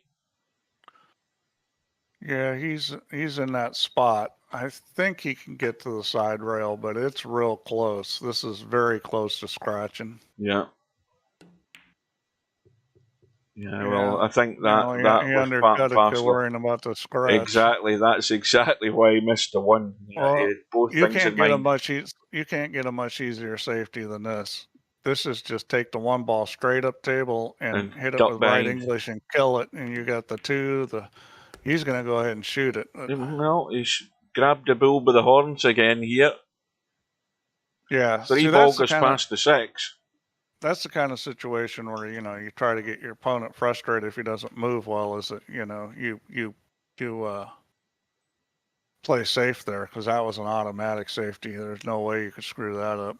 LS3's expanding the horizons again. She's back in Sunday snooker. Now that going to bump in behind the 3. Perfect.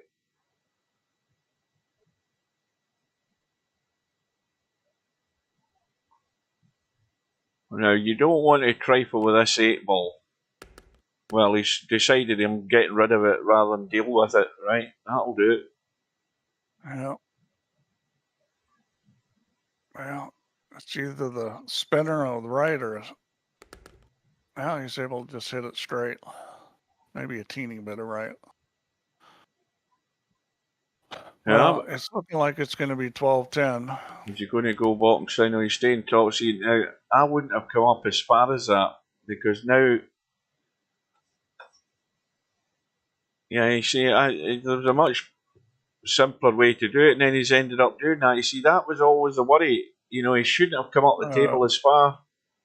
That was, but, we've seen both these guys have made some mistakes on their positional play. Now, can you cut this? Yeah, you can cut this and hit the point. Goes, yeah. No, I don't think it'll hit the point. It should hit the rail. Yeah. Well, Bankster handed it on a plate there, more or less. And we're all square once again. Well, it's whose nerve's going to hold out, I think, this match. I think that's what it's going to come down to. The reason why it wasn't even close to scratching is because the one ball wasn't even close to going in the pocket.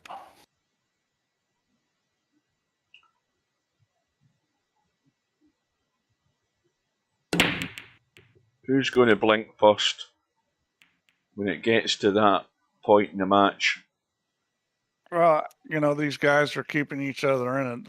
They're both giving up tables, so it's maybe who gives up the last table is the one that loses. Well, Bankster's good to go here. What's that? 1 ball in the break, 5 ball in the break, 2 ball over the hole, 3 into the side. No problem getting onto the 4. Yeah, this is looking like a break and run out here.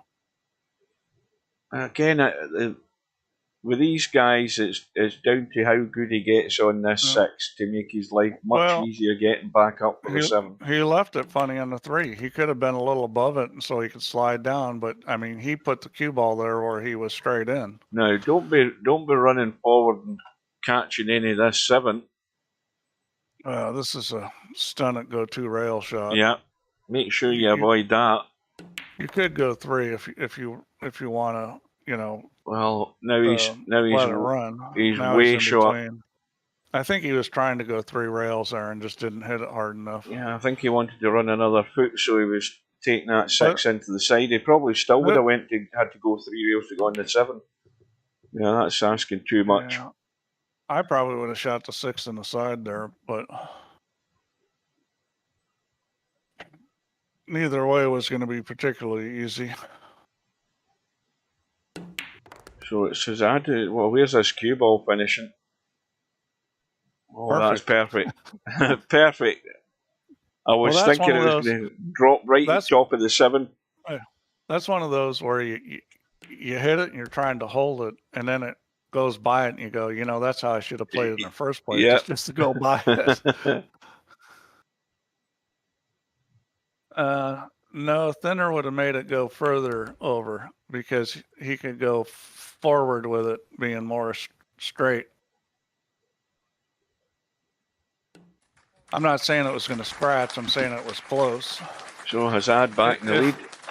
If you hit that thinner with too much speed, it scratches. If you hit it, you know, thinner and easy, it was going to get to the rail. Oh, well, Hazard's come up dry. The one will thin cut into the side. The biggest problem with that, though, is you have to it might be thin enough he's going to catch the 2. Yep. Now, unfortunately, the 2's been bumped. And he can see an edge of it, though. Well, the only thing here is the 5's in the way of the bank.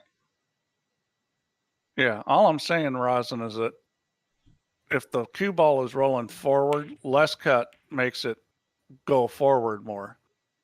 So he kind of rolled that. The ball was rolling when it hit the object ball. It's like having top spin on it. I don't know what shot you're talking about. I mean, was this like 2 or 3 racks ago? Side. I mean, I may not have had the line quite right. I mean, I don't always on VP. I just knew that it was a Danger Will Robinson situation where he had to be a little careful. How's the 2 ball doing? Oh, that'll work. Well, he may well end up rolling through the gap between the 6 and the 8 here. But he'll certainly see the 3, and he's got no problem getting to the 4. So it might be 12 apiece there. Well, this is going to go down to the last ball. We've seen this happen. I mean, well, look at Stubbs' game. That went down to the last few balls. Yeah, nobody wants to make a move in this match. Oh, well. Yeah, I've already given up not trying to show my age.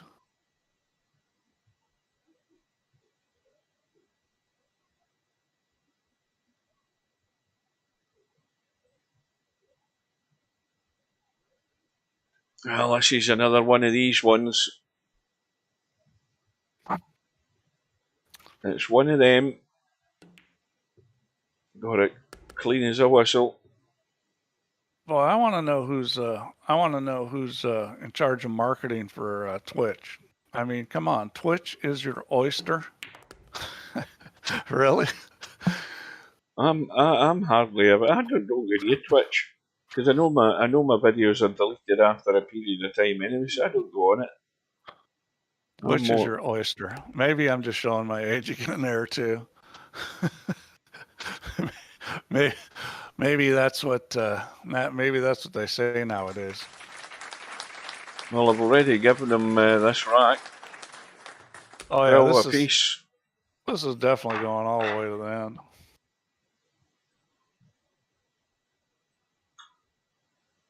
How long has this match been going? These guys are playing at a reasonable pace. They started at 6:30, so they're an hour and 22 minutes. Yeah, and they've played 24 games, so that's pretty good. I mean, Baxter can't get the follow up.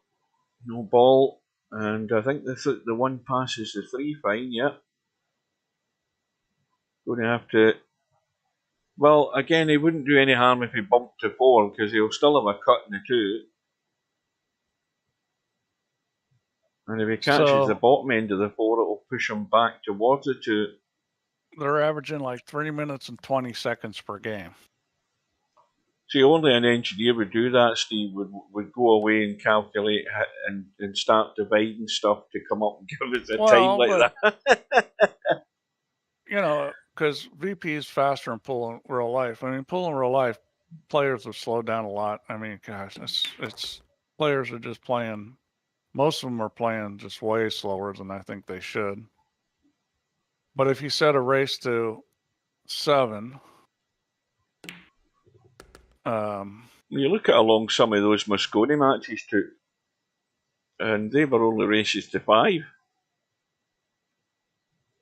Weren't they? I'm sure they were races to 5, and some of them are taking 45 minutes. You know, that's a race to 7 that goes hill is 43 minutes. And you know, a race to 7 should be. That's not going to go in. He hasn't hit it. At most an hour in real life. Look at this. Look at this for a fluke. That last shot. Look at this. He doesn't get the 4th hole and he kicks the bloody 8 ball in. Oh, he should be shot for that. That could be a match winner. He should be ashamed of himself. Oh, where's the cue ball going here? Well, there you go. That could be a match loser. My God. There is justice if ever you've seen it. That's unbelievable. Bad. Oh, that was bad. Comedy of errors right there. Oh, boy.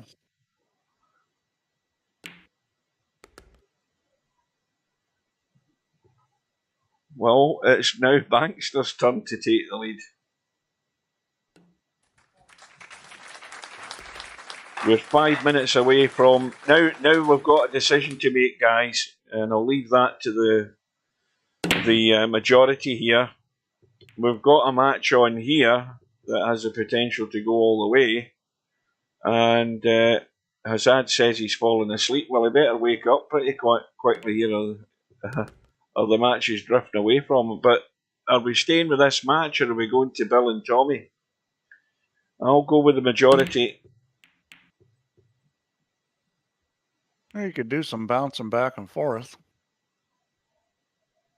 I mean, could go to Bill and Tommy for a little bit and come back to this when it gets towards the end of the match. Yeah, well, I could do that. Not a problem. In fact, I'll tell you what I will do. I'll make sure I've got that.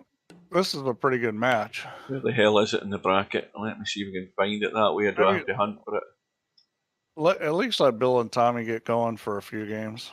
Where the hell are we? You may just want to stay here. Oh, it's a one-loss side. No wonder I won't find it over there. So we've got We've got one. We've got two for stay here. We've got one for Bill and Tommy, and we got hard position now. I'm not sure if he's talking about your decision or the game.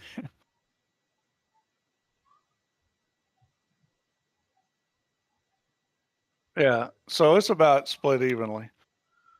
I say you wait for Bill and Tommy to get rolling at least, 10 or 15 minutes into the match before going over. He was talking about position. Okay, so he wasn't abstaining. So I guess I'm sort of in the middle on it. Well, this is important, Bankster. It's a question of what level of importance you put on it, but it's a 2-rack lead you're looking at on a plate here if you want it. Yeah, I think the reason why these guys have trouble getting separation is they both make a lot of mistakes. So it's but they both play good enough to run out when there's just a few balls left on the table. So it's one of those matches that nobody can get away. Oh, now, I don't get this. Why don't you just roll forward? I don't get that move. Yeah, he could have rolled forward, or he could have done that. But I think it's whatever you're comfortable with at the end of the day. I think the most important thing is that you get there. Well, we've already got some scores coming up for the Bill Tommy match, and they're not in agreement. One's going for Bill, another for Tommy. So, well, again, if you watch that match that Tommy played, Bill hasn't been near that standard that Tommy played, and it's very questionable that Tommy will play as good as he did because he's break worked all night. I know Bill and Tommy are both of them have been playing some pretty good pool lately. Rosin's going for pool for Bill, Cobra's for Bill, Tam was for Tommy. Well, Bankster's going to find himself with a 2-rack lead. Pressure's on now. I don't think we saw either of them back themselves up with the next rack. And there's nothing happening here because it's dry. Yeah, but he's going to have to push or jump this or kick at it. And I'm thinking he's probably going to push. Oh, he didn't. That's interesting. He didn't even take much time to think about that. Maybe he's getting frustrated, or maybe he's really that tired he wants to get it over with. Well, that's what I'm saying. Reading in the chat there, he says he's falling asleep. But this is going to be safe for sure. I mean, it can be jumped. Well, that's an easy jump. He's only got to jump at the very edge of the ball. We've got to keep the cue ball and the object ball on the table. Paul says 13-5 to Tommy. Well, Bill would need to have a nightmare for that to be the score. Yeah, I mean, it's one of those matches where both those guys are capable of playing some pretty good pool, and both of them are capable of struggling. Which, it's hard to pick a guy in that match. Well, Hazard has just said in the chat. Well, first of all, Bankster's response to falling asleep was, "Why? What time is it?" And then Hazard has said, "I got to go in 40 minutes. Carry on." Well, 40 minutes ought to be enough to get this done. So yeah. Now see, because I was an engineer and I spent the time to do the calculation, now I can figure out how long it's going to take. So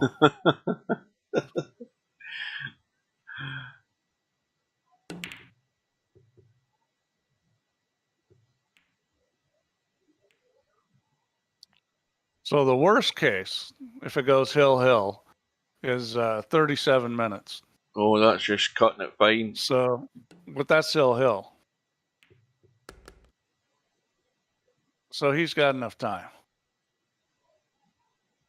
Well, I think part of that is that, as well as Hazard's 2 behind, and he's got to produce the goods now to stay in touch. And again, this table I mean, there isn't a problem. There is no problem here. If it does run over, he's got a big decision. Am I going to keep the lady waiting, or am I going to finish this match? Well, we're a politically correct channel, not. So it could be a gent, not necessarily just a lady. Yeah, but if it was a gent, they'd probably be more understanding. Well, that could be a bit of these. It could be a bit of the sharking routine then, semi-pro. Where's the cue ball going? He's okay. He's getting himself funny. Let's see where he decides to play this 7. Oh, he's fine. Oh, he's perfect on it. Nice little roller over.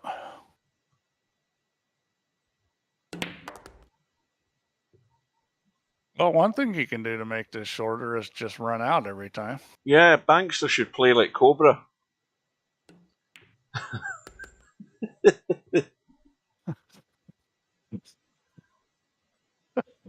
boy, that's the Cobra stepped in it himself there.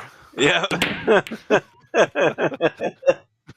He should use the cowboy technique. It's gotta love it. Well, one rack in it again, and Hazard's come up dry. So, well, this is. I did that again, just trying to hold it. It's better to let it go and cut it more. There's going to be a safety plate here. Yeah, I mean, I have to admit, anybody says that to me, I do agree with Cobra. Anybody says anything to me, I've got to go in 40 minutes. Do you think I'd be in a hurry? No bloody way. I'd be letting the shot clock run down until the guy bailed out on me because he was getting pissed off. That's what I'd be doing. Most certainly. Oh, look at this. Oh, he didn't hit the low ball. Yeah. Never mind. So here we go again. Again, a table that everything's there, that you just have to avoid collisions because there's no collisions required here. And just find your way out. Now, I'd be rolling through for the 4 into the side to drop down back onto the 5, and that's the right idea. Don't roll through too far though. I think he's perfect.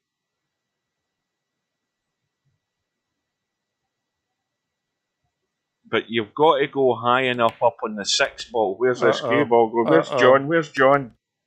Wrong button. The cue ball going? There he is. We've seen Hazard do this a number of times with the cue ball where he scratched, just not quite sure what line it's going to roll on. That's something he's gonna need to work on. I mean, that's probably the most critical thing in learning to control the cue ball well is getting it going on the correct line. Yeah. Now, Bill and Tommy are underway. Bill's 1-0 up.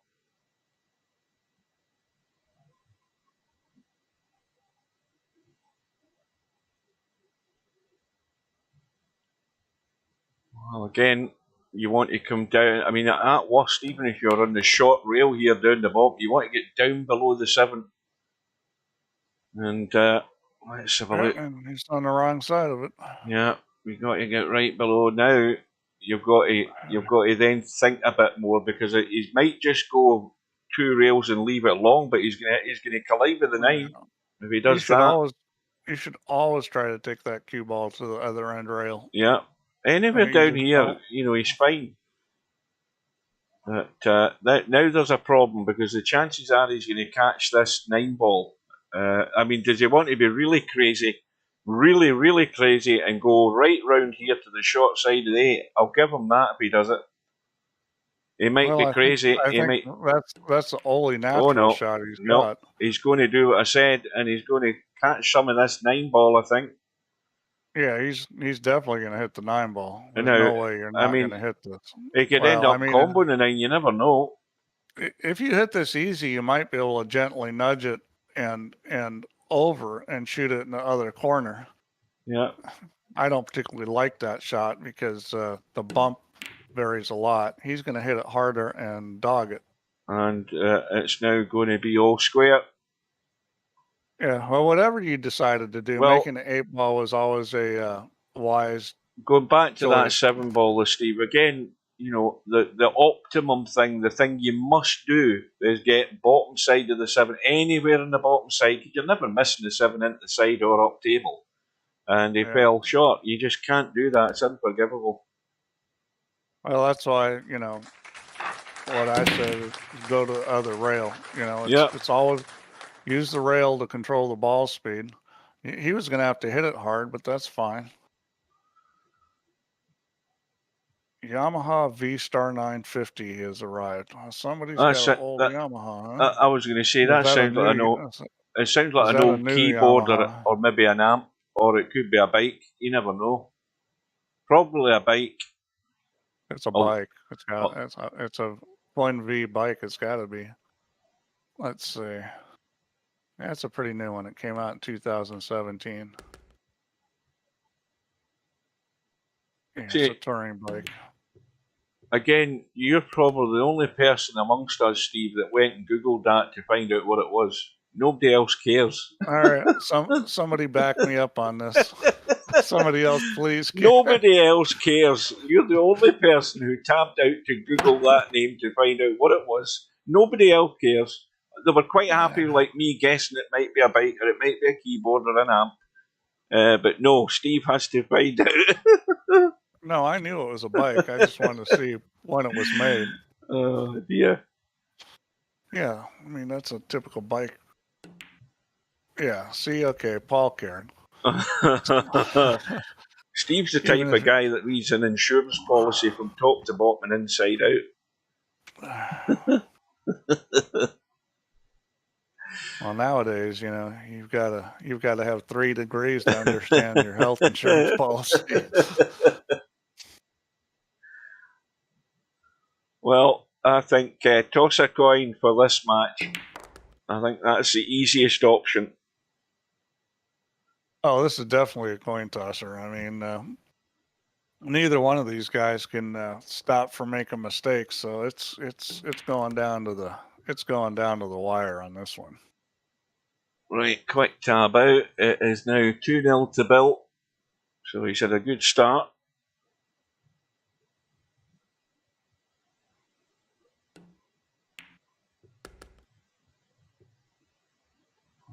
No heroics here, just a roll in. Don't leave yourself dead straight in the 8. That's the golden rule.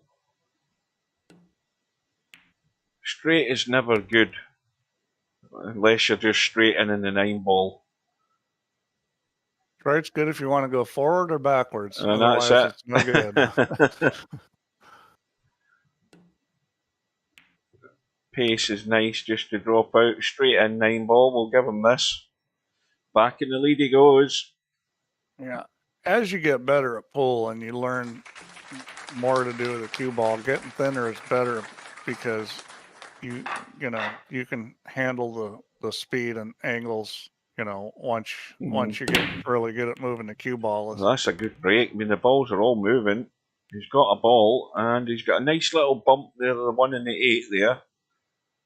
And, well, he's got to get out of there though, hasn't he? Because he's blocked in. You can just draw this back. Well, no, the 2 doesn't go by the 7. Well, this is a little tricky. No, miss the 3. That'll do it. That will do it. He's the wrong side of the choice. 2, but you'll take the shot in the 2 to start with. He never thought he was getting there, but that'll do it. I'd just bank this and roll forward if it was me. He's going to do something crazy. Oh, he's got the English on it. He's just actually overcooked it slightly, but that was a cracking effort.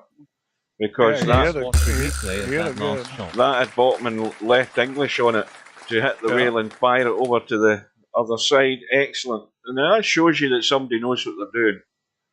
Well, these guys both do a lot of good things. Unfortunately, in pool, the bad things hurt you more than the good things help you. Yeah. I mean, they keep making mistakes, but they both, do a lot of good stuff. But this could be a big move by Bankster here. Well, at this point, oh any dear, kind of stretch of the lead's big. You can just roll this. This is no problem. Watch how you're moving the tip of the cue in that cue ball, because you can easily stick English on it and not paying attention. That's where you have to be careful. And he's fine. Yeah, he's dead straight, which is it's real easy not to draw this back or to overcook it at this distance. Well, can he pinch anything on it? No, he's fine. He's killed it. Perfect. Yeah, he got it to come back just a little. That's all he needed. Well, Bankster's certainly focusing on the job in hand. He definitely is. He's warming to the task here. He's got himself back to 2 in front. Well, a 2 lead at this point is big, because now he's got a 2-1. He needs 3, and Hazard needs 5. Well, not quite a 2-1. Well, Bill's 3's up in front.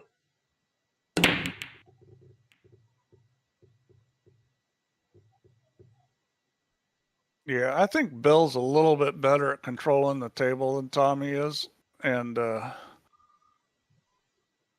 if he plays well, it's going to be he's probably going to be hard to beat. Oh, Rosen's given it to Bankster already. He is a clean sweep here for the final racks.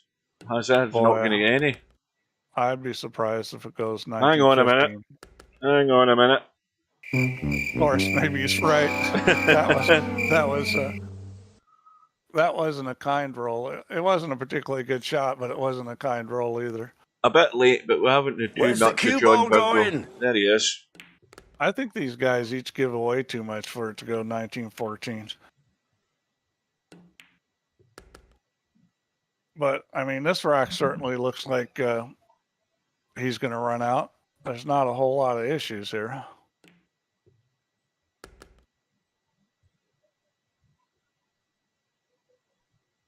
Yeah, I can't see a problem. I mean, he could do something stupid and hook himself behind the 8 trying to get on the 7. I mean, that's a numpty thing to do, but look at all the acreage of land that there is to avoid anything like that.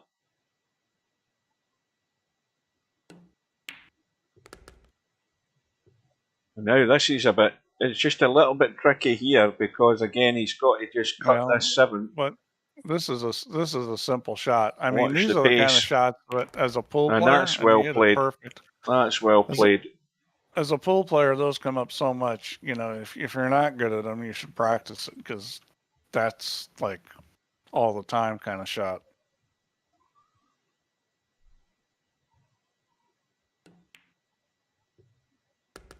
Well, I think we can say that Bankster has made his move. He's now got a 3-rack lead, and it's a big ask for Hazard to stay awake and stay in the winner's side. Yep, ball down. No, I don't think is it. Well, you can see the one goes. Now this is dead weight. Just drop it in and finish in the rail. That's all I'd be doing. This is sitting good. Yeah. In real life, I'd wham this and take it to the side rail in real life, put a positive stroke on it. But in VP, he'll roll it. Yeah, that's ideal. Now, how's the angle? He's got enough to just stun it in and get off the table. I mean, he could stun it, or he can draw it back. Yeah, I think he's just drawn back. And that was well controlled. He's looking like, he needs to get on. This 4 ball is crucial that he gets the right angle on it. I think he's just taking his medicine and drawing back. Yeah, he's going to draw back to the 5. Yeah. Although he needs to be careful, though, because this is... he's trying to pinch a bit of an angle here, I think. In the end, he played it. Draw control's pretty good. In the end, there wasn't a problem. Well, getting straight wasn't a bad choice where that ball was. It was a little tricky.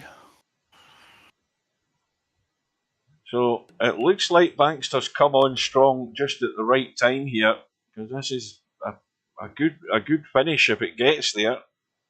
And Rosen might be right. Yeah, Hazard has made way too many mistakes with the cue ball. Now, Bankster has played this rack really well. I'm hoping I'm not speaking too soon.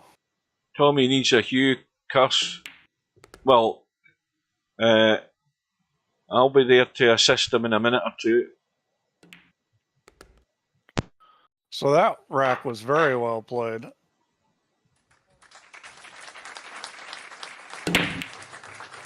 And there we go again with the ball on the break. And a shot and an easy table. So here we go, folks. It's looking like it's going to be over here.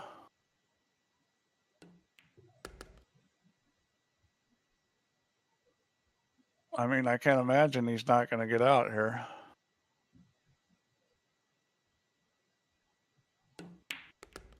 Oh, that was not the move. I would just roll that and let it hit the 8-ball. You know where the ball's going to be. Sorry.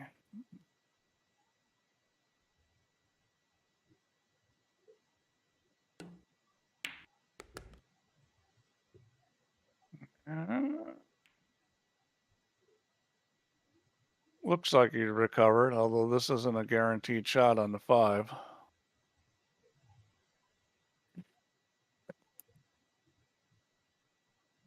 But if he makes this, you know, it's kind of a dead weight shot. If he makes this, he should be out. Well, he's decided to go around the table.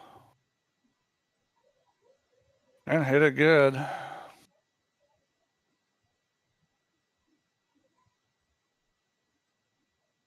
Well, Hazard's going to make his dinner date, and Bankster's going to get to play semi-pro.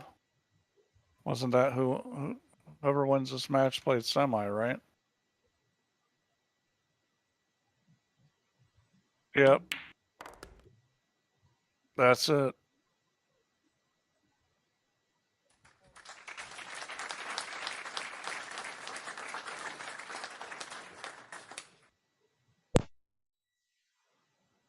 Excellent. Well impressed. Yep, that was well done there. That was you put it on him. So, and Rosin was right. It was 1914. Bankster came good there, and it's definitely semi-pro in Bankster in round 4. Tommy just did a not a good thing. Tommy just played safe on himself, and it was a pretty good safety. Tommy's back to within 1, and he's now got himself in a hole. Well, he had a simple little shot and underhit it and lost the cue ball behind the 8. He was just trying to draw and hold it with English, and that's where he ended up. Yeah, well, if that's the kind of stuff that he's been doing, no wonder he got down early. This is a little tricky hitting this. Okay, he hit it soft. That's what he needed to do. Is he going to leave it on? Has he got enough behind the 6?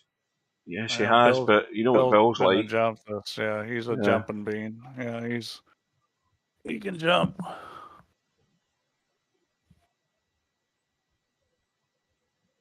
This is almost a gimme. Question is, what kind of shots are you going to get on a 4-ball? Well, I think Hazard would have done well to get much out of those last few racks here, because Bankster wasn't missing much. He came on strong exactly when you want to. It was well played. Let's see how Bill banks. Oh, he's going to jump this. Silly me. Oh, yeah, he's going to jump everything. He's got a snip off, yep, if he needs to. Yeah. And he's going to pot it. And now I mean, you don't cut this and run into balls, do you? You've got to bank it. Yeah, I'd cut it and run into the 9. I'd cut it and run into the 9. He's going to come up with a shot. Well, on the he's 6. playing the cut. Hit the right side. I do this every time. He's going to get a shot if he doesn't hit it too hard. Oh, he's going to pot the 9 as well. There you go, Steve. You never called that. Well, that was always a possibility. So, 4-2 now, back into the 2-rack lead. Race to 13 though. So it very quickly you start running out of racks. Hang on a minute, that was nasty. Oh, that was not a good roll. Oh, that was a rotten roll. Cue ball innocently walking past that side pocket, bumped by the 2. In you go. Well, Tommy needs to take advantage of that.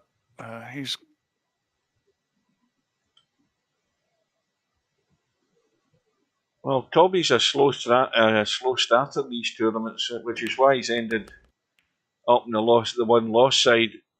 Is he going to start warming up like Bankster? If he does, then there's a danger here. Bill better stay on his toes. But the first priority for Tommy is to stay in touch, because very quickly people disappear. Now, hang on here. Now, that is not a wise move. This is the second rack in a row he's done this. Yeah. Oh, this is... and he knows, of course, if he not only get the hit, if he doesn't get it safe somewhere, he's losing the rack pretty much. He's waving bye-bye to it. Oh, hang on. Well, he had a chance to make the 9 there. Didn't go in. And he's pretty much sold out here. Yeah, this I don't is... think Bill will have too much trouble with this. This is a tall order to mess this up.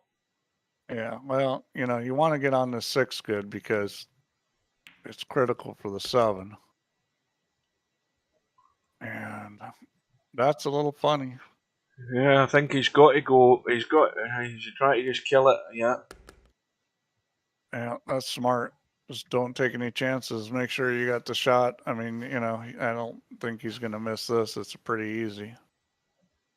When you're playing on tight pockets, that shot, you know, gets dramatically harder.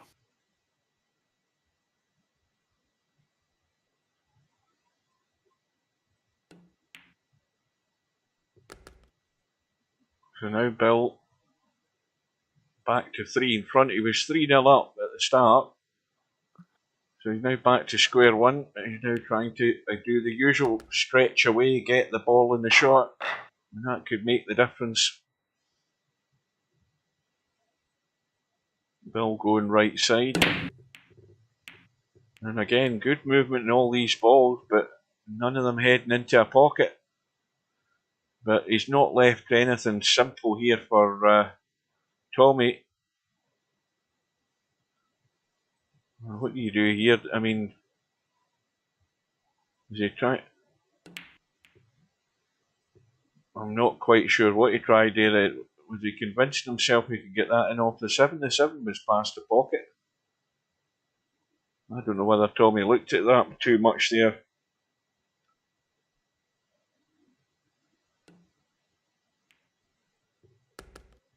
So, well, this is a simple part, but even though he's just rolling through for the 3, he's going to be rolling close to the rail unless he does something. And the other thing is he also needs that angle to get up for the 4. So he can cheat us a little, just like that. And he's got an angle. Now this is just a straightforward stun. Yeah, he just needs to pop it out and then he can go 2 rails onto the 5 ball. You want to get pretty good on this 5 ball. I mean, it's only a partial pocket. Looks as if he's running for it. No, he is stunning. I always worry when I see the queue up top. Well, he could have done Wigan across a wee bit more. Well, he may be going 1 rail now. I would have left a little more angle and gone 2 rail just because it's natural path. So if he wants to go 2 rail, he's going to have to spin it up a little. I think that's what he's doing. Yep. Yeah, he's hit it pretty good. It's not perfect, but this 5 ball is very tight. It's about 2/3 of the pocket. I mean, very tight. The problem here is with the ball throwing and stuff, and he's not going to take any chances. And that's probably a pretty smart play. Yeah, I think I would have done the same. It was too tight. Again, if you're not really staring down the line of it there, it makes it much more difficult. He left a shot, though. I think that 5 goes in the side pocket. Can you see enough of it? I think he can. Oh, aye. Yeah. Oh, yeah, that's excellent. And look at the cue ball. Oh, it's perfect. So it wasn't a bad idea to play safe there, but he didn't get safe.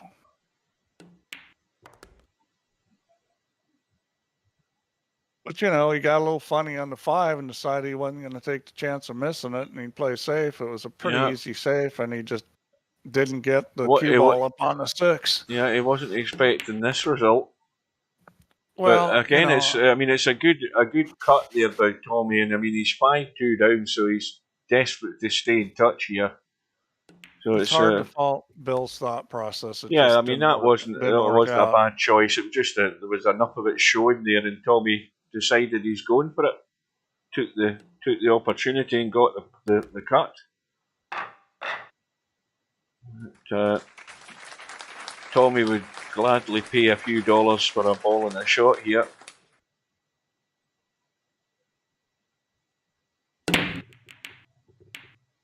And that looks dry already. Oh, and it is. And what's worse about it, look at the table. This is gone. Nothing good was happening. It didn't sound good. They didn't separate good. They had a lot of clacking together, and they've all clacked together and spread apart, and they're joining the dots set up here.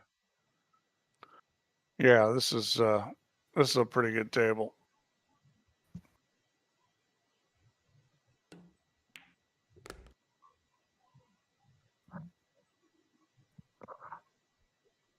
It looks too easy.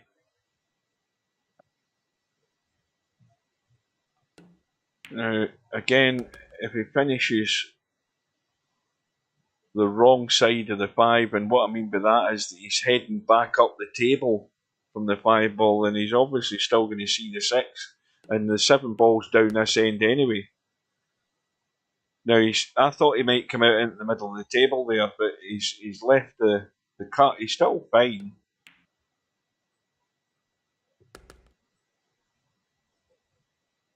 He's a bit of a blind cut. He doesn't want this cue ball to leak away, so he's digging in just to hold it. Just to drag the pace off it. Again, well controlled.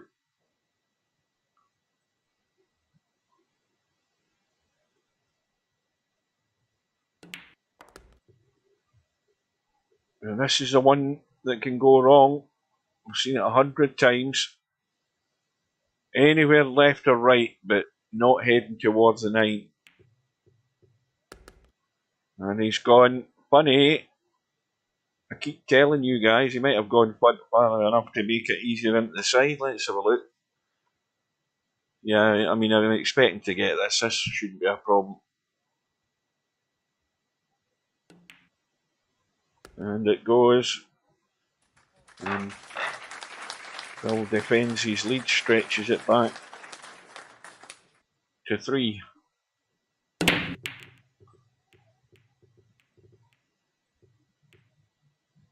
It looks like another dry break.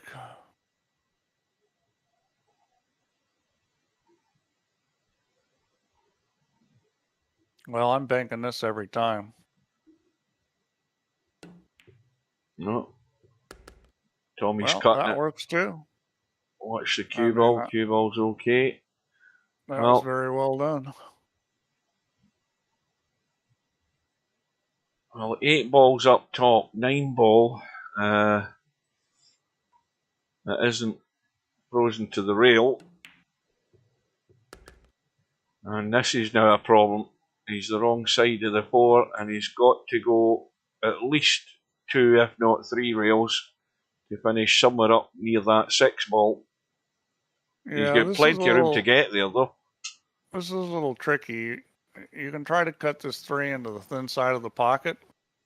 Because if you don't, you're running the cue ball too close to the side pocket and too close to the 4. Now, that's a good line. He's just got the speed pace a bit too heavy. Yeah, that's a pretty good line, though, because, it was going to be hard to get it running much further from the 4 of the net. Well, I think this is a make-or-break one. He gets this in, he's bound to see the 5 ball somewhere. Oh, this is just make the ball. The position's automatic. It's just a pocket speed shot. Well, I've started yawning. It's 8:30 again. That's usually when it kicks in, but I don't need to care about getting up in the morning. He's overdone it. That's what happens. Yeah. And that's a sore one. Again, it's a big 2-rack swing, or about to be. Those are painful to witness, let alone having played it yourself.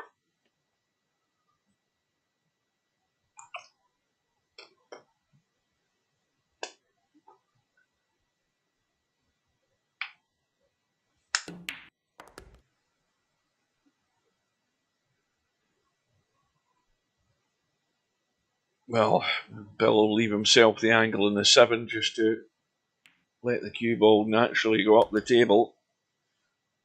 I wouldn't have stuck myself to the rail in the process of it, though.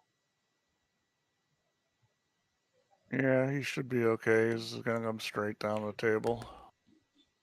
He should have a quick look at the 9 just to check how far off the rail it is. So he just wants to drop right onto the rail. Yeah. Close to the rail as he can. Bit like that. Unmissable. And more importantly, it's a 4-rack lead now.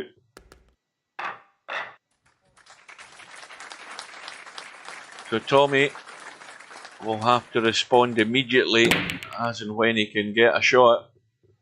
And he might get it straight away here. Although he ain't doing an awful lot with the 1 ball. I mean, he could play the breaking dry. He could play the stun onto the 3 to at least make sure he gets a ball. He's no clue where the 1 ball's going. It looks as if he's trying to cut this thing. You got to play safe here. There's just no doubt in my mind that he should be playing safe here. I'm convinced he's cutting this. Well, he may be playing the 9 and the cut. I mean, I would be playing safe. Oh, he's misjudged it. Oh, hang on. He was playing the safety gap. Yeah. He hasn't got the cover. I know Bill's going for it. Bill's going for the cut. Yeah, but I don't think he'll try to make the 9. Not if he's smart, because that's how you hook yourself. He's overcut it. Oh, it's died on the rim of the pocket. He played the right shot, but he just didn't get it in. Well, you can see enough of it just to catch it. Oh dear! Wow! Wow! Let's watch the replay of that last shot. Let's look at that again. That went in 100 miles an hour. Look, that's almost a bug. That was amazing. Not quite sure what he was trying there, but it definitely was a fail. Well, and Bill's gonna run this rack out probably, and this is real straightforward. Now, somebody predicted. Who was it earlier on? Are they still in the chat? Somebody predicted. Was it LS3? Who did it? They predicted 13-5 to Bill, I think. And I thought it was 13-4. Or 13-4, and I thought that's a bit generous to Bill. And now I might be forced to swallow my words the way this is going. Well, Bill's playing good and Tommy isn't. I mean, we've seen this before with both these guys are capable of a real good or real crappy play. I would say from what I've seen, Bill's been a little more consistent, but they've both struggled sometimes. But Bill seems to be on his game now. Well, Bill's running away by the look of it at the moment. And Tommy's running out of time. Yeah, well, in a race to 13, it's 5 in it. It's 5 in it both ways. 5 in it for Tommy to catch up with Bill, and Bill's 5 away from surviving. Now you got to decide here: am I going for this or am I playing safe? Because I'd be banking this up the table and hide behind the 2 ball, get in behind the 4 if I can. I don't know whether the line's good to do it though. Let's have a look. He's going to cut it. No, I think there was too much angle on it to try what I was talking about. Well, there's nothing wrong with shooting the shot he did, but you need to make it, or otherwise think about playing safe. Well, I think right about now, I think this is where Tommy needs to come to life. He needs to. Well, I think he's just died a death there. He got a chance. Bill gave him a chance, and he didn't take advantage. I don't know what Tommy's typed there. Maybe you can decipher it. CBA to play at home. What does that mean? Obviously, he wants to play at home, but I'm not sure what CBA is standing for. I don't know whether that's a typo or something. Anyway, no, I think he's taking his eye completely off the ball here, and he's going to. I mean, this is pretty much odds on Bill's going to get out of here, and Tommy's missed a howler there.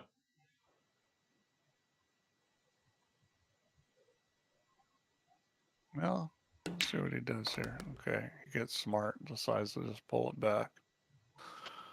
Yeah, I mean, Bill gave him a chance by trying to shoot a shot he probably should have played safe on, and then Tommy didn't take advantage of it, and that doesn't bode well. But if you're Bill, you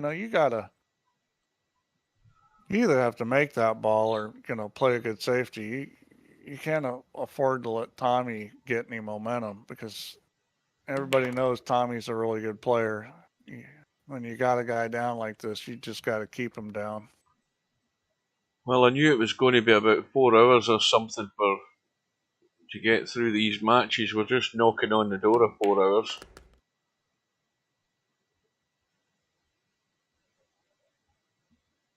And Bill, another notch towards that target of 13. And it was 3-0 to Bill. Tommy got back to 3-2, and then somewhere along the line he got a third rat. But it's all been Bill since really we've joined. And he's got a ball down, but I don't know if it's the way he's breaking or what's going on. But the balls just don't seem to be flowing off the break like they were in the last match the first match we were watching. So I mean, that break was just was a little funny. He made a ball. Well, there's a question for Tommy. I mean, Tommy, I think can jump. Bill's pushed to a jump, and Bill knows that he's going to get this in if it was ever passed back to him, but it's never going to be passed back. Well, but that's a smart play. Push to your strength. Yeah. And that's always a smart play. This one might be a little bit too easy. And it was a bit straight as well, but he's caught the point. Well, I figured he'd make it. That was pretty straightforward. Question was, what is the cue ball? And this isn't bad. He can run into the 9. You go 2 rails and bump the 9. Yeah, don't bump it too soft though, but he's caught it nice, and he's forgotten about the 2 again. Yeah, the errors are coming thick and fast for Tommy, all at the wrong time. It's a situation now where he can't afford to miss, but the mistakes are there. Yeah, now see, that was well played there by Bill. A simple little shot, but what he did was he made sure he took enough ball to get the cue ball to come out. Now this is a little tricky. You need to hit this with a lot of top. Oh, he was able to get by. Yeah, pound the gap. I didn't think he could miss the 5. See how he hit that? He hit that with a little right English. And that's a pretty slick little shot, because what he's doing is he's curving the cue ball a little to straighten it out enough to squeeze by the 5. That was a real nifty little shot. Bill showing a little bit of knowledge there. Yeah, I'm going downhill a bit here, Slim, but don't forget, I was up at 4 a.m. this morning, been to work, got home, had something to eat. Me? What about me? I've been here the whole time. Yeah, but you went up at 4 a.m. this morning, Steve. Hey, do you know what I was doing this morning? Playing golf. I was finding a dead rat that was full of maggots in my attic and cleaning it out. Let me tell you, that I still haven't recovered from that experience. Now, how were you aware that the dead rat was in the attic? It would have had to been. You can smell it. Ah, right. Yeah, I would have thought that. Now, either you... Let me tell you what, it didn't smell good. Either you or the dog was getting the blame for when this funny smell started to circulate through the house. You were getting the blame, or the dog was getting kicked. One of the two. I hate maggots, too. It was disgusting. That's making my stomach turn over again, just thinking about it. A lot of goodness in maggots. Yeah, well, I'm not a fan. They still use them in medicine, so they do. They put them under the swab and let the maggots eat the dead flesh. Yeah, you Scots still do that. You probably still bleed people and use leeches too. Yeah, no, they do. They do still use maggots. Yeah. But then, and the reason they use them is that it gives a very clean finish to the wound, gets rid of all the dead flesh, and then of course once the maggots have done their business, then they can get the proper treatment done. Seen that on the television. Well, I probably would have had somebody do it, Slim, but it's hard to get somebody to come out on the weekend, and I'm like, okay, I'm going to go look for this thing because it did not smell good. Luckily, I had a respirator, so I wore a respirator. It's a bit worrying that you've got vermin crawling over your house, Steve. You know, that's the first one I had since I went through and sealed everything in this house. I put new screens in underneath it and sealed all with foam any place I could find, but obviously, one still got in, but that's the first one in, I don't know, 7 or 8 years. Well, I mean, you know what they say, they're only ever going to come in if there's a food source. So obviously, you've got trash lying all over the backyard, and if the rats are having a field day, and then he was just looking for lodgings up in the roof space. You know what? I'll tell you what, Bedhead, if I could have talked somebody into doing it, I would have. Simon Upton wasn't available.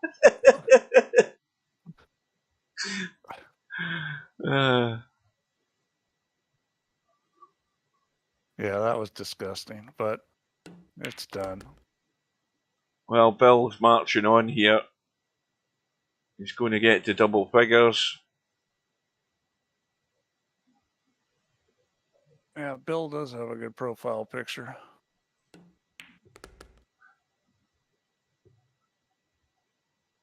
Well, you know, this has just gone all wrong for Tommy. He's played poorly. Bill has played well. Well, it's night and day from the way Tommy played that other match. Absolutely night and day. But that's the way the game is. You know, it doesn't matter how good you are. You can always have your bad days. Well, that comment makes me wonder if he's playing at work on a work computer or something that doesn't have the same mouse or, you know. Oh, I could well believe that as well, yeah. Because he's really struggled this game.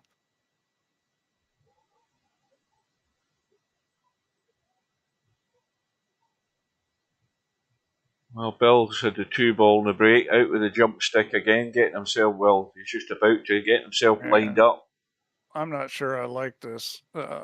I mean, the problem here is that you're just not going to come up with a good shot for your next shot unless you can draw this back, which, you know, you got to hit this real good to draw it back. I might be quite happy to see the 3 and play the combo. That looks as if the way he's lining up.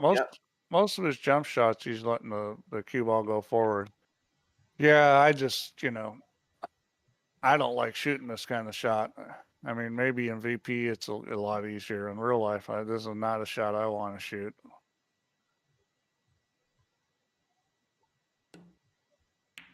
Nice, sent it too far right. Oh goodness me! Again, he's two attempts at that 4-ball combo there. This is when you know it's all going wrong. Yeah, is when that happens to you. Yeah, he's going to be really angry when he does something dafty and doesn't get on the bye. Watch this. Now here's another shot. This is mostly how much of the 3-ball you take. He's decided to come down table and hit it real thin.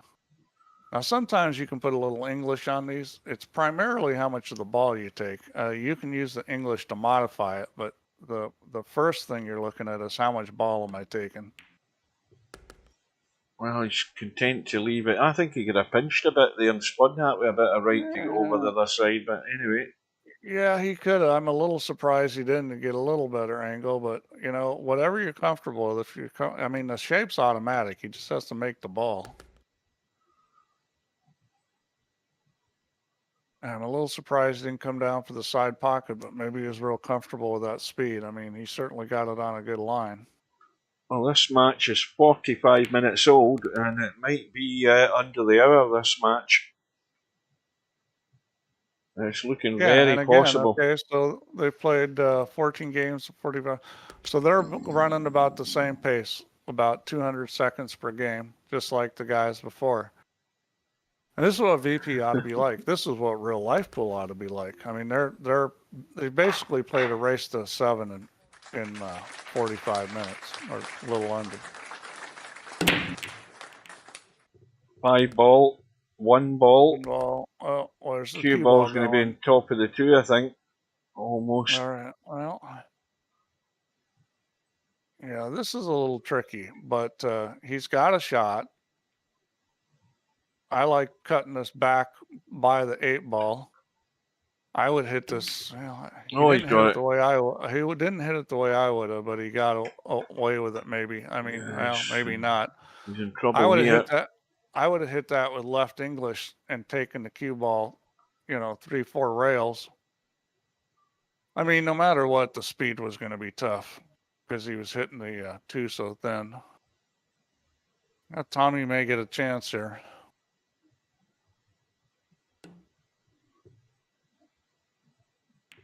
Or not. Maybe not.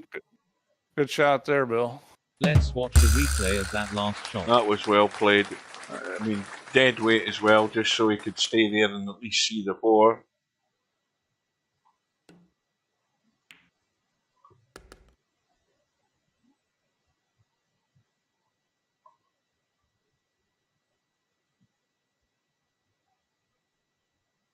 We'll still have a look at the stats for this match, see how Bill's stats stack up. There might not be a lot of goodness in Tommy's side of the stats. Yeah, I mean, Tommy has just had a terrible match. I mean, it couldn't have gone much worse for him. Well, this is one of these little testers. Yeah, this is not a shot you should miss. And it goes in. Got enough angle there just to spin the couple of rails. I mean, he could just come back and out. Yeah, I think I'm going you forward got a choice of doing whatever there. Yeah, couple of rails up top or Bill down did below. Kind of low or just below center in English, which is interesting seeing somebody play that because that's a shot not a lot of people know. But if you really want to get the ball to crank around the corner, you better not, not putting top on it. So Bill on the hill.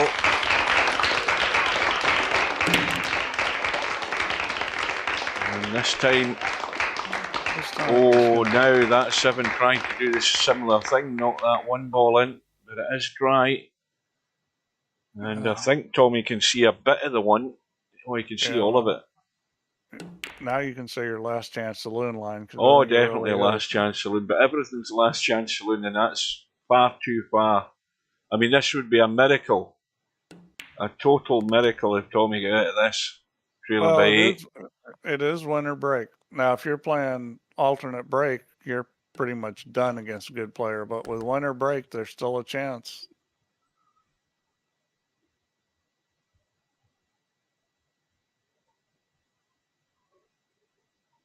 Yeah, this would be the comeback of any virtual world championship that I've seen.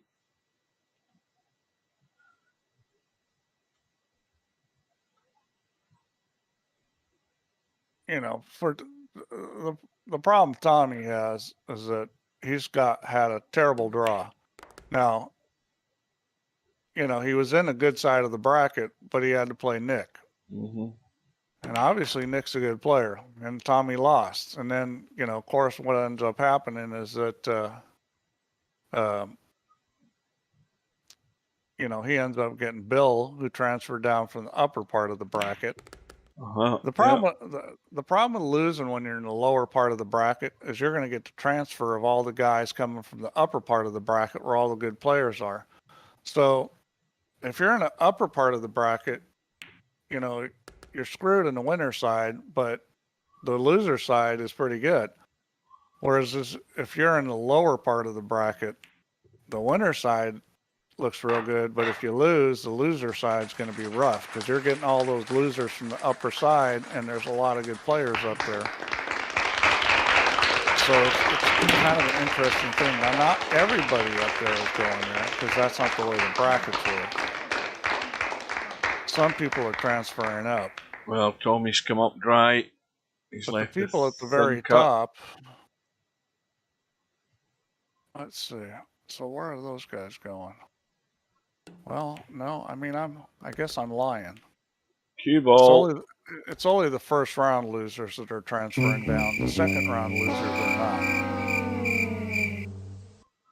So Bill gets the thin cut and the one scratches. Or I should say the third round losers are not.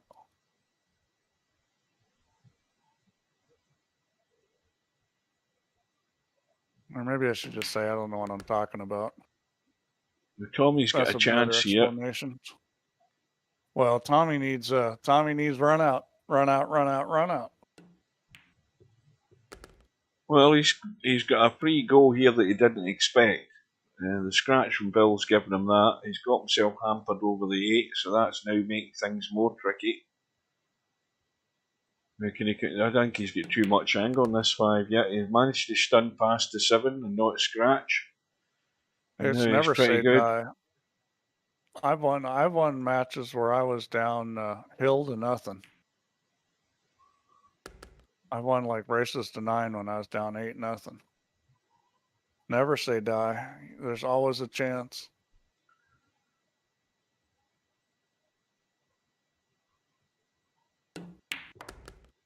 And the thing is you know, it's not that you have to keep breaking and running to try and get back in the match. Although that's the bonus.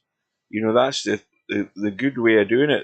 It's about making sure that when you don't have a shot that neither does your opponent, you make sure you leave him in trouble. Well, you have to keep control play of the wise. Table. Yeah. So, you know, the thing is against good players, you know, playing safe and, you know, the good players kick well. So, you know, they're going to kick safe, or, you know, if you give them enough chances at kicking, they're going to do something good. So, you really do need to run out a lot against good players. You got to stay in control of the table. It's the main thing. And while playing safe is smart, one ball needs to stay alive. Absolute. Now the problem here is the one ball will be fine for the cut. He's decided that he wasn't taking it because the odds of getting anywhere good on the 2 weren't great, and that's probably. Well, that was a good play, except for the fact that he left the edge of the 1. And this is a pretty easy safe if you control the speed. Well, he hit it too hard. Yeah. Looking to duck in behind that 9 and 4 there in the 2 as well. Yeah. That was pretty easy if you just control the speed a little bit. You know, the speed on those, you almost gotta, when you shoot a shot like that, you pretty much almost have to ignore the fact you're hitting a ball and just pretend you're rolling the cue ball out, because almost all the energy stays with the cue ball. I mean, I literally think that sometimes if I've got a real thin cut, I literally think sometimes if I'm struggling with my speed, I think about shooting this where I just pretend I'm not even hitting the ball. I'm just trying to make a cue ball run up and down the table, because it's pretty close to that at that point. Now, what's Bill trying here, I wonder? Well, you go behind it and shoot. Is he trying to bump the 5? Bump the 5 and stay there for the 2. He didn't get it thick enough, I don't think. Well, he's going to play safe. Oh, he's got to get the rail though, and he ain't done it. Well, Bill seems to be having speed problems. So the first safety, this rack, he hit too hard, and that one he hit too easy. Now, Tommy has ball in hand, and let's have a close look at this 4. It doesn't go.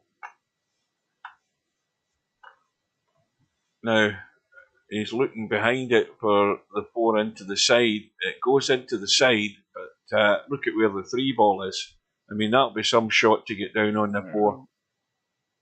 Well, I mean, you can play safe. What you do is you play for position on the side. If you get a little funny, you can play safe there. Yeah, I think the odds are he may well be ducking here in a second or 2.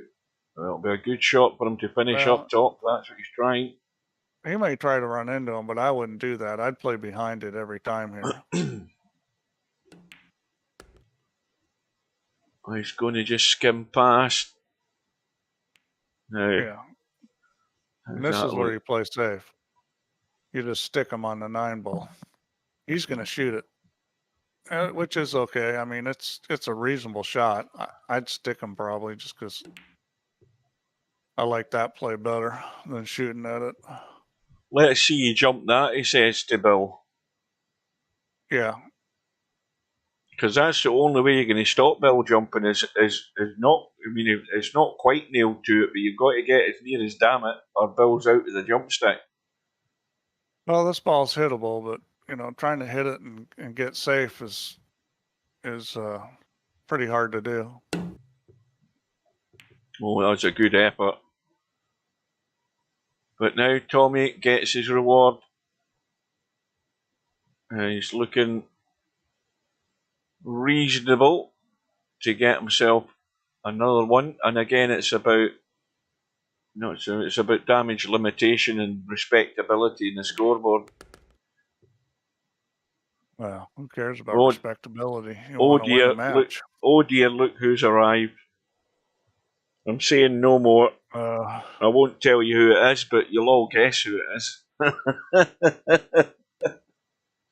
Get ready for the caps lock text coming in a second or two. He's trying to get it all typed before you kick him out of the room.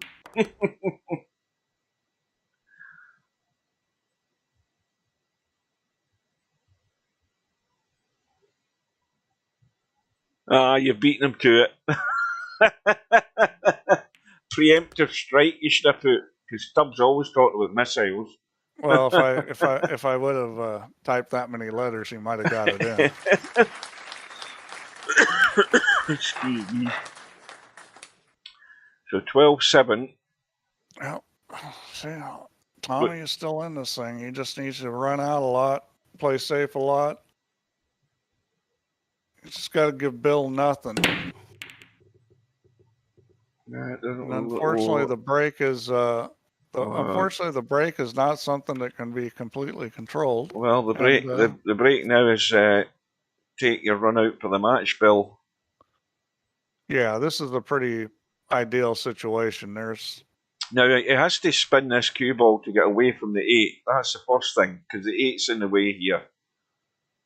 Yeah, this it looks like it from where I'm sitting. This is not a hard shot. Yeah, he's fine. And he's avoided it. The trickiest part of this rack is going to be the 5 to the 6. Exactly. And, you know, as long as you don't get funny on the 5, it's not going to be a problem. If you get funny on the 5, then you know it might cause you some grief, but that's about the only way. Yeah.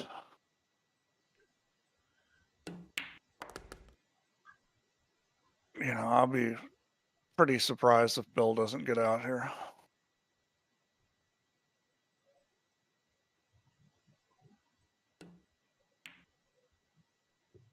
I bet I would love to have been a fly in the wall there with Stubb, where he's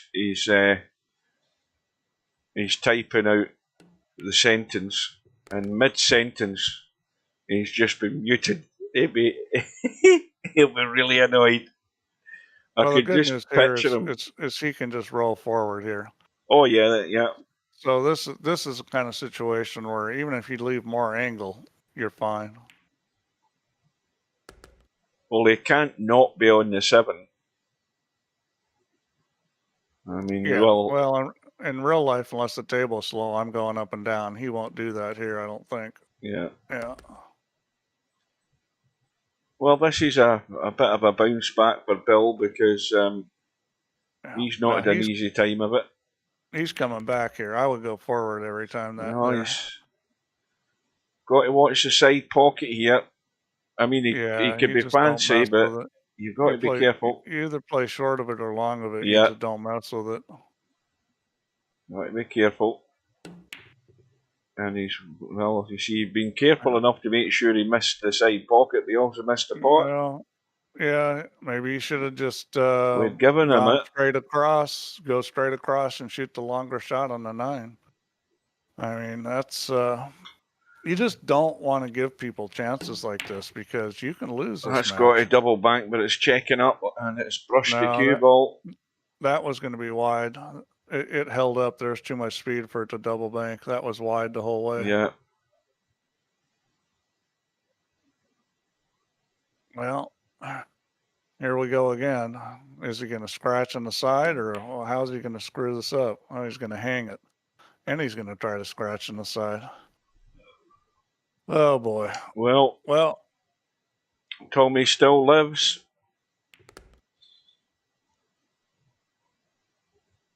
Well, if Tommy comes back and wins this match, Bill is going to be none too happy.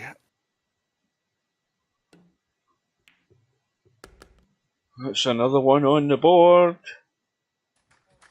I'm not getting excited yet. I'll tell you when I am. Tommy needs some break and runouts. Like it starts with making a ball, and then second you need a shot on the. He could do with a couple ball. right now. Oh, hear the sounds of it? Yeah. All the balls running into each other. All you heard was clack, clack, clack.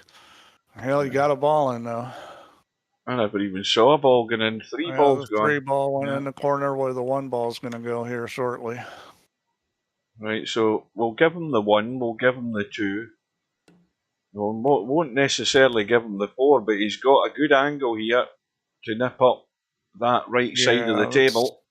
This is pretty straightforward. You know, watch out for the side pocket. Just the side pocket's the worry. Don't do that. Yeah.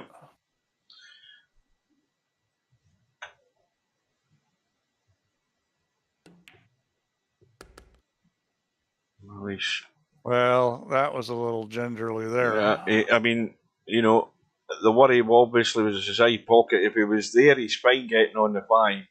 He wouldn't have a problem. And now he's a problem with trying to bump the 6 and get lucky, and he hasn't. I would have drawn that into the side rail. Even if you come up a little short, you still hit the 6, but the ball's rolling a better direction. I think he's got to make sure he gets enough of that 5 ball to bump it and send it in the direction of the 8 and the 7 line if he's coming down to this ball. He's got to hit this real thin, or he's hitting a tit. If he doesn't hit this thin enough, he hits a tit, and the cue ball is going to stay there. Let's have a look. Oh, you're right. Yeah. He's going to be struggling to get out of here clean.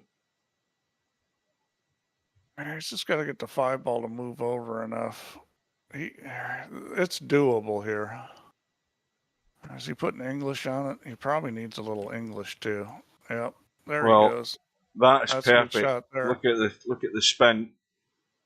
That's superb. Let's watch the replay of that last shot. Spectre Don, are you sure about that? You must have written that before Bill gave him 2 chances to win last game. I didn't think Bill was going to do that either, to be honest with you. But Bill did it. Bill's missed a hit in the 5. Tommy, ball in hand. Yeah. Now he should. You know, if he gets to 10, then it just looks a completely different scoreboard. He's still going to be trailing by 2 if he gets that far, but, you know. The closer he gets... When's the panic going to set in? Somebody's going to panic. The tighter Bill's sphincter is going to get. Yeah. Oh, welcome to Nick. Welcome to Spectre Dawn. I would just roll this if it was me. Yeah, that's what he's going to do. Oh well, is he okay? I wouldn't put this as okay. I don't care what you say. It's still bloody horrible. This. He's come up a little short. I'm not sure about putting English on this. I think I would just accept it and take the shot in the corner of the other side before I put English on it. This could be fatal, putting spin on it when you're awkward over the night. It makes it a lot harder.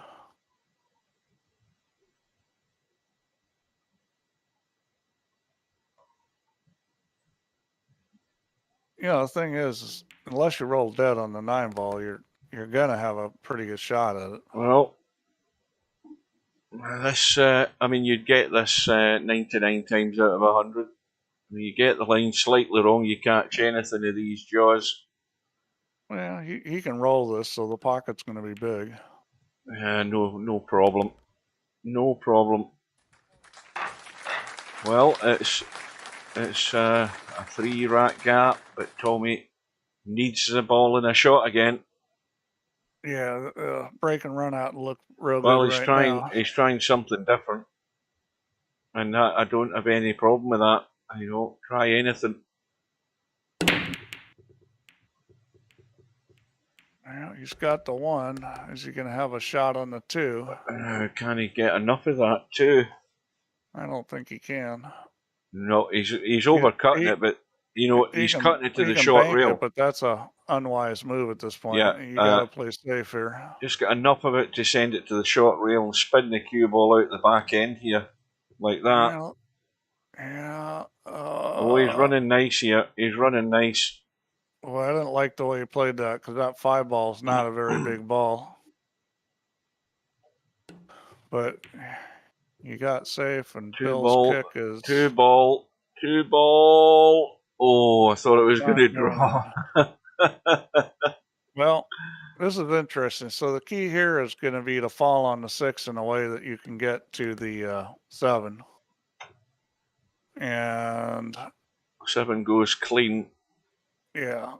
I mean, the 5 is in a spot where you can move the 7 and 8, but I don't like that with the 9 ball sitting there because, you know, you got to get right where you can get the cue ball to move because, you know, the 9 can hook you. So he's like dead straight on this. So he's obviously not going to try to break it here. Trying to get it into the side. He needs to keep running. It's got to keep going. Well, he might have a good line to try and run into them. Yeah, and ride his luck here. You want to be above it where you can just roll down. This is not the shot you want. You get the 9 ball in the way. The speed and the line are critical. I mean, this is tough. He could run into the 9 if he catches a bit of it. If he doesn't catch any of it, he might be perfect like that. That's superb. Yeah, he hit it beautifully. Let's watch a replay of that last shot. He could not have played that any better. That's absolutely stone dead perfect. Yep. And you know, that's what he needs at this point. He needs that P word. Yeah. I mean, that was excellent. Well, what'd you say? When Tommy gets to 10, it's going to look a lot different. It looks a lot different to you as a player when you're in double figures. And he's going to be... Well, this will be a miracle. Well, that was a good out there. So here we go again. He's going to try the same break. Well, suddenly Tommy's come to life. Same break. Oh, no joy. Not the same result. And 6 balls hanging top left. 1 ball is a very thin cut into the side. Yeah, or bank. Or the bank. The bank looks more inviting than a thin cut into the side, I'll tell you. Bank it and draw this ball back. You're going to bump the cue of the 5. No, I think he's cutting it. Safe. Is he cutting it in? Yeah, he is. And he's caught and he's also caught the 5. So Tommy's in. I mean, he's got an easy combo with the 2-6. He doesn't really have to worry so much about the cue ball, but he can come off the rail and out with the 2 in the other pocket. That's what we'll be doing. Cutting that 1 ball. That was tricky. Have a quick drink.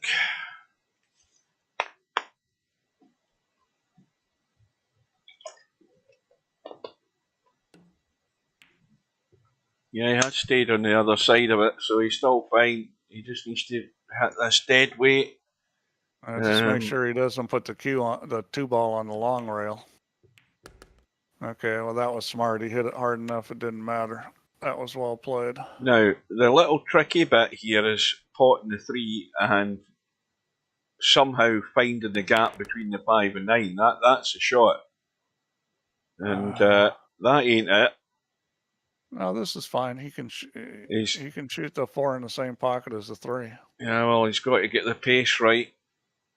Yeah, but it's a very natural shot. I mean, you can just roll it with a teeny bit of English and it's going to come out Needs good. to keep going. Needs to keep going. That's the ugly spot he's in. Yeah, he's right on the 50-yard line. You don't want to be there. Well, this is a test of his nerve.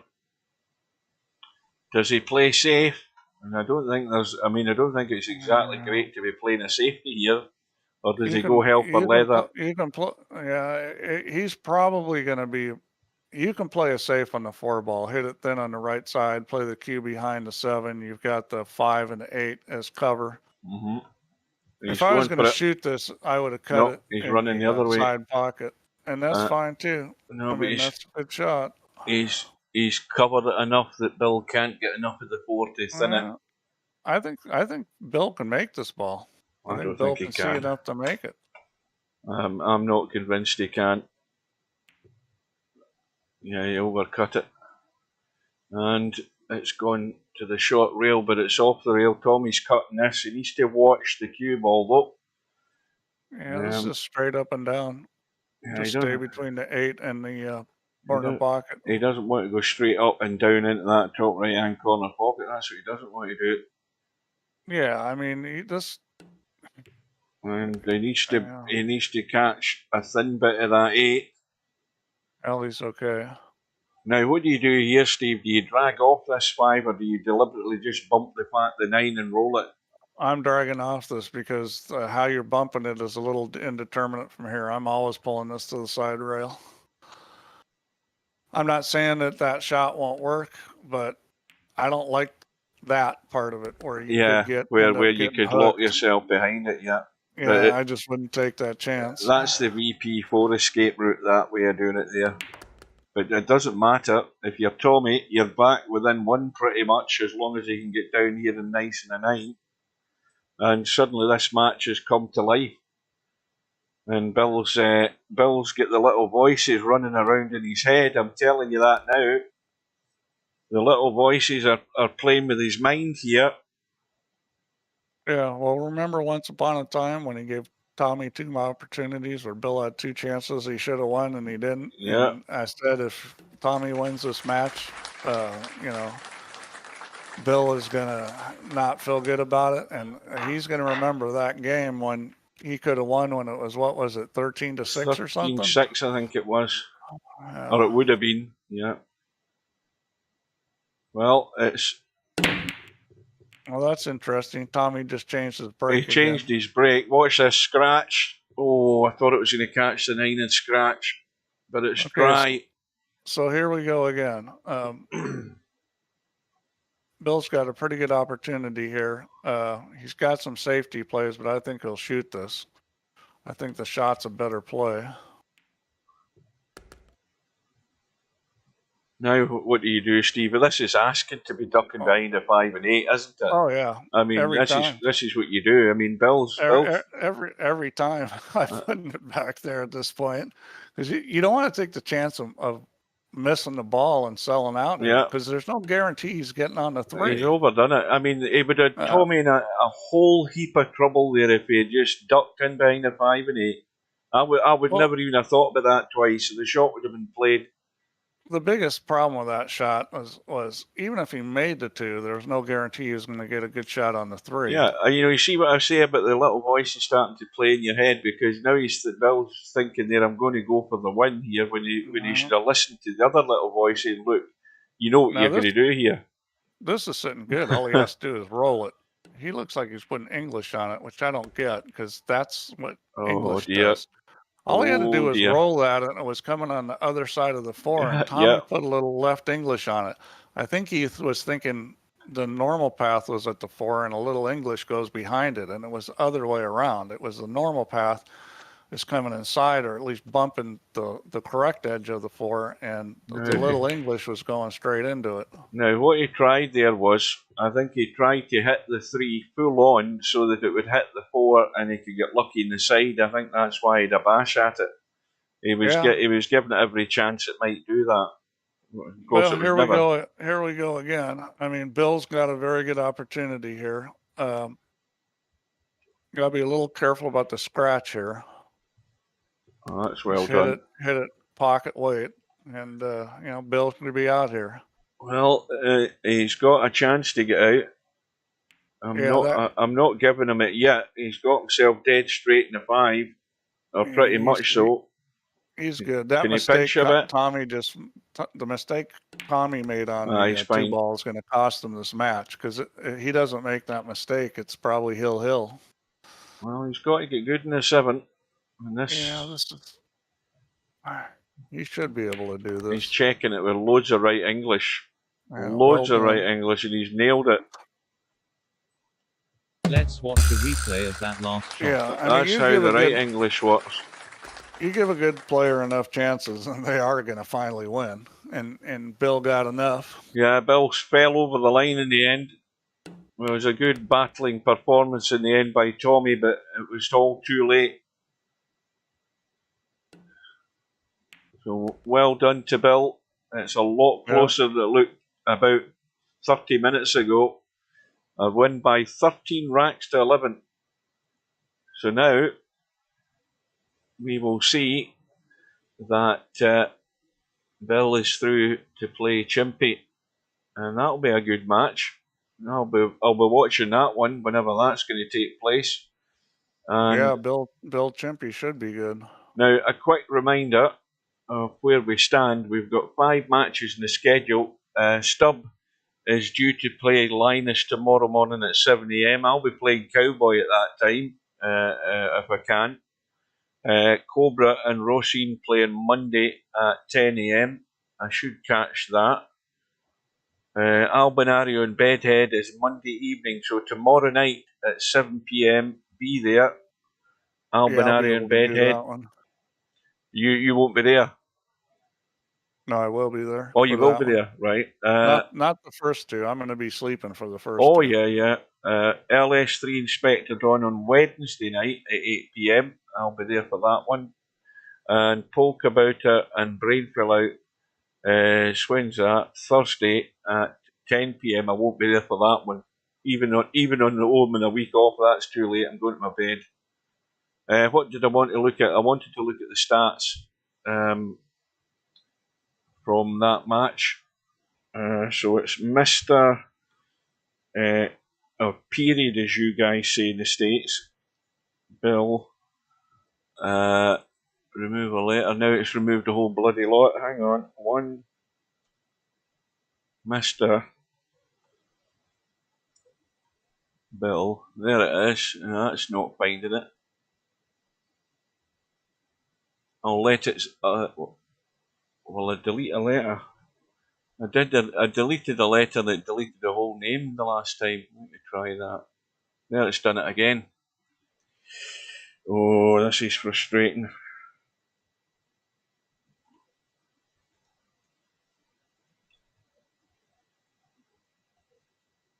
Am I missing something here? I hope nobody's typing something in the chat because I can't read it with a white background. No, I'll have to let it search because I don't want to delete a letter. Nope, it's not finding them.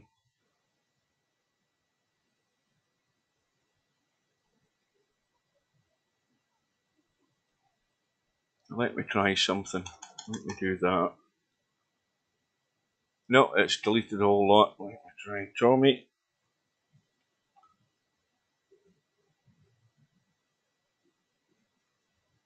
Tommy's easy to find, there's no problem with that one, but it's Mr. Bill that's hard to get. Right, let me just type Mr.B. That ain't working either.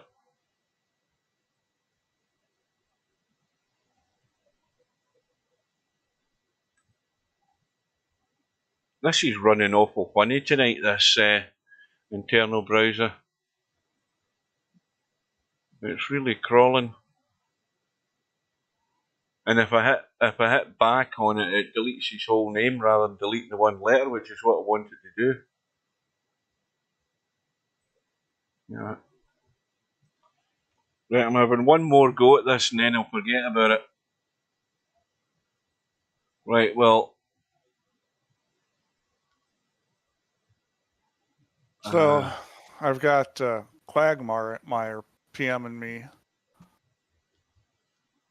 Yeah. Saying that he's having trouble making a match with Jover, and it's tonight is the deadline. Yeah, Jover. So I went back and looked, and nobody sent a proposal for the match until today. Exactly. You know why So that like, was?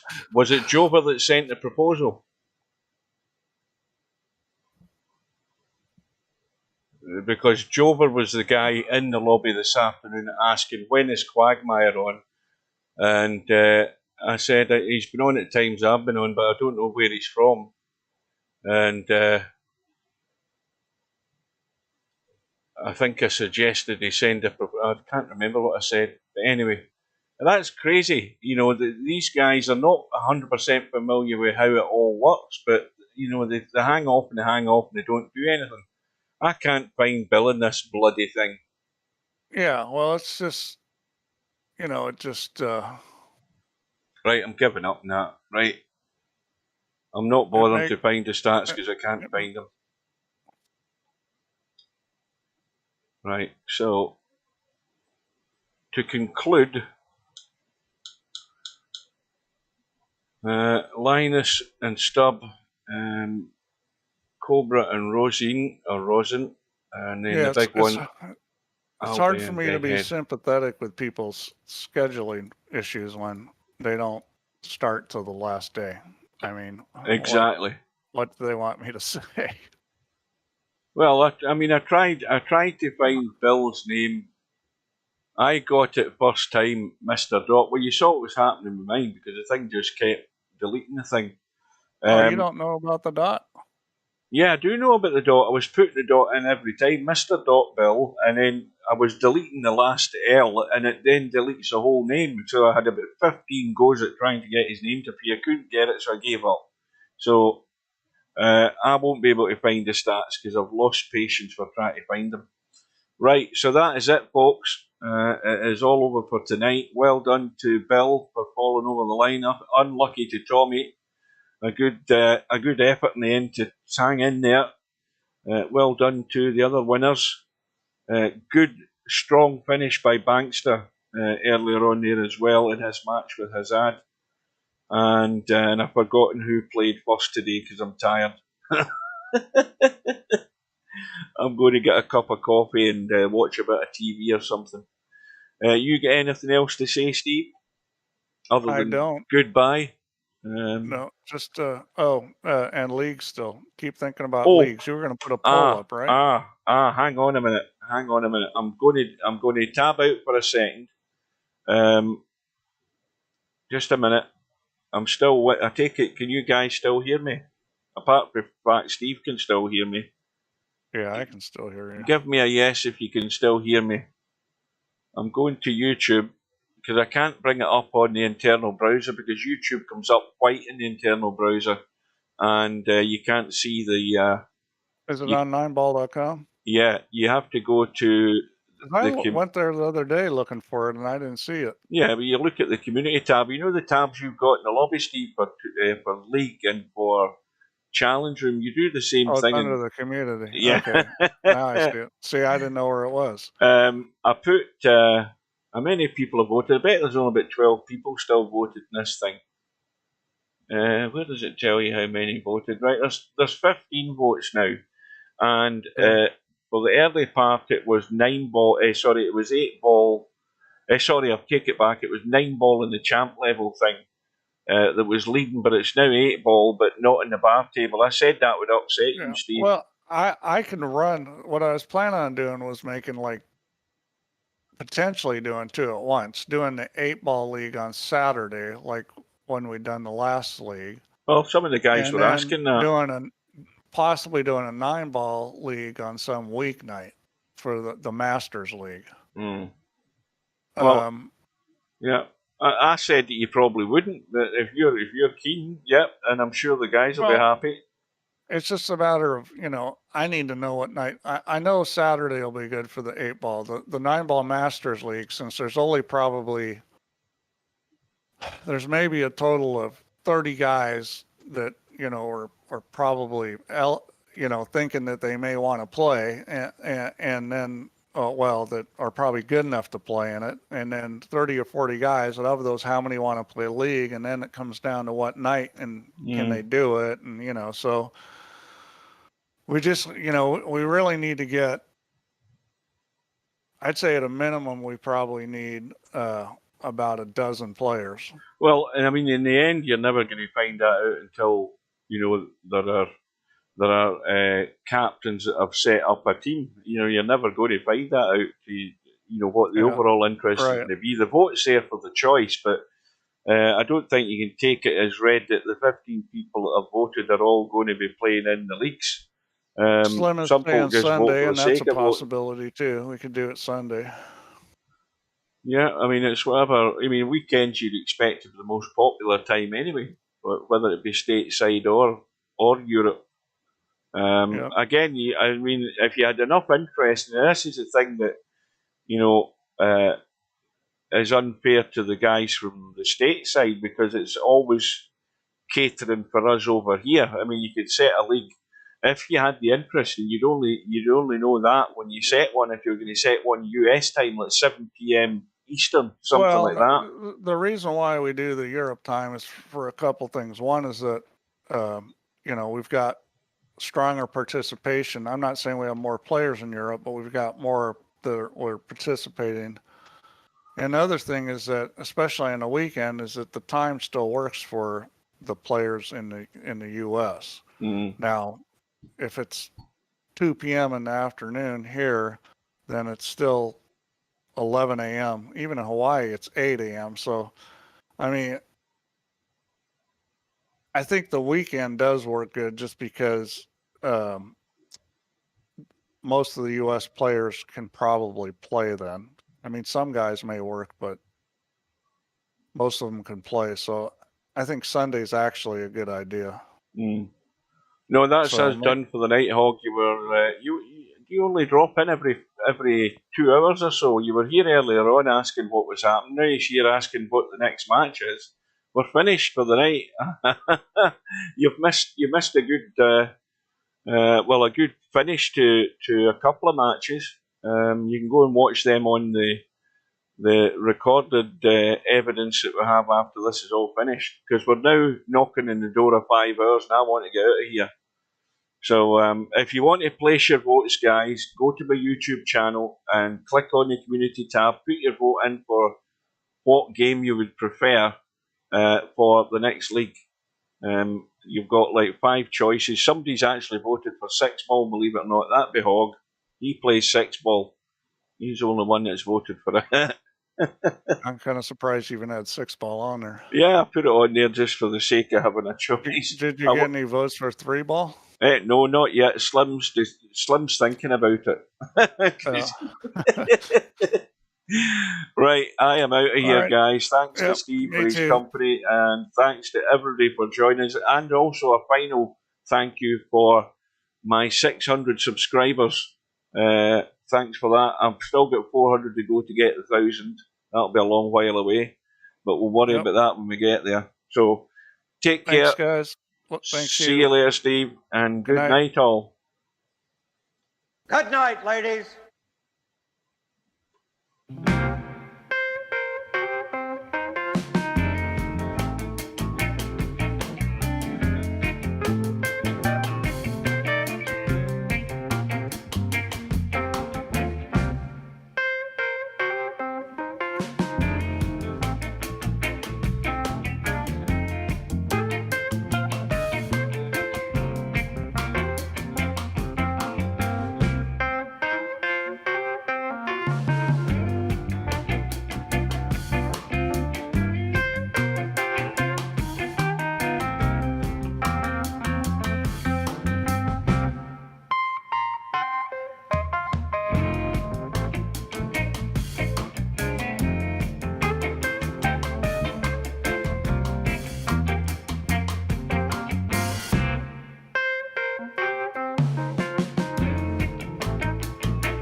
Hasta la vista, baby.